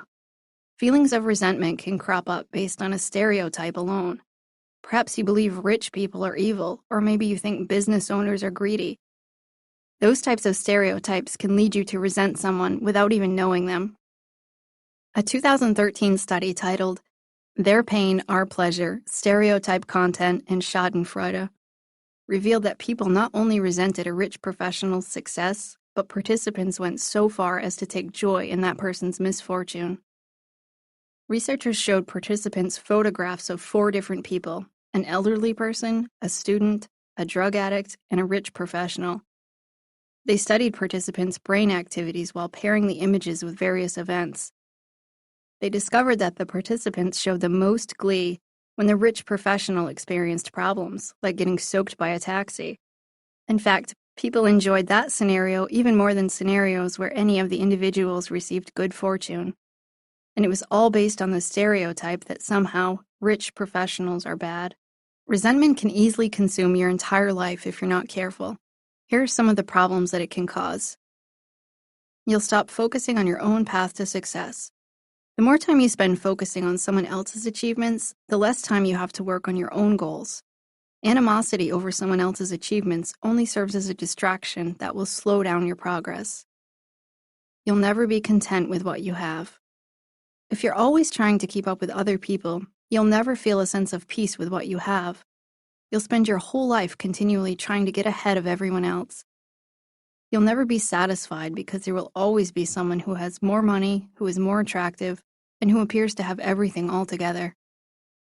You'll overlook your skills and talents. The more time you spend wishing you could do what someone else does, the less time you'll focus on sharpening your own skills. Wishing that other people lack talent won't improve your talent. You may abandon your values. Resentment can cause people to behave in a desperate manner. It's hard to stay true to your values when you feel a lot of anger toward people who have things you don't. Unfortunately, resentment can lead people to behave in a manner they normally wouldn't, like sabotage someone else's efforts or go into debt to try and keep up. You may damage relationships. When you resent someone, you won't be able to maintain a healthy relationship with him or her. Resentment leads to indirect communication, sarcasm, and irritability that is often hidden under a fake smile. You won't be able to have an authentic and genuine relationship with someone when you're holding secret grudges. You may begin tooting your own horn. At first, you may copy someone you resent in an effort to keep up, but if that person's accomplishment seems to be overshadowing yours, you may resort to boasting about yourself or even outright lying about your accomplishments. Attempts to outdo or one-up other people usually aren't flattering, but sometimes resentful people behave this way out of desperation to try and prove their worth. Curb your jealousy. Dan had to pause to evaluate his own life before he could stop resenting other people for their achievements. Once he chose to create his own definition of success, which involves spending time with his family and raising his children according to his values, he was able to remind himself that his neighbor's good fortune didn't diminish his efforts to reach his goals. In addition to addressing his insecurities, Dan had to challenge his thinking.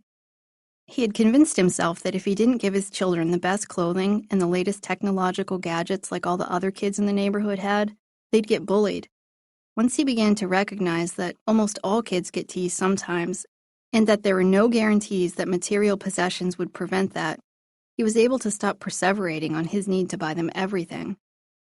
When it hit him that he might unintentionally be causing them to become materialistic, which wasn't a characteristic he wanted them to have, he turned his efforts to spending quality time with them. Change your circumstances. I had been working with a man in my therapy office for a couple of months who was battling a lot of different issues. He yelled at his kids and swore at his wife daily. He smoked marijuana a couple of times a day and drank to the point of passing out a few times a week. He had been in between jobs for over 6 months, and he was way behind on his bills. He routinely complained about how unfair his life was, and he constantly argued with anyone who offered him help. One day, he entered my office and said, "Amy, I don't feel good about myself." To his horror, I said, "That's good." He looked perplexed as he said, "Why would you say that? Your job is to help me with my self-esteem." I explained to him that based on his current behavior, not feeling good about himself was actually a healthy sign. The last thing I wanted to do was help him feel good about himself in his present situation. Of course, I wouldn't have said that so blatantly to just anyone, but I'd known him for a while, and I had a good enough rapport with him that I knew he'd be able to tolerate hearing it. Over the next few months, I had the pleasure of watching him grow and change. And by the end of treatment, he felt better about himself, but not simply because he repeatedly showered himself with false accolades. Instead, he gained an income, quit abusing drugs and alcohol, and worked hard on treating people with kindness. His marriage improved, his relationship with his daughters improved. He felt much better once he began behaving according to his values. Feeling bad was an indicator that he needed to change. If you don't feel good about who you are, it's important to examine what the reason might be. Perhaps you aren't behaving in a way that builds healthy self-worth. If that's the case, examine what you can do differently in your life to bring your behavior in line with your values and your goals. Change your attitude. If you're already behaving in the manner that aligns with your values and goals, yet you still resent other people's accomplishments, there may be some irrational thoughts interfering with your ability to appreciate their successes. If you're constantly thinking things like, "I'm stupid," or "I'm not as good as other people," it's likely that you'll feel resentment when you see other people enjoying success. Not only might you be thinking irrationally about yourself, but you may also have irrational thoughts about other people.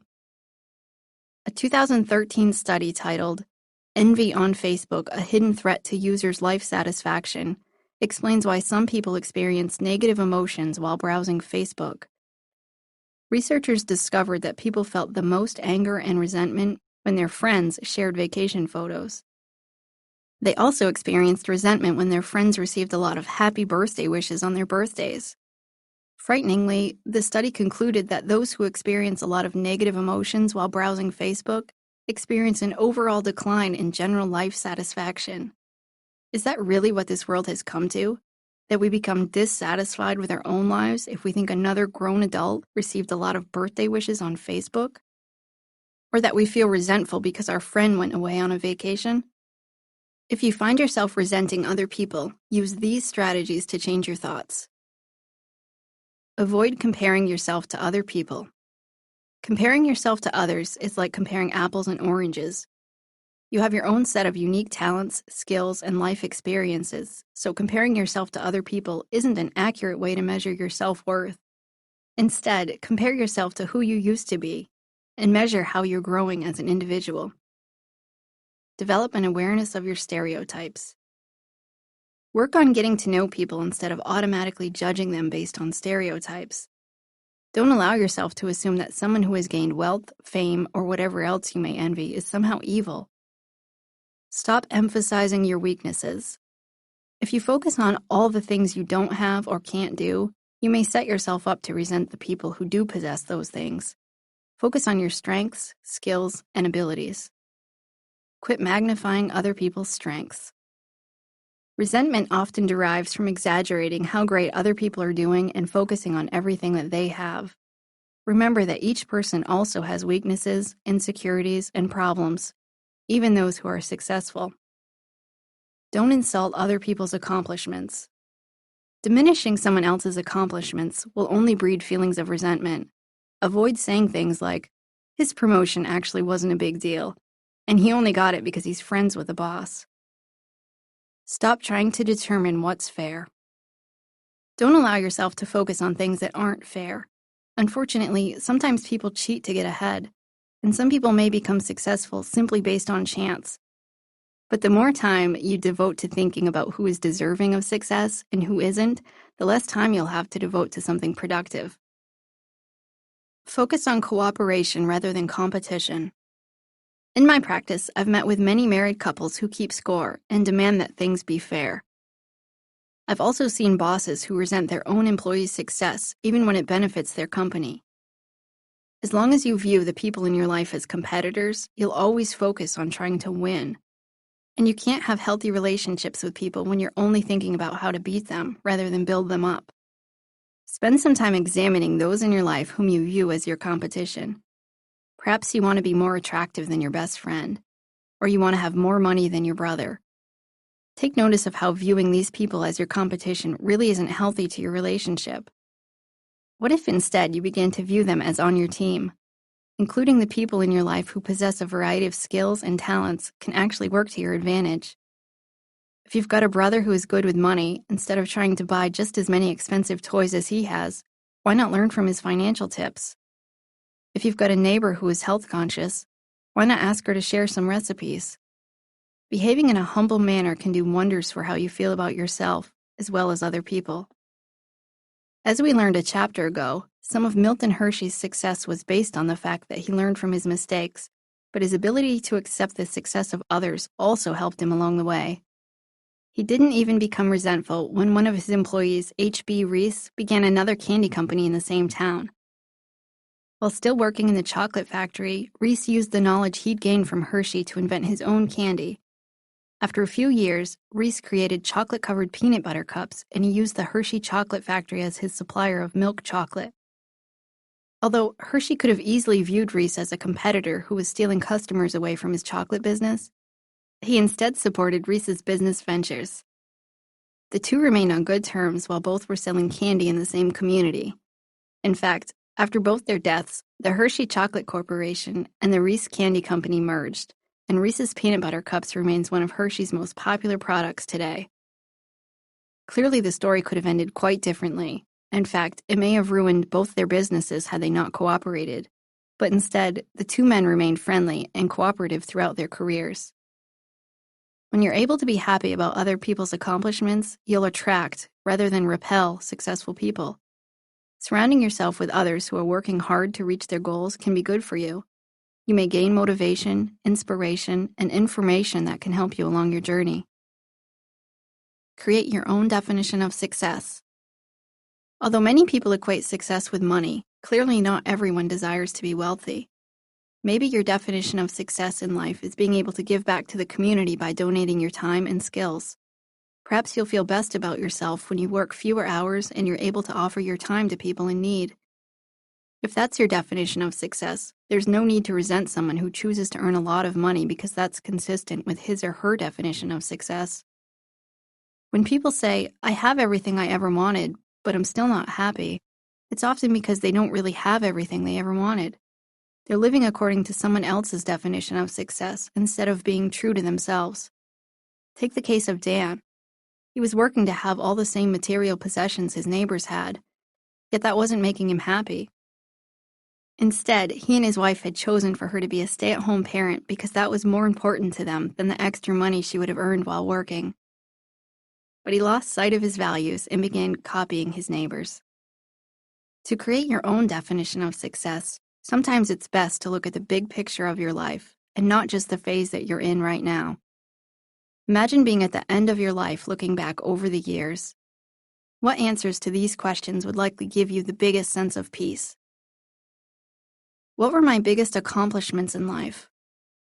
Would your biggest accomplishments likely involve money, the contributions you made to other people, the family that you built, the business you created, the fact you made a difference in the world? How would I know that I had accomplished those things? What evidence do you have that demonstrates you reached your goals? Did people tell you they appreciated your contributions? Do you have a bank account to prove you made plenty of money? What were the best ways I spent my time, money, and talents? Which memories in your life will likely be the most important to you? What types of activities will give you the most sense of pride and fulfillment? Write down your definition of success. When you're tempted to resent other individuals who are working toward their own definition of success, remind yourself of your definition. Everyone's path to success is different, and it's important to recognize that your journey is unique. Practice celebrating other people's accomplishments. If you're working toward your own definition of success and you've addressed your insecurities, you can celebrate other people's accomplishments without any feelings of resentment. You'll stop worrying that someone else's success will make you look bad once you accept that you aren't in direct competition. Instead, you'll feel genuinely happy for someone who reaches a new milestone, earns more money, or does something you haven't done. Peter Bookman is an excellent example of someone who celebrates other people's accomplishments, even though by some accounts, he should feel resentful.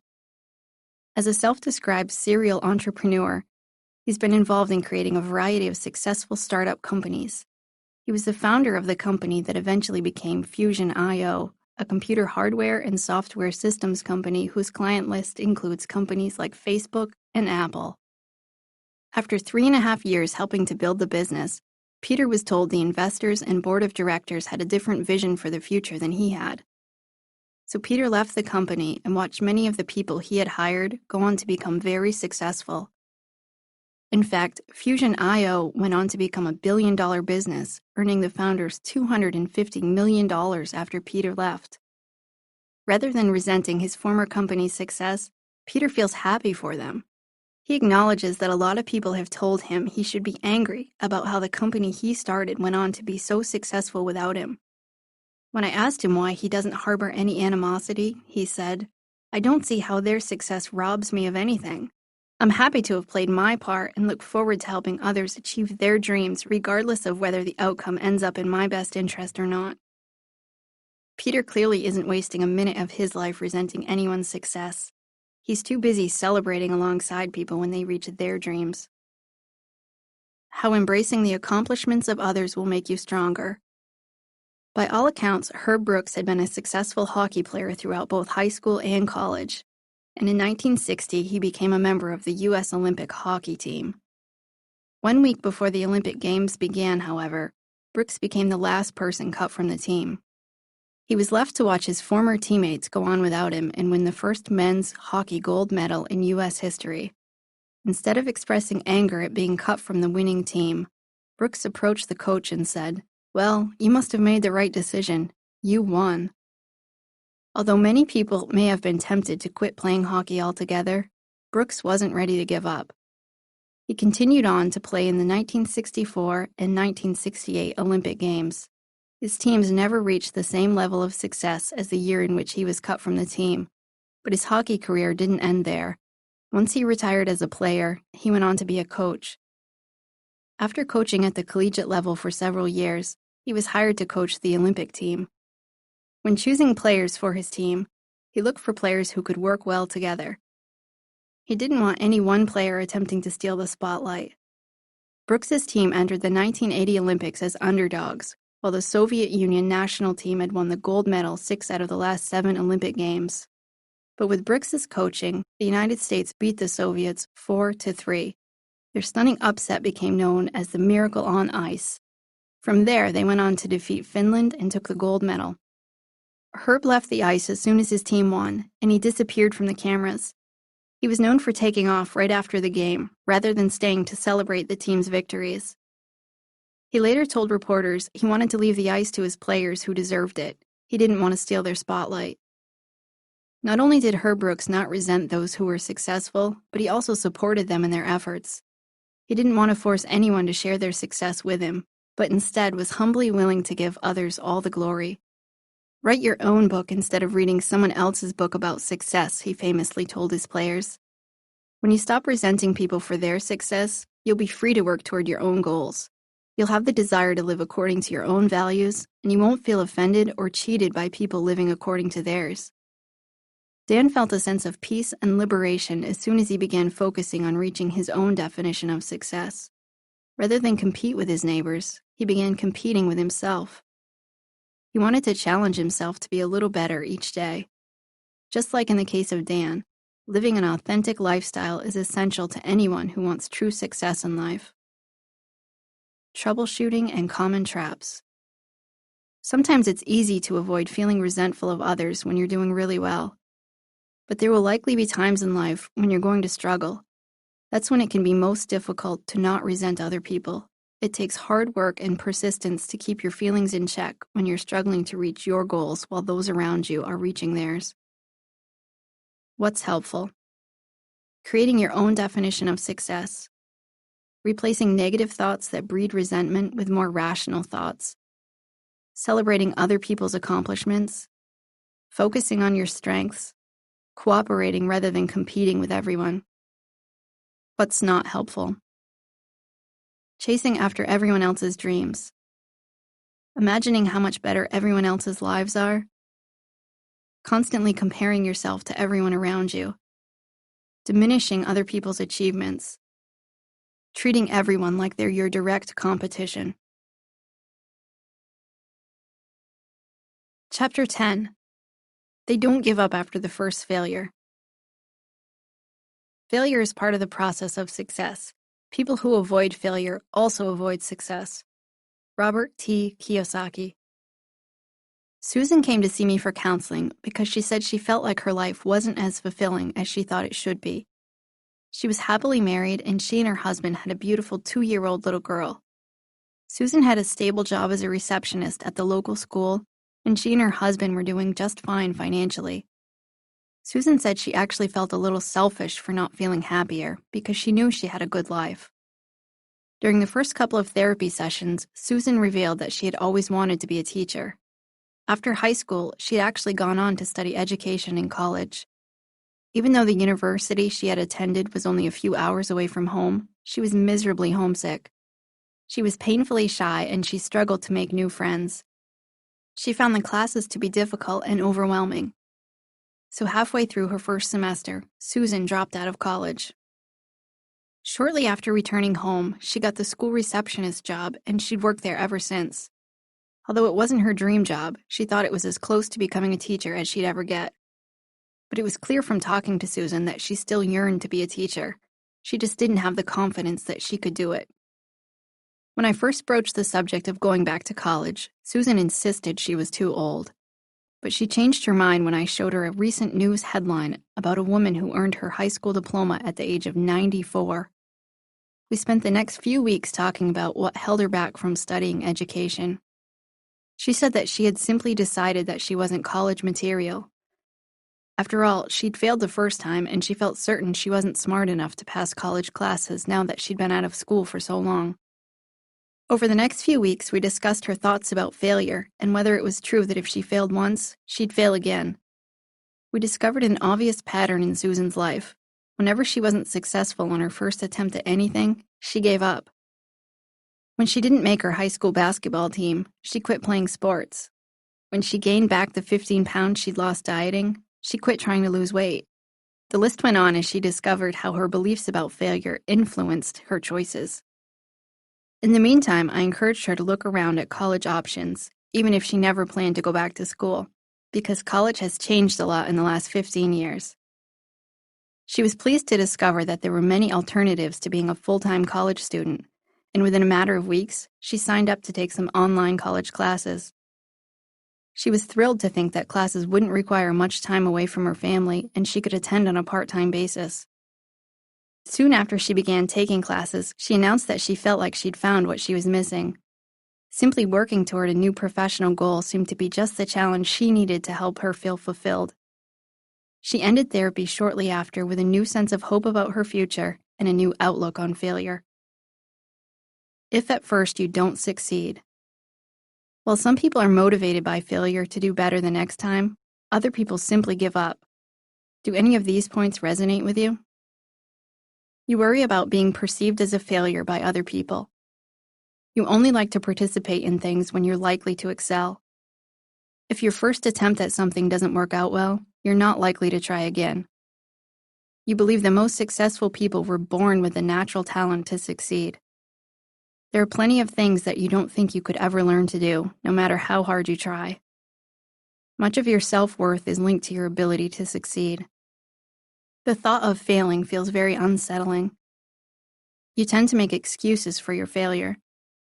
You would rather show off the skills you already have than try to learn new skills. Failure doesn't have to be the end. In fact, most successful people treat failure as just the beginning of a long journey to success. Why we give up. Susan, like many of us, felt that if she failed once, she'd most certainly fail again, so she didn't bother trying.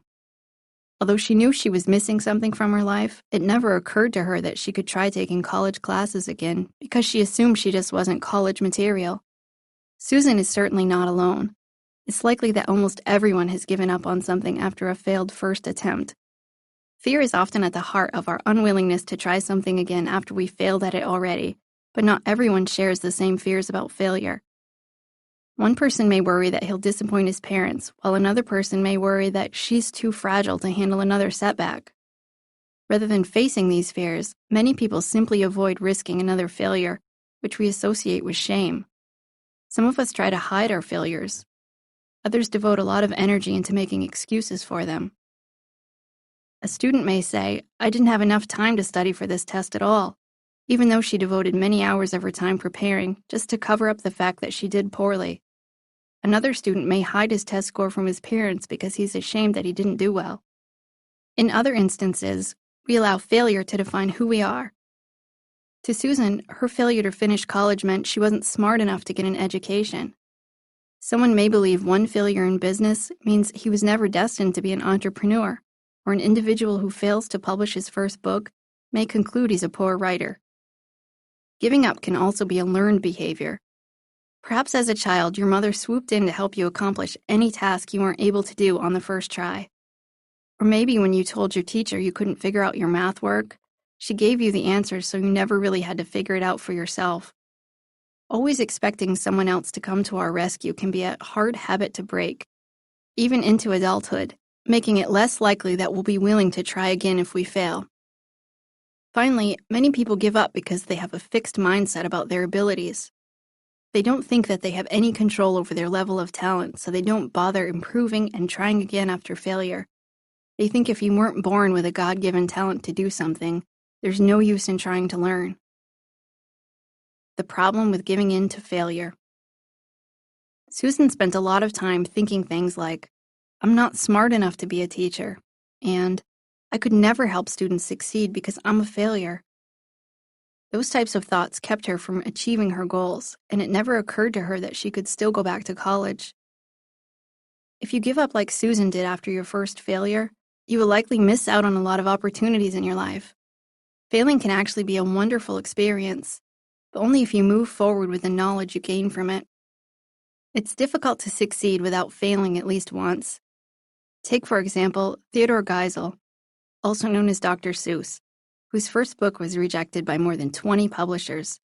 He eventually went on to publish 46 of the most well-known children's books, some of which were turned into television specials, feature films, and Broadway musicals. Had he given up the first time he failed to get a publishing deal, the world would have never had the opportunity to appreciate his unique writing style that has been entertaining children for decades. Giving up after the first failure can easily become a self-fulfilling prophecy. Each time you quit, you reinforce the idea that failure is bad, which in turn will prevent you from trying again. Thus, your fear of failure inhibits your ability to learn. In a 1998 study published in the Journal of Personality and Social Psychology, researchers compared fifth-grade children who were praised for their intelligence and children who were praised for their efforts. All the children were given a very difficult test. After they were shown their scores, they were given two options. They could look at the tests of children who scored lower or the tests of children who scored higher. The children who were praised for their intelligence were most likely to look at the scores of the children who scored lower so they could bolster their self-esteem. Children who had been praised for their efforts were more eager to look at the tests of children who scored better so they could learn from their mistakes. If you're afraid of failure, you'll be less likely to learn from mistakes and therefore less likely to try again. Don't give up. As soon as Susan realized that just because she failed once didn't necessarily mean she'd fail again, she was more open to looking at her options for an education. Once she started behaving like someone who could recover from failure by researching colleges, she began to feel more hopeful that she could fulfill her dream of becoming a teacher. Identify beliefs about failure that prevent you from trying again. Thomas Edison was one of the most prolific inventors of all time. He held 1,093 patents for his products and the systems to support those products. Some of his most famous inventions included the electric light bulb, motion pictures, and the phonograph. But not all his inventions became wildly successful. You've probably never heard of the electric pen or the ghost machine. Those are just a couple of his many failed inventions. Edison knew that a certain number of his inventions were bound to fail, and when he created a product that either didn't work or didn't seem to be a hit with the market, he didn't view himself as a failure. In fact, he considered each failure to be an important learning opportunity. According to a biography written about Thomas Edison in 1915, a young assistant once commented that it was a shame that they had been working for weeks without seeing any results. And Edison replied by saying, "Results? No results? Why, man, I have gotten a lot of results. I know several thousand things that won't work." If you refuse to try again after you fail once, it's likely you have developed some inaccurate or unproductive beliefs about failure. Those beliefs influence the way you think, feel, and behave toward failure. Here's what the research says about perseverance and failure. Deliberate practice is more important than natural talent. Although we're often led to believe that we're either gifted with natural-born talent or we aren't, most talents can be cultivated through hard work. Research studies have found that after 10 years of daily practice, people can surpass others with natural talent in chess, sports, music, and the visual arts. After 20 years of dedicated practice, many people who lack natural talent can gain world-class achievement. But often we believe if we weren't born with a specific gift, we won't ever be able to develop enough talent to become successful. This belief can cause you to give up before you've had a chance to cultivate the skills necessary to succeed. Grit is a better predictor of success than IQ. Clearly, not everyone with a high IQ reaches a high level of achievement. In fact, a person's IQ isn't a very good predictor of whether he or she will become successful. Grit, defined as perseverance and passion for long-term goals, has been shown to be a much more accurate predictor of achievement than IQ. Attributing failure to a lack of ability leads to learned helplessness.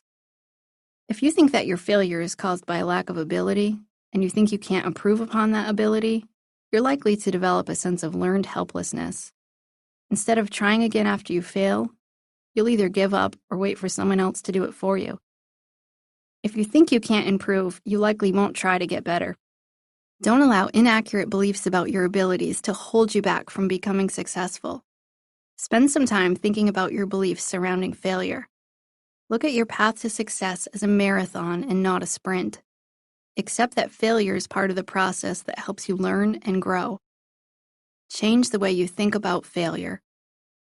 If you think failure is terrible, you'll struggle to try a task over again if you've already failed at it once.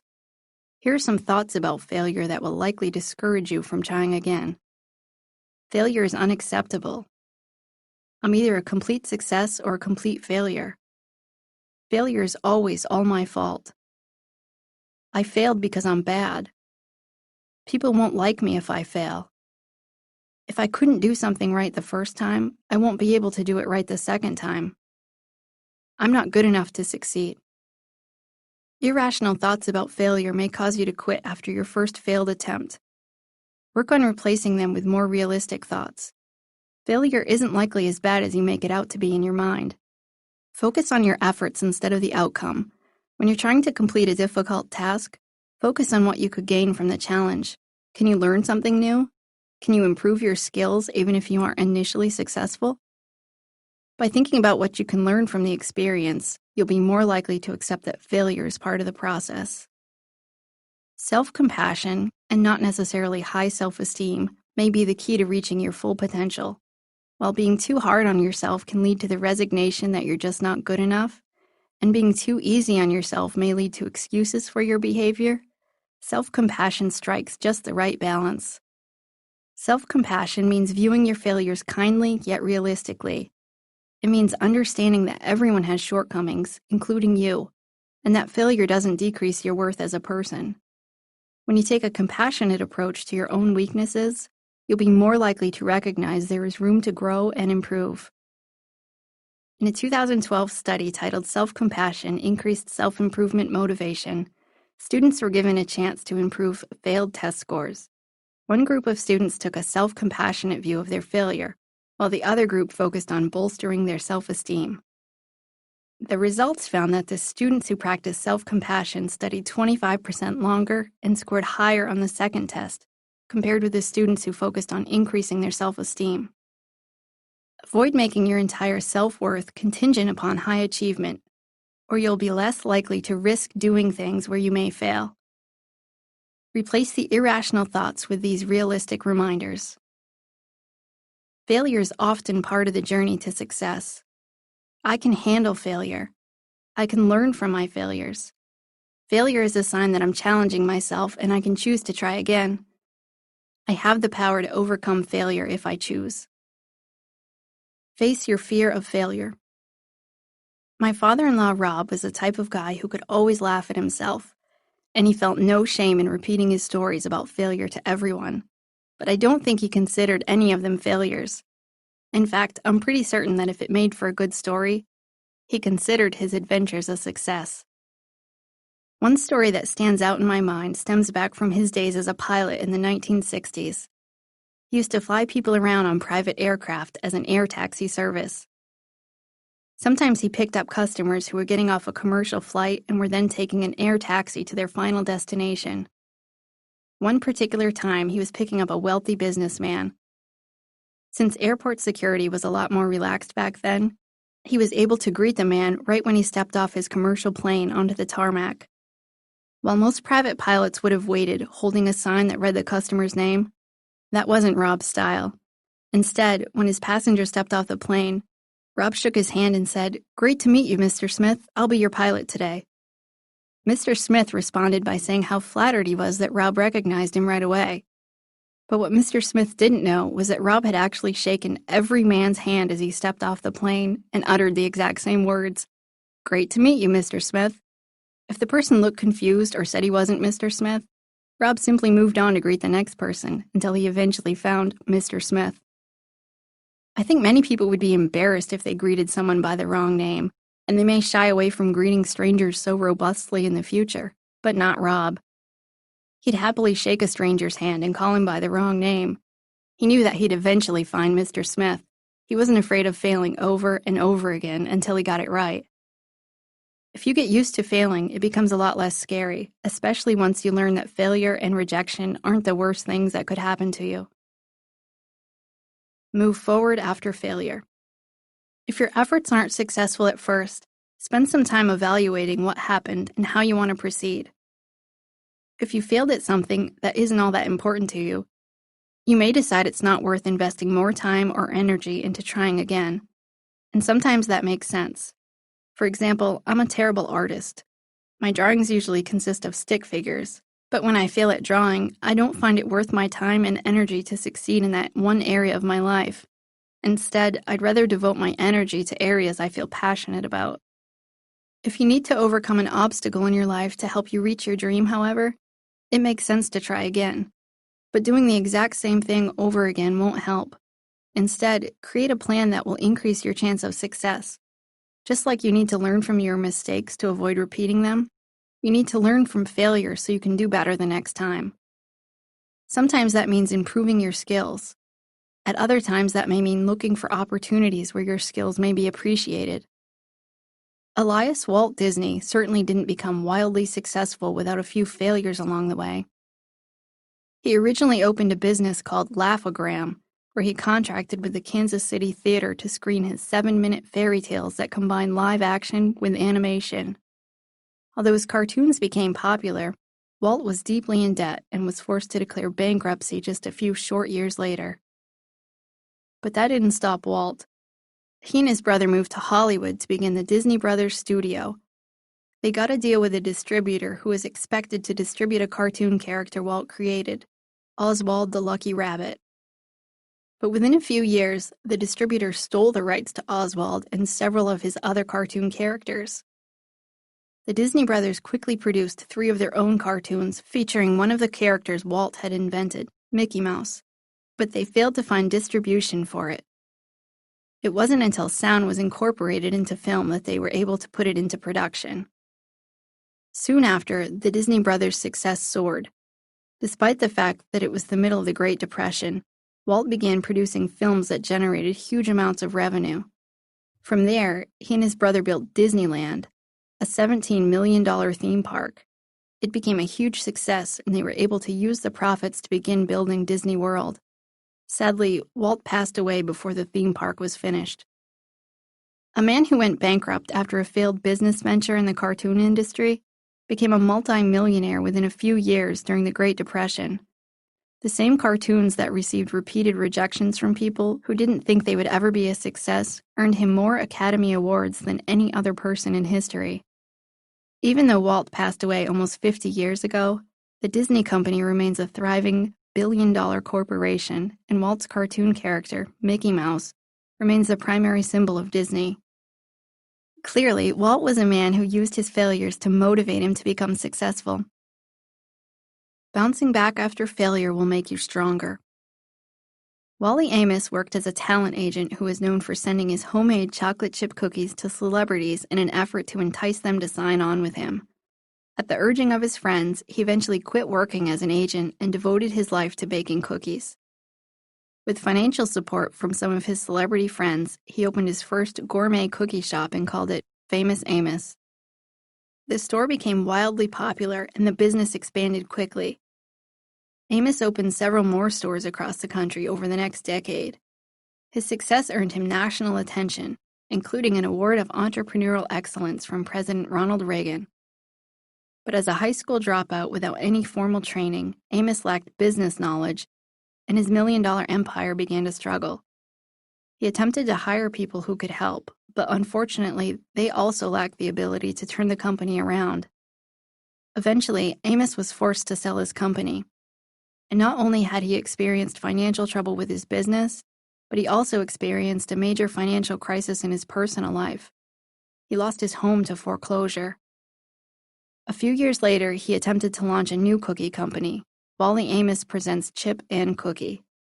But the company executives who had purchased Famous Amos sued him for using his own name. He changed the name of his new business to Uncle No Name. His new cookie company faced steep competition, and he wasn't able to make it successful. As his debt rose to over $1 million, he was forced to file bankruptcy. Finally, Amos opened a muffin company, but this time he left the day-to-day operations to a partner who had expertise in food distribution. He'd learned from his previous failures that he needed help operating the business. His new business hasn't soared to the heights of his cookie business, but the company remains viable to this day. Eventually, Amos found another break. Keebler acquired his original brand of Famous Amos cookies, and management hired him to be the product's spokesperson. Although he could have been bitter about the fact that the company he founded had achieved tremendous success now that he no longer owned it, Amos gratefully and humbly returned to urging people to buy the cookies he had begun making over 30 years ago. He's also found success as an author and a motivational speaker.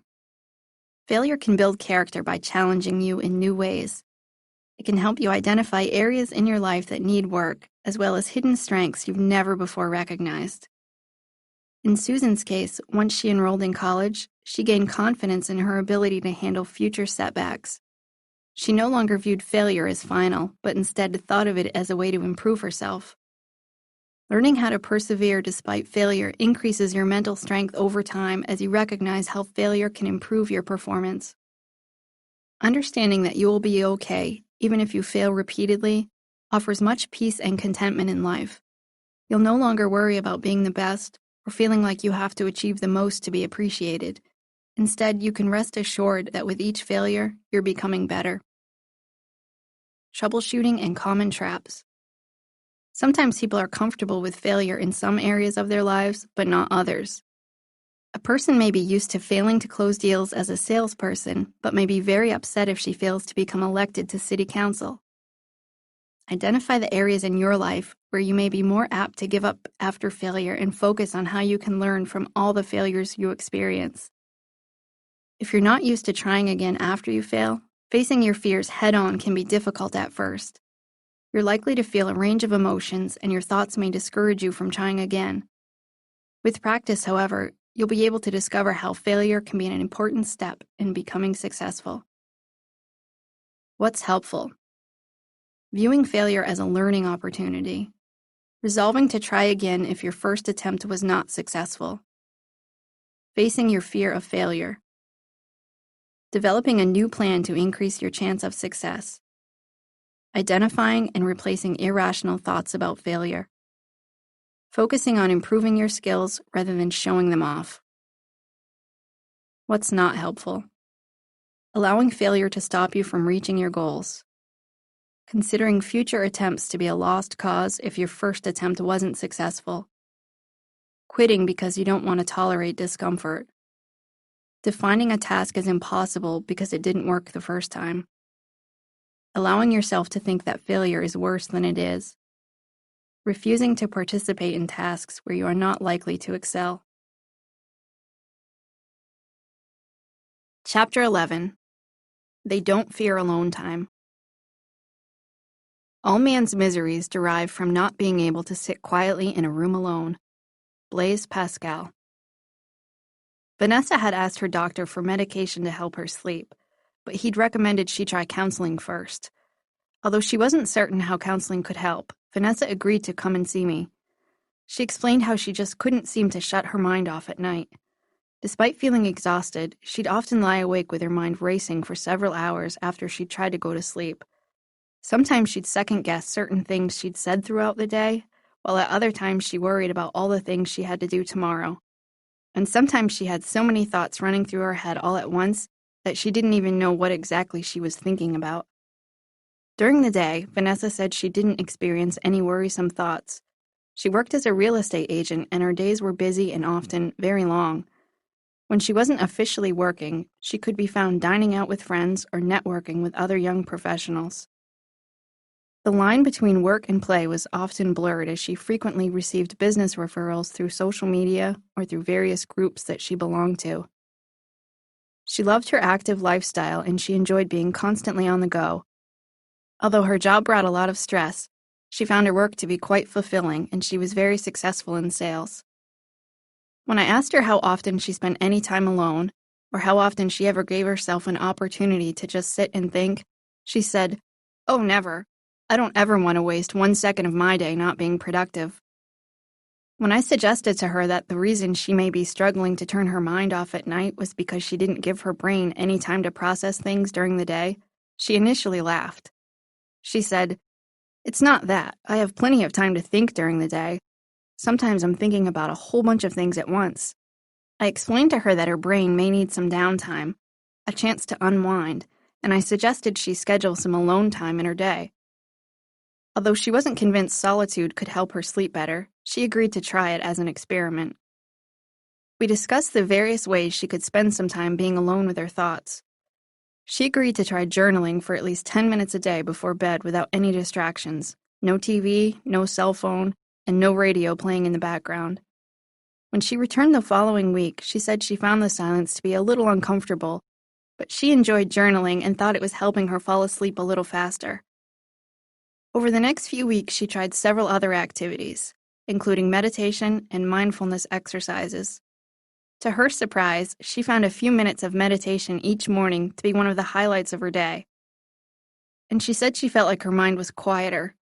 She continued journaling because she felt like it gave her an outlet to sort through everything that ran through her head, and the meditation taught her how to calm her racing thoughts. And although her sleeping problems weren't completely cured, she felt she was able to fall asleep much faster. Solitude phobia. Spending time alone isn't at the top of most people's priority lists. For many of us, the thought of being alone just doesn't sound appealing. For others, it sounds downright scary. Do any of the following points describe you? When you have spare time, the last thing you'd likely do is just sit and think. You think spending time by yourself is boring. You like to keep the TV or radio on for background noise when you're doing things around the house. You feel uncomfortable with silence. You equate being alone with feeling lonely. You would never enjoy doing activities such as going to the movies or watching a concert by yourself. You'd feel too guilty to do anything by yourself. When you have a few spare minutes in a waiting room or in between tasks, you're likely to make a phone call, send text messages, or use social media. While driving in the car by yourself, you usually keep the radio on or you talk on the phone to keep yourself entertained. Writing in a journal or meditating seems like a waste of time. You don't have time or opportunity for solitude. Creating time to be alone with your thoughts can be a powerful experience, instrumental in helping you reach your goals. Mental strength requires you to take time out from the busyness of daily life to focus on growth. Why we avoid being alone. Vanessa didn't think solitude was a productive way to use her time. She focused so much on building a name for herself in the real estate industry that she felt guilty whenever she wasn't socializing or networking. She didn't want to miss out on an opportunity to get a new sales lead. Although solitude has plenty of positive connotations among the major religions, Jesus, Mohammed, and Buddha were all described as appreciating solitude. Being alone has developed some negative associations in modern society. Extreme cases of solitude, such as someone characterized as a hermit, are often portrayed negatively in cartoons, fairy tales, and movies. Jokes about becoming the old cat lady also serve as gentle suggestions that being alone makes you go crazy. Parents place kids in timeouts when they misbehave, which sends the message that being alone is a punishment, and the term solitary confinement is used to describe consequences for the worst prison inmates. Although extreme solitude clearly isn't healthy, being alone seems to have received such a bad rap that even short durations of alone time can be viewed as unpleasant. The notion that being alone is bad and being surrounded by people is good pressures us to fill our social calendars. Sometimes there's the impression that sitting home alone on a Saturday night isn't healthy or it means you're a loser. Keeping an overbooked calendar also helps people feel important. The more your phone rings, the more plans you make, the more important you must be. Staying busy also serves as a wonderful distraction. If you have problems you don't want to address, why not invite your neighbors over for dinner or go shopping with some friends? After all, you won't have to think about your problems as long as you keep your brain occupied with pleasant conversation. Even if you can't spend time with other people physically, advances in technology mean you don't ever really have to be alone. You can talk on the phone almost anywhere, use social media to be in constant contact with people, and send text messages the second you have a spare moment. You can virtually avoid being alone with your thoughts almost every minute of the day. There are also societal pressures to be productive. People who feel like they must be accomplishing something all the time may view alone time as wasting time. So they fill every spare second with activity. Whether they're cleaning the house or creating more to-do lists, they may not see much value in taking time to just sit and think because it doesn't produce immediate, tangible results. In fact, they may feel guilty if they're not getting something done. And then, of course, some individuals just don't feel comfortable being alone. They've grown accustomed to chaos, incessant noise, and constant activity. Downtime, silence, and self-care aren't words in their vocabularies. They're terrified to be alone with their thoughts because they know they may think about things that could cause them to feel uncomfortable. If they had a few spare moments, they may remember something sad, or they may worry about the future. So in an attempt to keep their uncomfortable emotions at bay, they keep their minds as busy as possible. Being alone often gets confused with being lonely. Feelings of loneliness have been linked to poor sleep, high blood pressure, weaker immune systems, and increased stress hormones. But being alone doesn't necessarily cause loneliness. In fact, many people feel lonely when they're surrounded by others in a crowded room. Loneliness is about perceiving that no one is there for you, but solitude is about making a choice to be alone with your thoughts. The problem with fearing solitude. The more Vanessa filled her day with constant activity, the more her brain couldn't seem to shut off at night. And the more she experienced racing thoughts, the more she tried to drown them out, which set up a perpetuating cycle. Her thoughts kept her awake at night, so she began to associate quiet time with stress. She'd even started using the TV as background noise while she tried to fall asleep because she wanted to muffle her thoughts. Constantly tending to our daily responsibilities and relationships can take a toll on us if we don't stop and take time to renew ourselves. Unfortunately, the benefits of solitude are often ignored or minimized. Here's what the research says are some of the major benefits that those of us who fear alone time might be missing out on.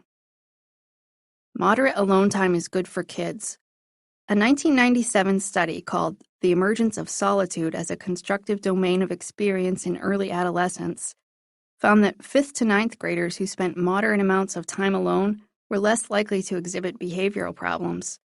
They also scored lower on depression rating scales and had higher grade point averages. Solitude at the office can increase productivity. Although many office settings promote open workspaces and large brainstorming sessions, a 2000 study called Cognitive Stimulation in Brainstorming found that most people in the study performed better when they had some privacy. Spending some time away from everyone has been linked to increased productivity. Alone time may increase your empathy. When people spend time by themselves, they're more likely to show compassion for others.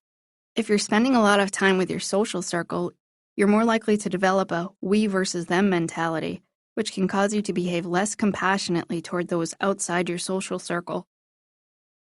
Spending time alone sparks creativity. Many successful artists, writers, and musicians credit solitude with improving their performance, and some research suggests that spending time away from the demands of society can boost creativity.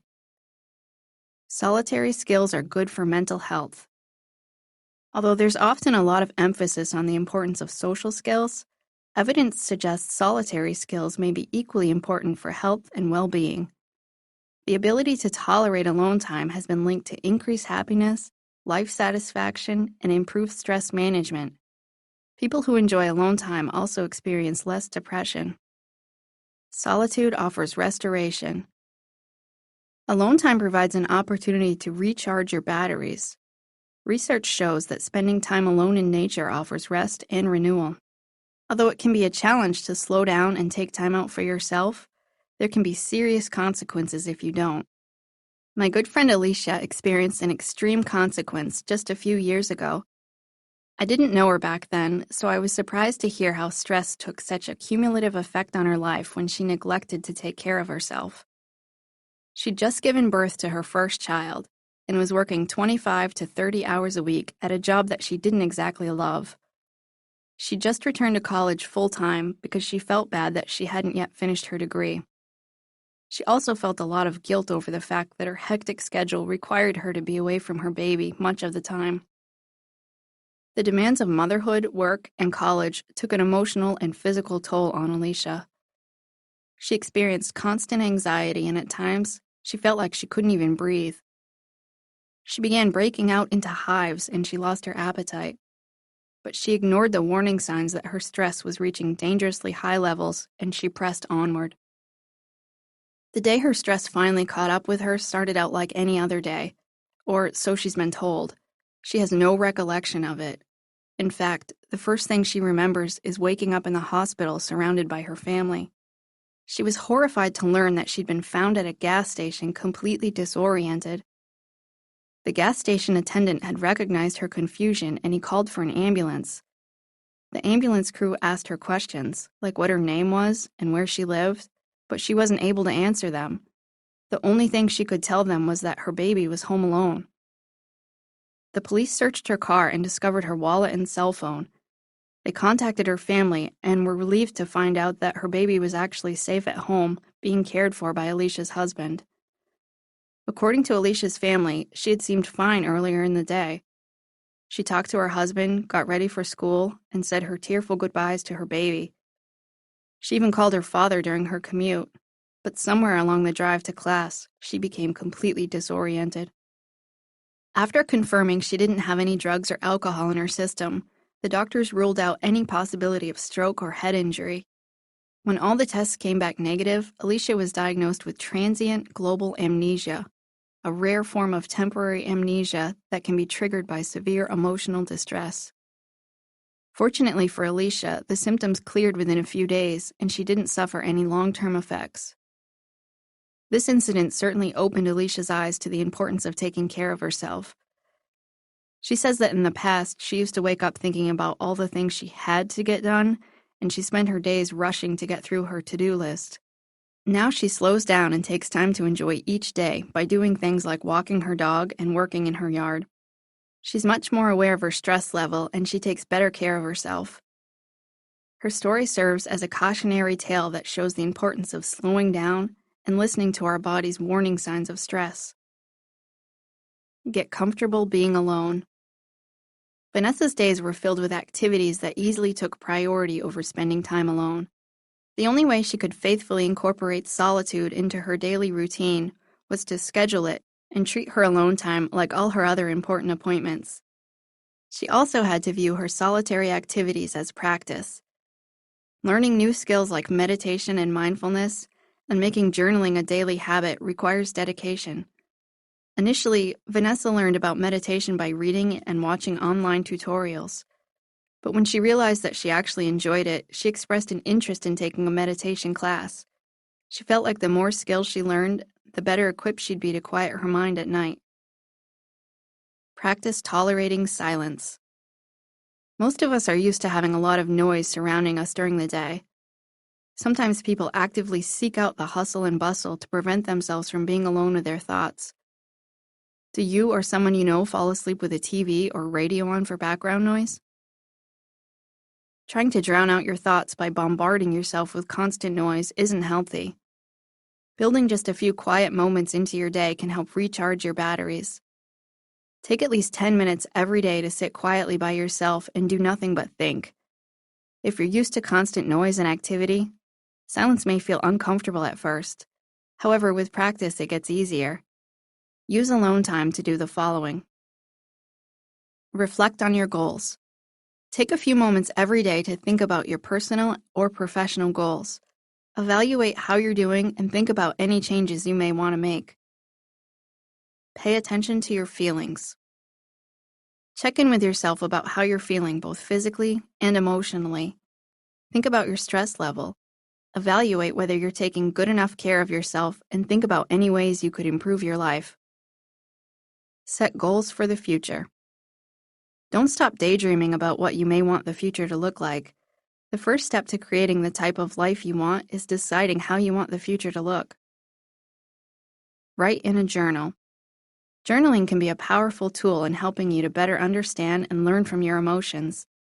Research studies show that writing about experiences and the emotions surrounding those experiences boosts immune systems, decreases stress, and improves mental health. We live in a world where we can be constantly connected to people, but digital connectivity means we have fewer opportunities to be alone with our thoughts. Reaching for your phone to check messages, scrolling through social media accounts, and reading online news stories can take up a lot of your time.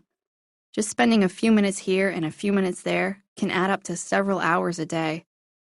Constant communication interrupts your daily activities and can lead to increased stress and anxiety. Take a break from technology and incorporate some more quiet time in your daily life by trying the following. Turn off the TV when you're not actually watching it. Ride in the car without playing the radio. Go for a walk without taking your cell phone. Shut off all your electronics once in a while just to take a break. Schedule a date with yourself. The key to making alone time helpful is that it has to be a choice. Elderly people who live alone and are rather isolated from society, for example, are more likely to feel lonely and less likely to benefit from solitude. But for people who live busy lives that include lots of social interaction, scheduling some alone time can provide an opportunity for rest and renewal. If you feel uncomfortable with the idea of spending time alone, the key is to create positive experiences with solitude. In addition to squeezing in a few minutes of alone time every day, schedule a date with yourself at least once a month. By referring to it as a date, it can remind you that you're choosing to do something on your own, not because you lack social relationships, but because it's a healthy thing to do. A 2011 research study titled An Exercise to Teach the Psychological Benefits of Solitude, The Date with the Self, found that the vast majority of people who scheduled a date alone experienced calmness and serenity. They enjoyed the freedom to do whatever they wanted without any social constraints or expectations. The few participants who didn't find the experience enjoyable weren't yet comfortable being alone. However, increasing their exposure to alone time may help make it a more enjoyable activity for them in the future. While fishing in a boat in the middle of the lake may offer one person a peaceful and rejuvenating experience, many other people would find the exercise to be dreadful. If you despise something, you aren't likely to keep it up long term. It's best to find some solitary activities that you enjoy so you can work them into your routine. If you appreciate nature, consider spending time in the woods. If you love a good meal, go to a restaurant of your choice. You don't have to stay home to appreciate solitude. Instead, choose to do something that you may not normally do when you're with people. Just make sure you don't bury your nose in a book or spend the time text messaging someone. The point of a date with yourself is to be alone with your thoughts. Learn meditation.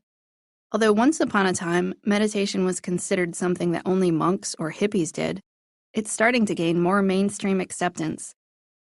Many doctors, CEOs, celebrities, and politicians now appreciate the powerful impact meditation has on their mental, physical, and spiritual health. Research shows that meditation alters your brain waves, and over time, your brain physically changes. Studies have shown that regions of the brain associated with learning, memory, and emotion regulation actually begin to thicken after just a few months of meditation. Meditation has been linked to a variety of emotional benefits, including helping those who practice to reduce negative emotions and to gain a new perspective on stressful situations. Some studies report meditation decreases anxiety and depression, not to mention the spiritual benefit. While some claim meditation alone offers the path to enlightenment, others encourage combining prayer with meditation. Additional research says meditation may help with a variety of physical health issues, including asthma, cancer, sleep problems, pain, and heart disease. Although some of the research has been questioned by medical experts, there's certainly no denying that meditation can have a strong influence over your body. Just ask Wim Hof. Hof has been nicknamed the Iceman because of his ability to use meditation to tolerate extreme cold. This middle-aged Dutchman holds over 20 world records for the amazing feats he's accomplished, including being immersed in ice for well over an hour. He has climbed Mount Kilimanjaro, run marathons in the polar circle, and even hiked halfway up Mount Everest before his trip was cut short due to a foot injury, all while wearing shorts. Skeptical researchers have performed a variety of tests on him because many believed his feats must somehow be fraudulent, but scientists concluded he's able to maintain a consistent body temperature when he meditates, despite being exposed to extreme temperatures. Hof has even begun teaching other people how to control their own thermostats through meditation. Although being able to withstand being placed in an ice bath for an hour isn't a skill most of us need, or want for that matter, Hof's story certainly demonstrates the incredible connection between the mind and body. There are several different types of meditation, so it may be helpful to conduct some research to find out which would be the best match for you. It doesn't have to be a long or formal process. Instead, meditation can just be something you do for 5 minutes each day to calm your mind and develop a better sense of self-awareness. Steps to simple meditation. In its simplest form, you can perform meditation in just a few easy steps anytime and anywhere. Sit in a relaxed position. Find a position that allows you to keep your spine straight, either in a chair or on the floor. Focus on your breath. Take deep, slow breaths and really feel your breath as you inhale and as you exhale. Return your consciousness to your breath. Your mind will wander and thoughts will enter your mind. When they do, return your focus to your breathing. Mindfulness skills. Mindfulness is often used synonymously with meditation, but they're not exactly the same thing. Mindfulness is about developing an acute awareness of what is happening within the moment without forming judgment. In today's world, we're tempted to multitask almost every minute of the day. We send text messages while we're walking the dog, we listen to the radio while we're cleaning the kitchen, or we try to carry on a conversation with someone while we're typing on our laptops. Instead of being mindful of what we're doing, we're zoned out. Our mind wanders in the midst of a conversation. We can't remember what we did with our car keys even though we just had them in our hands, and we can't recall whether we washed our hair already while we're in the shower. The research on mindfulness shows a lot of similar benefits to meditation: reduced stress, fewer depressive symptoms, improved memory, decreased emotional reactivity, and even improved satisfaction in relationships. Many researchers suggest mindfulness could be the key to finding happiness. It's also been linked to improved physical health benefits, such as increased immune functioning and decreased inflammation from stress. Instead of thinking about what is right or wrong, or how things should be, mindfulness allows you to accept your thoughts for what they are in the moment. Mindfulness raises your awareness and helps you zone in on each activity you're doing throughout the day. It encourages you to become more comfortable with being alone with your thoughts, while also helping you to live in the moment. Just like with meditation, you can learn mindfulness skills through books, videos, workshops, and retreats. It's taught differently by different people, So if one method of teaching doesn't work for you, explore other opportunities to learn more about mindfulness. The key to developing the skills is to remember that they take practice and dedication. But learning these skills can change the quality of your life and provide you with a new perspective on solitude. Ways to practice mindfulness. Many different exercises can help you begin practicing mindfulness. The more you practice, the more you'll become fully aware and fully awake throughout your daily activities. Here are just a few exercises that can help you develop mindfulness. Scan your body. Slowly paying attention to each part of your body from the tips of your toes to the top of your head. Look for areas of your body that may be tense and practice letting go of that tension and relaxing your muscles. Count to 10. Close your eyes and practice slowly counting to 10.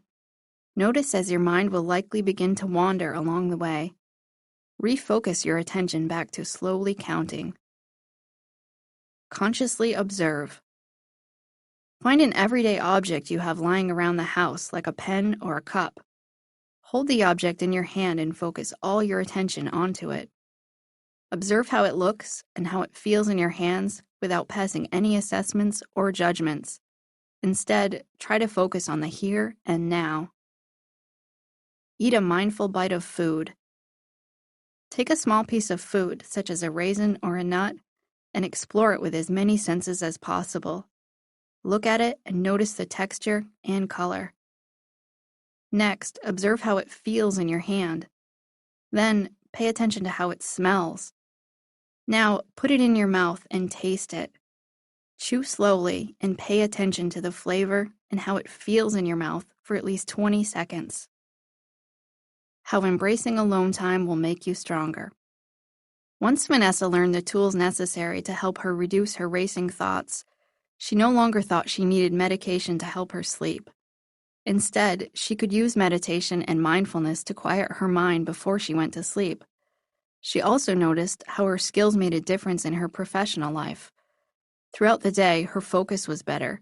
She felt like she was able to be more productive, and she no longer felt as disorganized, despite her chaotic schedule. Learning skills to quiet your mind and be alone with your thoughts can be a powerful and life-changing experience. In his book, 10% Happier, Dan Harris describes how meditation changed his life. As the co-anchor of ABC's Nightline and a weekend anchor for Good Morning America, he needed to present his best self live on the air every day. But one day he suffered a panic attack in the middle of reading a news report. As he became overwhelmed with sudden anxiety, he struggled to speak and grew short of breath, forcing him to cut the segment short. He later learned that his panic attack, which he refers to as the most embarrassing moment of his life, likely resulted from his attempts to self-medicate his recent depression with ecstasy and cocaine. Even though he hadn't gotten high for weeks, the effects had lingered in his brain. The panic attack motivated him to quit self-medicating, and he began a new quest to find out how to manage his stress. Around the same time, Harris was assigned to report on a series about religion. As part of the assignment, he was introduced to meditation. Although he initially felt that meditation wouldn't be anything he'd ever be interested in, the more he learned, the more open-minded he became. Eventually, he discovered firsthand how meditation could provide him with realistic strategies to calm the anxious thoughts in his head. Although he acknowledges he was initially uncomfortable with telling people he'd started meditating, he recognizes how much sharing his story could help other people. He's clear that meditation didn't magically fix everything in his life, but he says it improved his mood by 10%.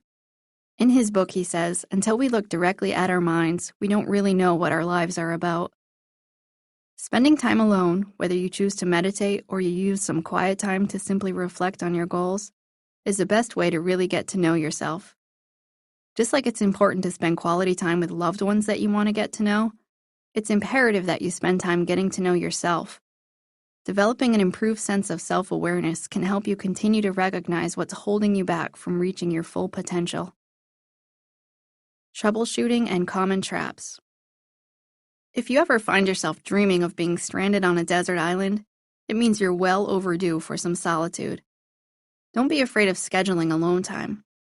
It's not selfish or a waste of time. Instead, it could be one of the most beneficial things you could ever do. It can improve your life in a multitude of ways and can help you learn how to enjoy every moment instead of rushing from one task to the next without being tuned into what's really going on around you. What's helpful?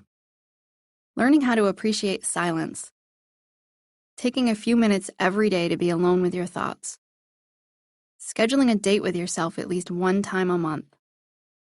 Learning how to meditate to quiet your mind. Practicing mindfulness skills to focus on one task at a time. Journaling to sort out your emotions. Reflecting on your progress and goals daily. What's not helpful? Keeping background noise on at all times. Hurrying from one activity to the next and focusing on constantly producing something. Filling your calendar with social engagements without leaving any time for yourself. Believing that meditation couldn't possibly be helpful. Multitasking and zoning out throughout the day. Assuming that journaling is a waste of time. Looking at your to-do list and judging each day's progress by how many things you've accomplished. Chapter 12. They don't feel like the world owes them anything. Don't go around saying the world owes you a living. The world owes you nothing. It was here first. Robert Jones Burdett. Lucas entered therapy because people in his company's human resources department suggested that he take advantage of their employee assistance program to address some problems he'd recently had at work. Through the program, Lucas could receive a handful of counseling sessions completely free of charge.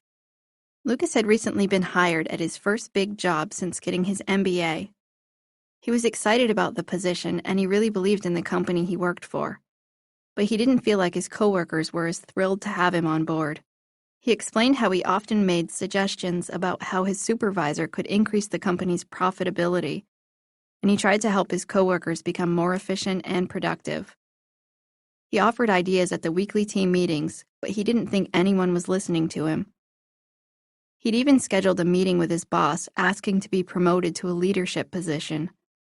He thought having more authority would make other people more willing to take his advice. Much to his dismay, his supervisor wasn't interested in promoting him. Instead, the supervisor told Lucas to tone it down if he wanted to remain employed, because his fellow coworkers were already complaining about his attitude. Following the meeting, Lucas had gone to his company's human resources office to complain, and it was then that they recommended he receive some counseling. As Lucas and I talked, he said he felt he deserved a promotion. Even though he was new to the company, he was certain he had great ideas about how to make the business more profitable, and he figured he should be paid more than his current salary. We explored his assumption that he was an extremely valuable employee, and how his employer might see things differently. We also discussed the consequences of making such a bold assumption. He recognized that his inference was clearly causing some problems for him at the office. His coworkers, and most likely his supervisor, were annoyed. Once Lucas was able to see how his know-it-all attitude was rubbing people the wrong way, we discussed what it was probably like for his coworkers to work with him. Some of them had been with the company for decades and were slowly trying to work their way up the corporate ladder. Lucas said he understood how some of them might feel frustrated when someone who was fresh out of college started offering them advice. He admitted that he often thought of them as stupid, and we discussed how these types of thoughts would only fuel his desire to behave in a bossy manner. He participated in trying to reframe those thoughts so that he could recognize the value that long-term employees offered the company. Instead of viewing his coworkers as stupid, he reacted by telling himself that they simply did things differently. When he began thinking he was a better employee than someone else, he reminded himself he was fresh out of college and still had a lot to learn. Lucas agreed to create a list of behaviors that his employer would want to see from the company's best employees. When he was done with that list, we reviewed how many of those behaviors he exhibited. He acknowledged that he didn't do all of the things on the list, like support other employees or show respectful behavior. Instead, he was too focused on showing off and making demands. Lucas agreed to take his newfound insight and apply it to his behavior at the office. When he returned for his next appointment a couple of weeks later, he shared some of the changes he'd been working on. He said he had stopped offering so much unsolicited advice to others. He found that when he pulled back and stopped trying to force people to listen to him, they were more inclined to ask him questions and seek out his opinion.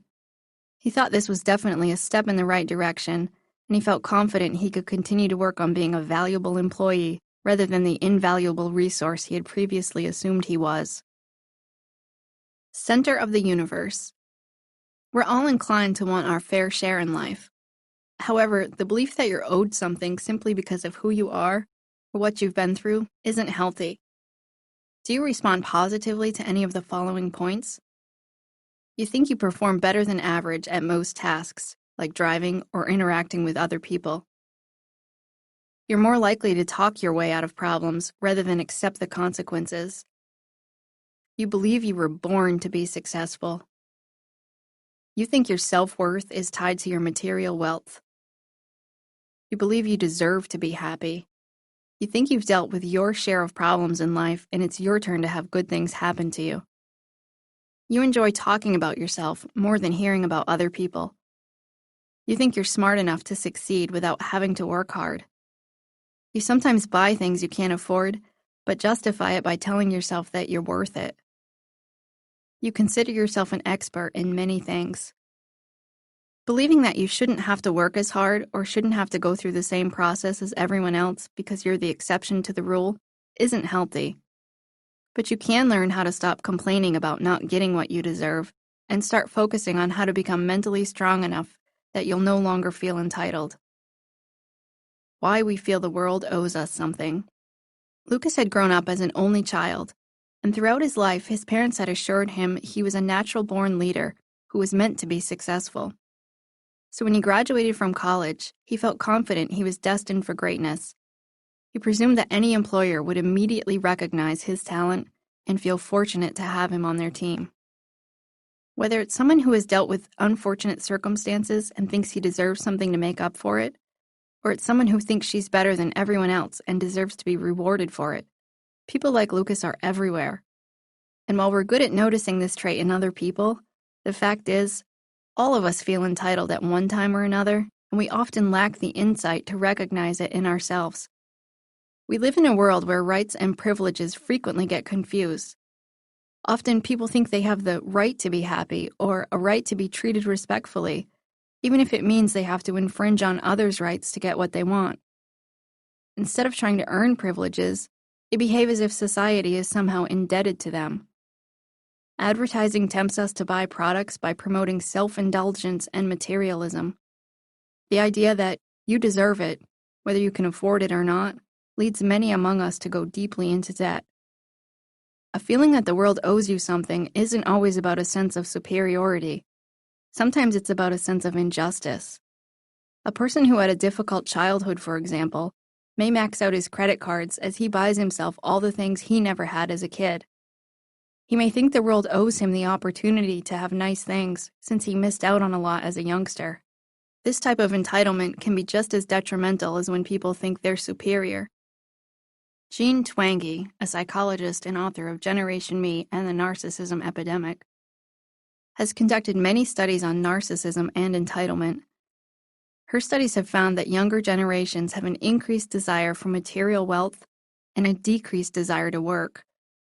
She suggests several possible reasons for this disconnect, including the focus on helping kids develop self-esteem has gone overboard.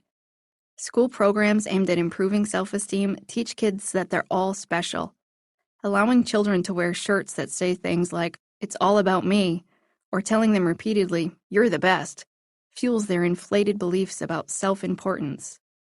Overindulgent parenting prevents children from learning how to accept responsibility for their behavior. When kids are given whatever they want and they don't have to experience consequences for misbehavior, they don't learn the value of earning things. Instead, they're given an overabundance of material possessions and accolades regardless of their behavior. Social media fuels mistaken beliefs about self-importance. Young people can't imagine a world without selfies and self-promotional blogs. It's unclear if social media actually fuels narcissism or it simply serves as an outlet for people to announce their underlying beliefs about superiority. But there is evidence that suggests people turn to social media to boost their self-esteem. The problem with a sense of entitlement. Lucas's sense of entitlement certainly wasn't winning him any friends at the office. It also wasn't likely to help him gain a promotion anytime soon. An entitlement mentality prevents you from earning things based on merit. You'll be less likely to work hard when you're busy complaining that you're not getting what you're owed. Instead, you'll expect that you should have things based on who you are or what you've been through. You won't be able to accept responsibility for your behavior when you're focused on trying to stake your claim over what you think the world owes you. You'll also make unrealistic demands of people or be too focused on gaining what you think you deserve to be able to contribute to a relationship in a meaningful way. If you're always demanding, "I deserve to be cared for and treated well," you may have trouble offering the type of love and respect that will attract a partner who treats you kindly. When you're focused on yourself, it is extremely challenging to be empathetic. Why donate time and money to other people if you're always thinking things like, "I deserve to buy nice things for myself"? Instead of experiencing the joy of giving, you'll be too fixated on what you're not getting. When you don't get everything you want, entitlement can lead to feelings of bitterness, as you'll think you were somehow victimized. Instead of enjoying all that you have and all that you're free to do, you'll focus on all the things you don't have and all the things you can't do. You'll likely miss out on some of the best things in life. Get over yourself. Lucas needed to understand how his sense of entitlement affected him and those around him. Once his eyes were open to the way that other people perceived him, he was able to begin changing the way he thought about his coworkers, as well as the way he behaved toward them. A willingness to work hard, combined with some humility, helped Lucas remain employed. Develop self-awareness of your sense of entitlement. We see it all the time in the media, wealthy people, celebrities, and politicians acting like the normal laws and rules don't apply to them because they're special. Or take, for instance, the teenage boy who was placed on trial for murder after killing 4 people in a drunken driving accident in Texas. The defense team suggested the boy was suffering from affluenza, meaning he thought he was above the law. The argument was that the teenager shouldn't be held responsible because he grew up in a wealthy family with parents who had coddled him and never required him to accept any responsibility for his behavior. The teen was ultimately sentenced to a substance abuse rehabilitation program and probation, and he didn't receive any jail time. It's these types of stories that make us question whether we as a society are becoming more tolerant of the idea that the world does owe certain people more than others. More subtle versions of entitlement have also become commonplace. If you don't land that dream job, the common reaction from friends is usually something along the lines of, "Well, something better will come your way," or "You deserve something good to happen to you after all this." But even though these statements are made with the best of intentions, the world doesn't really work like that. No matter whether you're the smartest person on the planet or you've persevered through some of life's roughest circumstances, you don't become more deserving of good fortune than anyone else. Try to become more aware of these subtle moments of entitlement.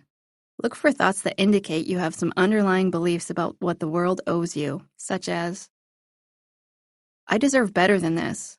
I'm not following that law because it's stupid. I'm more valuable than this. I was meant to be highly successful. Good things will come my way. There's always been something really special about me." Most people who feel a sense of entitlement lack self-awareness. They think everyone else perceives them the same way they perceive themselves. Pay attention to the thoughts that you have and keep these truths in mind. Life isn't meant to be fair. There isn't a higher power or any person on earth who ensures that all humans are dealt a fair or equal hand. Some people have more positive experiences than others. That's life, and it doesn't mean you're owed anything if you were dealt a bad hand. Your problems aren't unique. Although no one else's life is exactly like yours, other people experience the same type of problems, sorrows, and tragedies as you. There are likely many people on the planet who have overcome worse. No one promised life would be easy. You have choices in how you respond to disappointments. Even if you can't change the situation, you can choose how to respond. You can decide to deal with problems, circumstances, or tragedies that come your way without developing a victim mentality. You aren't more deserving. Although you're different from everyone else, there's nothing about you that makes you better than other people. There's no reason that you should inherently have good things happen to you, or that you shouldn't have to put in time and effort to reap the benefits. Focus on giving, not taking. I first heard about Sarah's House from a radio commercial that was advertising an upcoming fundraising event. It wasn't until later that I learned that Sarah and I had actually grown up in the same town. In fact, I'd seen her before. The last night of my mom's life, we were at a basketball game, and I recall a set of twins playing on the team. One of them was Sarah Robinson. I've since met Sarah's twin sister, Lindsay Turner, and she's told me all about Sarah. When Sarah was 24, she was diagnosed with a brain tumor. She underwent surgery and chemotherapy for a year and a half before losing her battle to cancer. Throughout the course of her treatment, Sarah didn't focus on how unfair it was that she got cancer. Instead, she was too busy focusing on her mission to help other people. Sarah met other cancer patients at her treatment center, and she was horrified to learn that many of them had to drive a great distance to get treatment. Living in rural Maine meant some patients were making a 5-hour round-trip drive 5 days a week for 6 weeks at a time because they couldn't afford hotel rooms. Some of them were even sleeping in their vehicles at the Walmart parking lot. She knew this wasn't a good way for anyone to fight a battle for their life. Sarah wanted to help and initially joked that she could buy bunk beds and let everyone sleep at her house, but she knew that wouldn't be a long-term solution.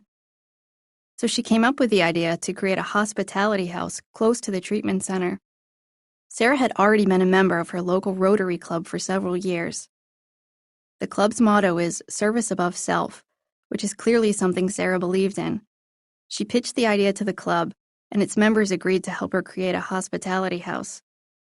She became passionate about turning this idea into a reality, and she worked tirelessly to get it off the ground. In fact, her family says that even while she was undergoing chemotherapy, she'd often get up in the night to work on this project. Even as Sarah's health deteriorated, her attitude remained positive. She told her family, "I'm not leaving the party early. I'm getting there first." Not only did her faith in God remain strong, but so did her desire to make the hospitality house a reality. Sarah passed away in December of 2011 at the age of 26. And just like she'd asked them to do, her family and friends are working to make Sarah's house a reality. Within 18 months, they raised almost $1 million. Even Sarah's daughter has become involved in the fundraising. She keeps a jar with the word Sarah's House written on it, and she donates the money she earns from selling lemonade for Mama. Without a single paid employee, volunteers have worked tirelessly to turn a former furniture store into a 9-room hospitality house that won't ever turn patients away. Although most people diagnosed with a terminal illness may ask, why me? That wasn't Sarah's mentality. As her health deteriorated to the point that she could no longer put on her own pajamas, and her husband had to dress her, she wrote in her journal, "I'm the luckiest woman alive. I have a very firm affirmation that I've left it all on the field of life, that is," she wrote in another journal entry. "I have not held back, I do not regret. The people in my life know what they mean to me, and I will always openly project that." Sarah certainly did give life everything she had, and it's probably one of the reasons she was able to face death with such courage, even at such a young age.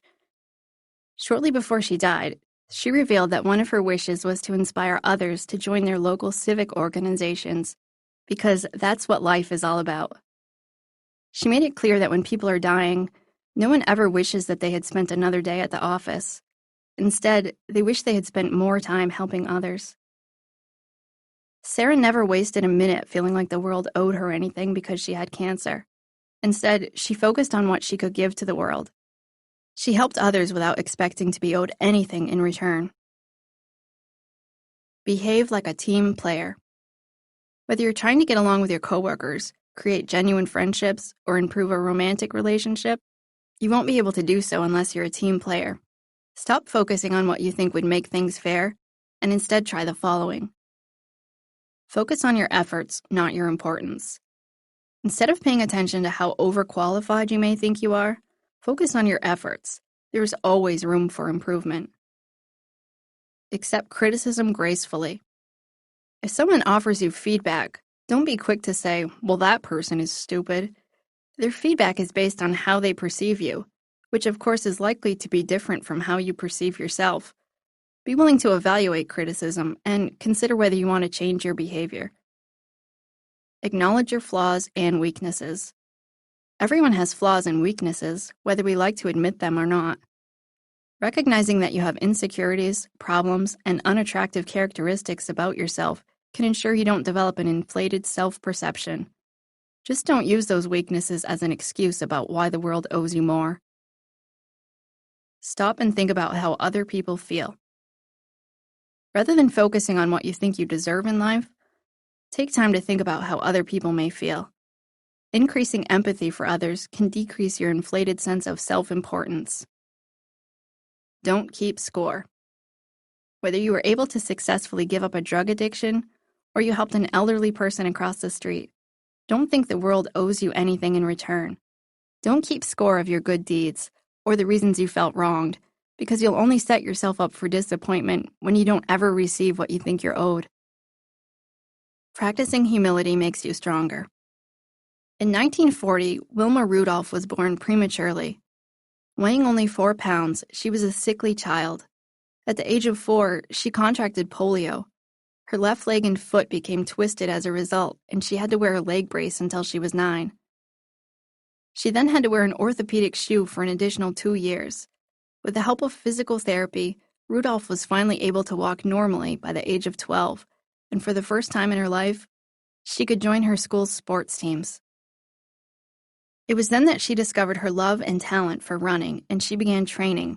And by the time she was 16, she earned a spot on the 1956 Olympic team, and as the youngest member on the team, she won the bronze medal in the 4x100 relay. When Rudolph returned home, she began training for the next Olympics. She enrolled at Tennessee State University and kept on running. In the 1960 Olympics, Rudolph became the first American woman to win 3 gold medals in a single Olympics game. She was hailed as the fastest woman in history. Rudolph retired from competition at the age of 22. Although many people blame their problems in adulthood on difficulties they encountered during childhood, Rudolph certainly didn't. She could have attributed any shortcomings she experienced to the fact that she had been so sick as a child, or that as an African American woman she faced racism, or that she grew up in poverty in an inner city. But Rudolph didn't think the world owed her anything. Rudolph once said, "It doesn't matter what you're trying to accomplish, it's all a matter of discipline." I was determined to discover what life held for me beyond the inner city streets. That's how she went from walking with a leg brace to winning an Olympic medal within 5 years. Although Rudolph passed away in 1994, her legacy lives on and she continues to inspire new generations of athletes. Insisting that you're entitled to more than you have isn't likely to help you in life. It will only waste your time and energy and lead to disappointment. Lucas discovered that when he stopped trying to show off and he became open to learning, he was able to improve his job performance. And ultimately, that was necessary to help him work toward his goal of advancing in the company. When you stop demanding that you need more and are able to be satisfied with what you have, you'll reap tremendous benefits in life. You'll move forward with a sense of peace and contentment without experiencing bitterness and selfishness. Troubleshooting and common traps. Increasing your mental strength sometimes requires you to accept what the world gives you without complaining that you deserve better. And although it's tempting to say we don't ever feel like the world owes us anything, after all, it's not a very attractive quality. There are times that we all think we're owed more in some fashion. Pay close attention to the times and areas in your life where this attitude likely sneaks in, and take steps to rid yourself of this self-destructive mentality. What's helpful? Developing healthy amounts of self-esteem. Recognizing areas of your life where you believe you are superior. Focusing on what you have to give rather than what you want to take. Giving back to other people in need. Behaving like a team player. Thinking about other people's feelings. What's not helpful? Becoming overconfident in yourself and your abilities. Insisting you are better than most people at almost everything. Keeping score about all the things you think you deserve in life. Refusing to give to others because you think you don't have what you deserve. Looking out for what's best for you all the time. Only taking your own feelings into consideration. Chapter 13. They don't expect immediate results. Patience, persistence, and perspiration make an unbeatable combination for success. Napoleon Hill. Marcy couldn't identify any specific reason why she was unhappy in her life, but she described an overall sense of dissatisfaction. She explained her marriage was okay, and she had a fairly healthy relationship with her 2 children. She didn't really mind her job, but it certainly wasn't her dream career. She just didn't feel as happy as she'd like to be, and she thought she might be more stressed than the average person, but she couldn't offer any specifics. She'd spent years reading self-help book after self-help book, but none of them were really life-altering. And the 3 sessions of therapy she'd tried a couple of years ago hadn't really changed her life either. She was pretty certain that more therapy wouldn't help, but she thought if she could show her doctor that she'd tried it for a few sessions, he might be willing to prescribe medication that would make her feel better. She was upfront in saying she didn't really have any time or energy to devote to therapy at this point in her life. I acknowledged to Marcy that she was right. If she didn't want to put in any effort, therapy wouldn't do any good, but I also explained that medication usually wasn't a quick fix either. In fact, most antidepressants take at least 4 to 6 weeks before people notice any type of change. Sometimes it takes many months to find the right medication and the right dosage, and some people never experience any type of relief at all. I clarified that therapy didn't need to be a lifelong commitment. Instead, short-term therapy could be effective. It wasn't the amount of sessions that made the difference. It was the amount of work she did that would determine how successful therapy would be and how quickly she'd see results. Armed with that new knowledge, Marcy said she'd need to spend some time thinking about her options. Within a few days, she called back and said she wanted to give therapy a try, and she was willing to make it a priority in her life. Within the first few sessions, it became clear that Marcy expected immediate results in many areas of her life. Whenever she tried anything new, whether it was an exercise class or a hobby, she gave up quickly if she wasn't seeing the results she wanted.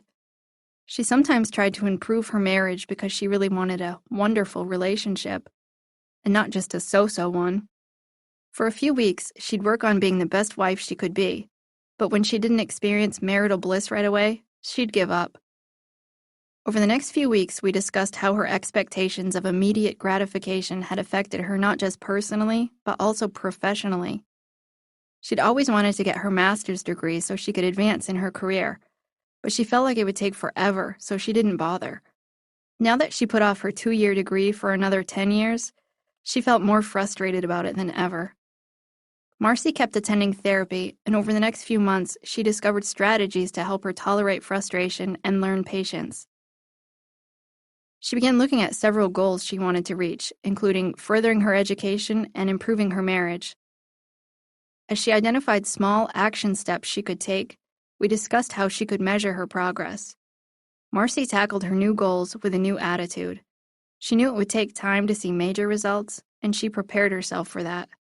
She noticed that her newfound resolve to create change helped improve her life as she gained new hope for the future and her ability to move forward one step at a time. Patience isn't your virtue. Although we live in a fast-paced world, we can't get everything we want instantly. Whether you're hoping to improve your marriage or you want to start your own business, expecting immediate results can set you up to fail. Do any of the following points sound familiar? You don't believe good things come to those who wait. You think of time as money, and you don't want to risk wasting a single second. Patience isn't your strong suit. If you don't see immediate results, you're likely to presume what you're doing isn't working. You want things done now. You often look for shortcuts so you don't have to expend as much effort and energy getting what you want. You feel frustrated when other people don't seem to go at your pace. You give up when you aren't seeing results fast enough. You have trouble sticking to your goals. You think everything should happen fast. You tend to underestimate how long it will take to reach your goals or accomplish something. Mentally strong people recognize that a quick fix isn't always the best solution. A willingness to develop realistic expectations and an understanding that success doesn't happen overnight is necessary if you want to reach your full potential. Why we expect immediate results. Marcy felt like she'd just gotten impatient as she grew older. When things didn't happen at her pace, she became demanding. In fact, her mantra had become, "I'm not getting any younger." Her aggressive demeanor worked well in a few areas of her life. Her children and her coworkers were more likely to comply when they knew she meant business. But that impatience spilled over into other areas of her life where it didn't serve her so well, and it damaged some of her relationships. Marcy isn't alone in her quest for immediate relief from distress. 1 in 10 Americans takes an antidepressant. Although antidepressants can help people with clinical depression, research shows the vast majority of people taking them haven't ever been diagnosed with depression by a mental health professional. Still, plenty of people want to take medication as a shortcut to improving their lives. The same goes for children. Parents who have kids with behavior problems often ask for a pill to manage them. Although legitimate attention deficit hyperactivity disorder can respond to medication, there isn't a pill that magically makes kids behave. We live in a fast-moving world of no lines, no waiting. We no longer have to send a letter and wait several days for it to arrive. Instead, we can use email to transmit information anywhere in the world within seconds. We don't have to wait for commercials to end before resuming our favorite TV shows. On-demand movies mean we can watch almost any movie we want in an instant. Microwaves and fast food mean we can get our food in a matter of minutes. And we can order almost anything we want online and have it delivered to our doors within 24 hours. Not only does our fast-paced world discourage us from waiting, but there are also stories floating around about someone who has become an overnight success. You hear about a musician who gets discovered from a YouTube video, or a reality star who becomes an instant celebrity, or startups that make millions of dollars as soon as they get off the ground. These types of accounts fuel our desire to get immediate results from whatever we're doing. Despite the stories about people and businesses achieving immediate results, in reality, success is rarely instant. Twitter's founder spent 8 years creating mobile and social products before founding Twitter. Apple's first iPod took 3 years and 4 versions before sales really took off. Amazon wasn't profitable for the first 7 years. There's often folklore about these businesses that suggests they became overnight successes, but that's because people are looking at the end result and not at all the work it took to get there. So it's no wonder we have come to expect immediate results in other areas of our lives. Whether we're trying to rid ourselves of bad habits like overeating or drinking too much, or we're working toward goals like paying off debt or earning a college degree, we want it now. Here are some more reasons why we expect immediate results. We lack patience. It's evident in our everyday behavior that we expect things to happen immediately. If we don't get results, we give up. A study conducted by Ramesh Sitaraman, a computer science professor at UMass Amherst, found that when it comes to technology, our patience lasts 2 seconds. If within 2 seconds an online video doesn't load, people start leaving the website. Clearly, our patience is short, and when we don't get the results we want right away, it affects our behavior. We overestimate our abilities. Sometimes we tend to think that we'll do so well at something that we'll see results right away. Someone may incorrectly assume he's likely to become the best performing salesperson at his company within his first month of employment, or someone else may assume he can lose 20 pounds in just 2 weeks. Overestimating your abilities can leave you feeling disappointed when you find that you're not able to perform as well as you'd predicted. We underestimate how long change takes. We're so used to technology accomplishing things quickly, we incorrectly assume that change in all the areas of our lives can happen fast. We lose sight of the fact that personal change, business operations, and people don't move nearly as fast as technology. The problem with expecting immediate results. Marcy was missing out on new opportunities because she only wanted to do the things in life that would be quick and painless. Although she devoted countless hours to reading self-help books, she didn't apply any of the information to her life. She'd always given up on therapy quickly and wanted to find a pill to magically change her life. She overlooked many chances to improve her life because she always expected immediate results. Unrealistic expectations about how easy it is to make change and get fast results can set you up to fail. In a 1997 research study titled End of Treatment Self-Efficacy, a Predicator of Abstinence, researchers reported they found that patients who were overly confident about their ability to abstain from alcohol when they're discharged from a rehabilitation facility were more likely to relapse compared to patients who were less confident. Overconfidence may cause you to assume that you'll reach your goal with ease, and then if you don't get immediate results, you may struggle to stay on course. Expecting immediate results can also cause you to prematurely abandon your efforts. If you aren't seeing results right away, you may incorrectly assume your efforts aren't working. A business owner who invests money into a new marketing campaign may assume her efforts didn't work because she didn't see an instant increase in sales. But perhaps her investment in advertising is increasing brand recognition that will lead to a steady increase in sales over the long term. Or maybe someone who goes to the gym for a month doesn't see bigger muscles when he looks in the mirror, so he assumes his workouts aren't effective. But in reality, he's slowly making progress that will take many months, not just weeks. And there's research that suggests we're giving up on our goals faster than ever before.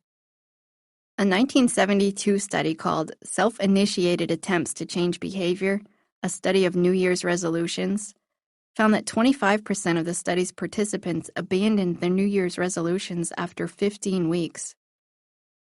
Fast forward to 1989, and 25% of people were abandoning their resolutions after only 1 week. Here are some other potential negative consequences that can occur when you expect to see immediate results. You may be tempted to take shortcuts. If you're not getting fast enough results, you may fall prey to hurrying things along in an unnatural manner. If a dieter isn't getting the results she wants in a couple of weeks, she may go on a crash diet in an attempt to speed up the process. Athletes who want to get stronger and faster may take performance-enhancing drugs. Shortcuts can have dangerous consequences. You won't be prepared for the future. Wanting everything now will prevent you from looking at the long-term picture. The desire to get immediate results is evident in the way people view investments. People want to see a return on their investment now, not 30 years from now. The 2014 Retirement Confidence Survey found that 36% of Americans have less than $1,000 in savings or investments. Clearly, there are likely to be economic factors involved that prevent people from placing money into retirement, but our desire for instant gratification is also likely to play a role. People don't want to set aside money in long-term investments because they want to enjoy their money today. Unrealistic expectations can cause you to draw the wrong conclusions. If you expect immediate results, you may be tempted to assume you've seen enough to develop a conclusion, but in reality, you may not have given it enough time to get an accurate picture. A person who is unable to get a business off the ground in a year may decide he's a complete failure in the business world because he didn't make any money. But in reality, he just didn't give his startup enough time to turn it into a viable business venture. It leads to negative and uncomfortable emotions. When your expectations aren't met, you're likely to become disappointed, impatient, and frustrated.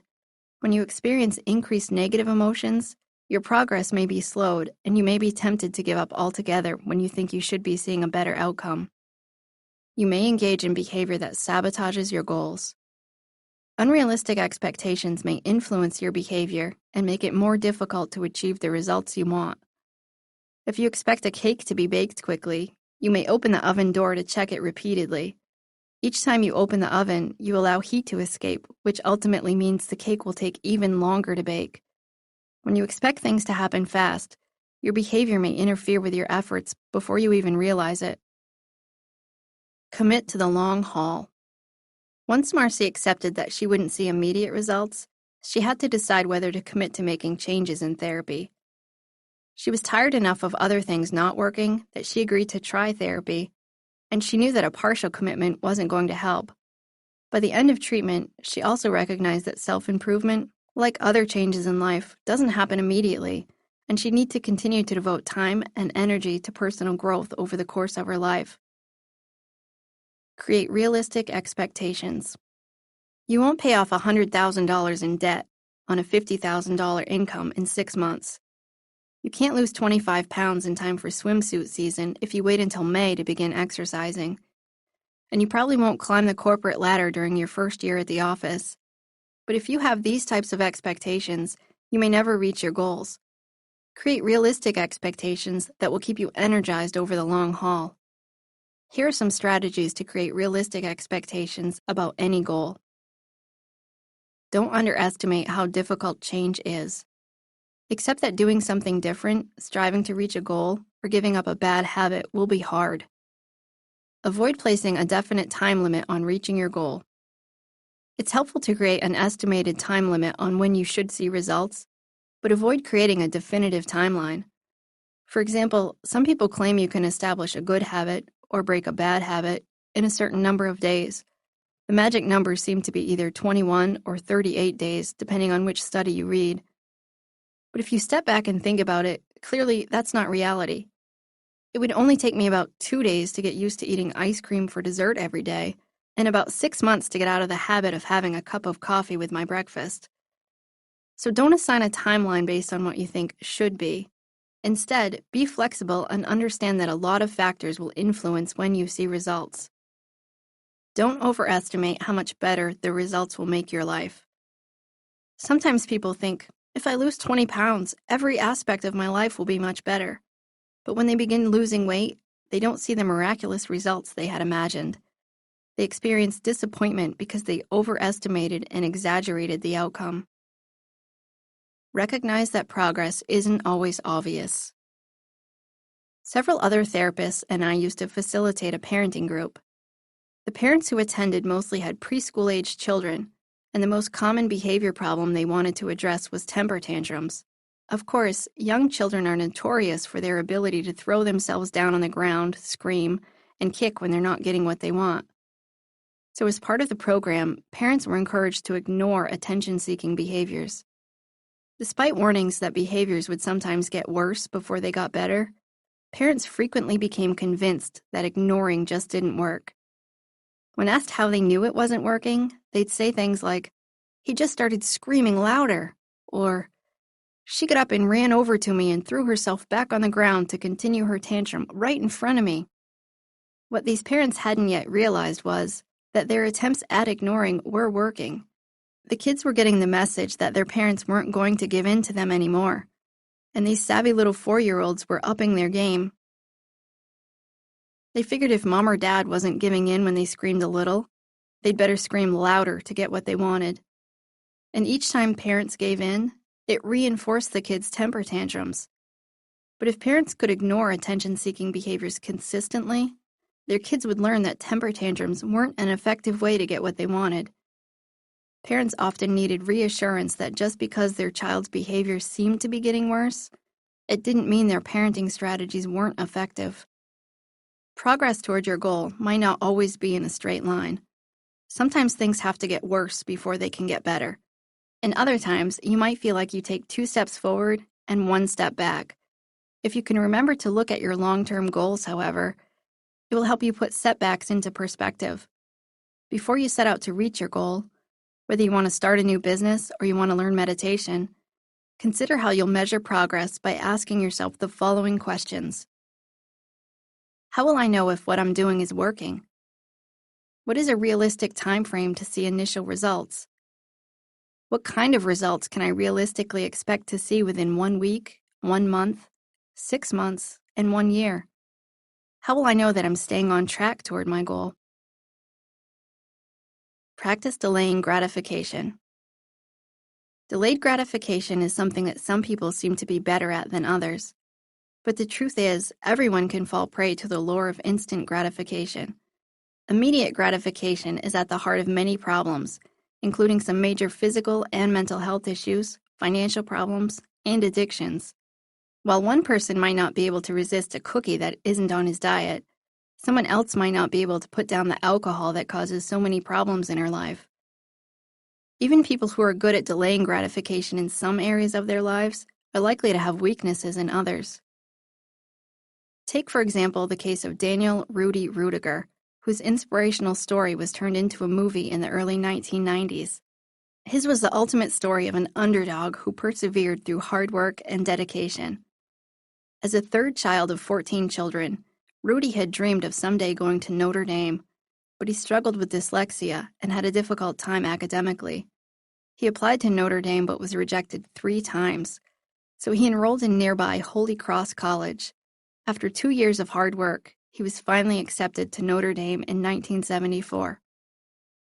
Not only did he aspire to be a successful student, but he also dreamed of playing on the football team. But at only 5'6" and 165 pounds, he didn't look like a contender.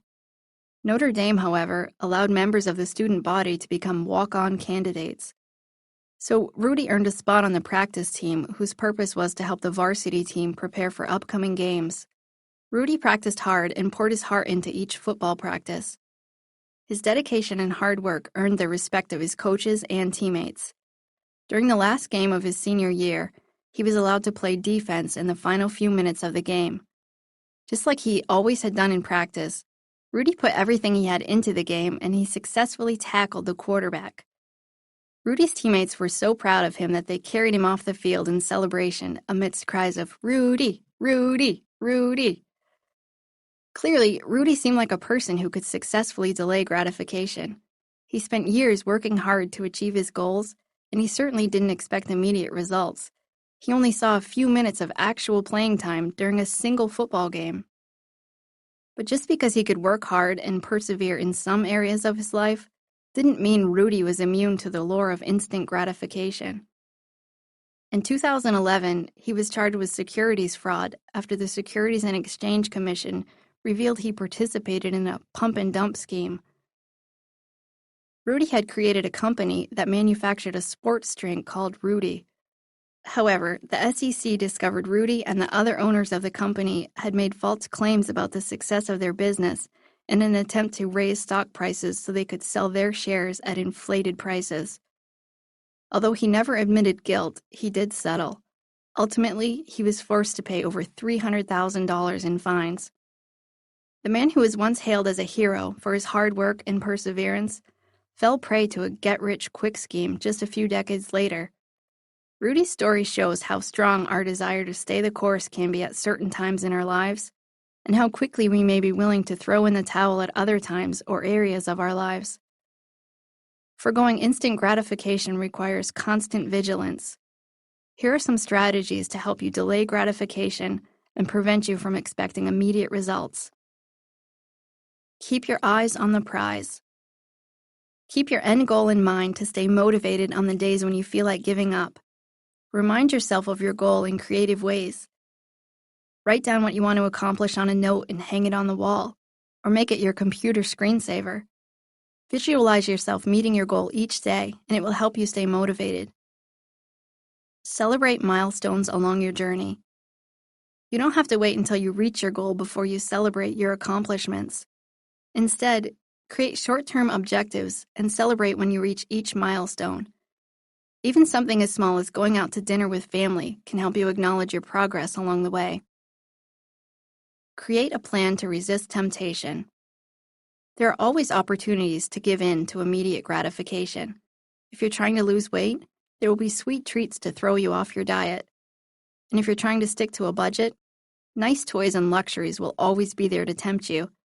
Create a plan ahead of time that will help you steer clear of temptations that may throw you off course and prevent you from becoming successful. Deal with feelings of frustration and impatience in a healthy manner. Some days you will feel like giving up, questioning whether you should continue. Just because you feel angry, disappointed, and frustrated doesn't mean you should quit. Instead, find healthy ways to cope with those feelings and expect that they will be part of the process. Pace yourself. No matter what you're doing, you'll be at risk for burnout if you expect immediate results. Pace yourself so you can be methodical in your attempts to move forward toward reaching your goals. Learning the value of a slow and steady pace can help you gain patience and ensure that you're on the right track rather than rushing as fast as you can to get what you want. Delaying gratification makes us stronger. James Dyson's journey began in 1979. When he became frustrated that his vacuum cleaner lost suction, he set out to build a better vacuum cleaner that would use centrifugal force instead of a bag to separate the air from the dirt. He spent 5 years building prototype after prototype, over 5,000 in all, until he was satisfied with the product. Once he had created a vacuum cleaner he believed in, his journey was still far from over. He spent several years trying to find a manufacturer who was interested in licensing his product. When it became clear that the current vacuum manufacturers just weren't interested in his vacuum cleaners, Dyson decided to open his own manufacturing plant. His first vacuum cleaner went on sale in 1993, 14 years after he began working to create his first concept. His hard work certainly paid off, however, when the Dyson Vacuum became the biggest-selling vacuum cleaner in Britain. By 2002, 1 in 4 British households owned a Dyson vacuum cleaner. If James Dyson had expected to build a successful business overnight, he likely would have given up long ago, but his patience and perseverance paid off. Over 3 decades later, he sells vacuum cleaners in 24 countries, and he's built a company that sells more than $10 billion in products each year. Reaching your full potential requires you to demonstrate willpower to resist short-term temptation. The ability to delay getting what you want now so you can get more later is instrumental to success. Here's what the research says about the benefits of delayed gratification. Self-discipline is more important than IQ when it comes to predicting academic success. College students' self-control scores correlate with higher self-esteem, higher grade point averages, less binge eating and alcohol abuse, and better interpersonal skills. The ability to delay gratification is associated with lower rates of depression and anxiety. Children with high self-control have fewer mental and physical health problems, fewer substance abuse problems, fewer criminal convictions, and greater financial security as adults. Whether your goal is to save enough money to go on vacation next year, or you're devoted to raising children who will become responsible adults, establish realistic expectations for yourself and don't expect to see results tomorrow. Instead, be willing to commit to the long haul, and you'll increase the chances that you'll be able to reach your goals. Troubleshooting and common traps. It's likely that you have some areas of your life where it's easy to create realistic expectations. Perhaps you're willing to go back to college with the understanding it will take years before you're able to graduate and earn more money. Or maybe you're willing to invest money into your retirement account with the understanding that you'll allow it to grow for 30 years. But there are also likely to be areas of your life where you want things to happen immediately. Maybe you don't want to wait for your marriage to get better, or you don't want to give up the foods you love despite warnings from your doctor. Look for those areas in your life where you can improve and focus on finding strategies to help you develop the skills you need to make slow but steady progress. What's helpful? Creating realistic expectations about how long it will take to reach your goal and how difficult it will be. Finding accurate ways to measure your progress. Celebrating milestones along your journey. Coping with negative feelings in healthy ways.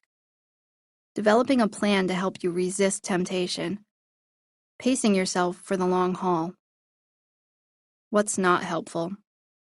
Expecting that you'll see instant results. Assuming that if things don't get better right away, you're not making progress. Waiting until you get to the end of your journey to celebrate. Allowing your frustration and impatience to affect your behavior. Predicting that you have enough willpower to resist all forms of temptation. Looking for shortcuts so you can avoid the work necessary to reach your goal. Maintaining mental strength. Increasing your mental strength isn't about simply listening to this book or declaring that you're tough. Instead, it's about incorporating strategies into your life that will help you reach your full potential. Just like you need to work to maintain your physical strength, mental strength requires ongoing maintenance, and there's always room for improvement. If your mental muscles aren't being maintained or strengthened, they'll begin to atrophy. No one is immune to making mistakes and having bad days. There will be times when your emotions get the best of you, times when you believe thoughts that aren't true, and times when you engage in self-destructive or unproductive behavior. But those times will grow fewer and farther between when you're actively working to increase your mental strength. Coach yourself. Just like any good coach should provide a combination of support and advice to help you get better, be willing to do that for yourself. Look at what you're doing well and build on your strengths. Identify areas that need improvement and challenge yourself to get better. Create opportunities for growth, but understand that you'll never be perfect. Try to improve a little each day by following these steps. Monitor your behavior. Look for times when your behavior sabotages your efforts to build mental strength. For example, repeating the same mistakes, shying away from change, or giving up after the first failure. Then, identify strategies to help you behave in a more productive manner. Regulate your emotions. Be on the lookout for times when you're feeling sorry for yourself, fearing calculated risks, feeling like the world owes you something, fearing alone time, resenting other people's success, or worrying about pleasing everyone. Don't allow those types of feelings to hold you back from reaching your full potential. Remember, if you want to change how you feel, you have to change how you think and behave. Think about your thoughts. It takes some extra effort and energy to really evaluate your thoughts, but overly positive or exaggeratedly negative thoughts will influence how you feel and behave and can interfere with your quest for mental strength.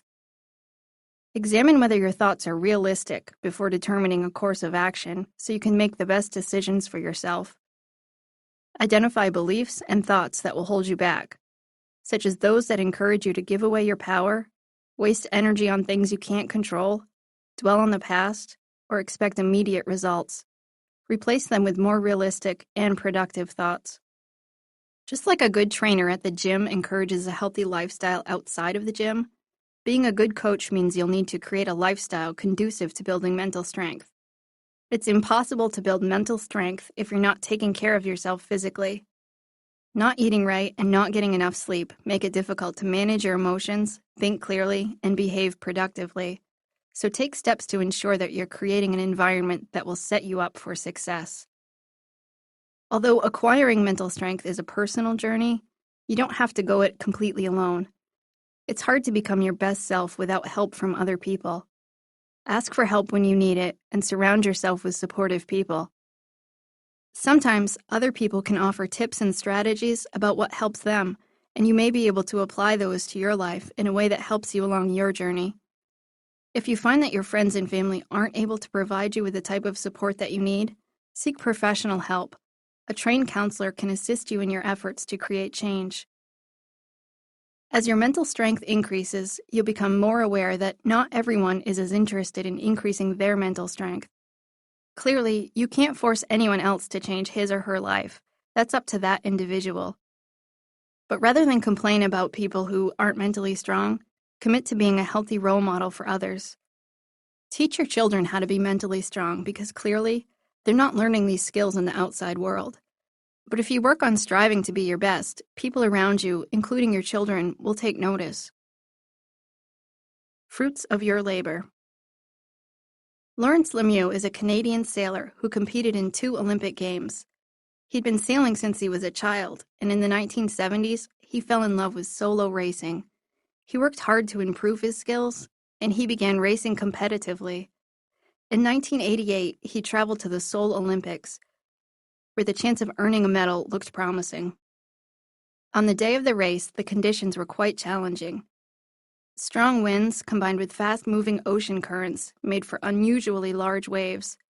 Despite the challenges, Lemieux took an early lead, but the 8-foot waves made it impossible to see the fluorescent buoys that outlined the course, and he missed one of the markers. He was forced to backtrack to the buoy he'd missed before resuming his spot in the race. Despite being slowed down, he managed to maintain second place and was still a strong contender for a medal. As he continued back on course, however, he spotted the Singaporean 2-man team's overturned dinghy. One man was badly injured and clinging to the hull, and the other man was drifting away from the boat. Given the conditions of the sea, Lemieux knew that this man could easily float away before he was rescued by a safety boat. Despite decades of training for this one goal, Lemieux gave it all up within a split second. Without hesitation, he turned his boat around and rescued the Singaporean sailors and waited with them until the Korean Navy safely picked them up. Lemieux resumed the race, but it was too late for him to win a medal. He finished in 22nd place. At the awards ceremony, the president of the International Olympic Committee awarded Lemieux the Pierre de Coubertin Medal for sportsmanship for his self-sacrifice and courage. Clearly, Lemieux's self-worth wasn't dependent on the fact that he had to win the gold medal to feel like a success. He didn't feel as though the world or the Olympics owed him anything. Instead, he was mentally strong enough to live according to his values and do what he felt was right, even if it meant he wouldn't be able to reach his original goal. Developing mental strength isn't about having to be the best at everything. It also isn't about earning the most money or achieving the biggest accomplishments. Instead, developing mental strength means knowing that you'll be okay, no matter what happens. Whether you're facing serious personal problems, a financial crisis, or a family tragedy, you'll be best prepared for whatever circumstances you encounter when you're mentally strong. Not only will you be ready to deal with the realities of life, but you'll be able to live according to your values, no matter what life throws your way. When you become mentally strong, you will be your best self, have the courage to do what's right, and develop a true comfort with who you are and what you are capable of achieving. This is Amy Morin.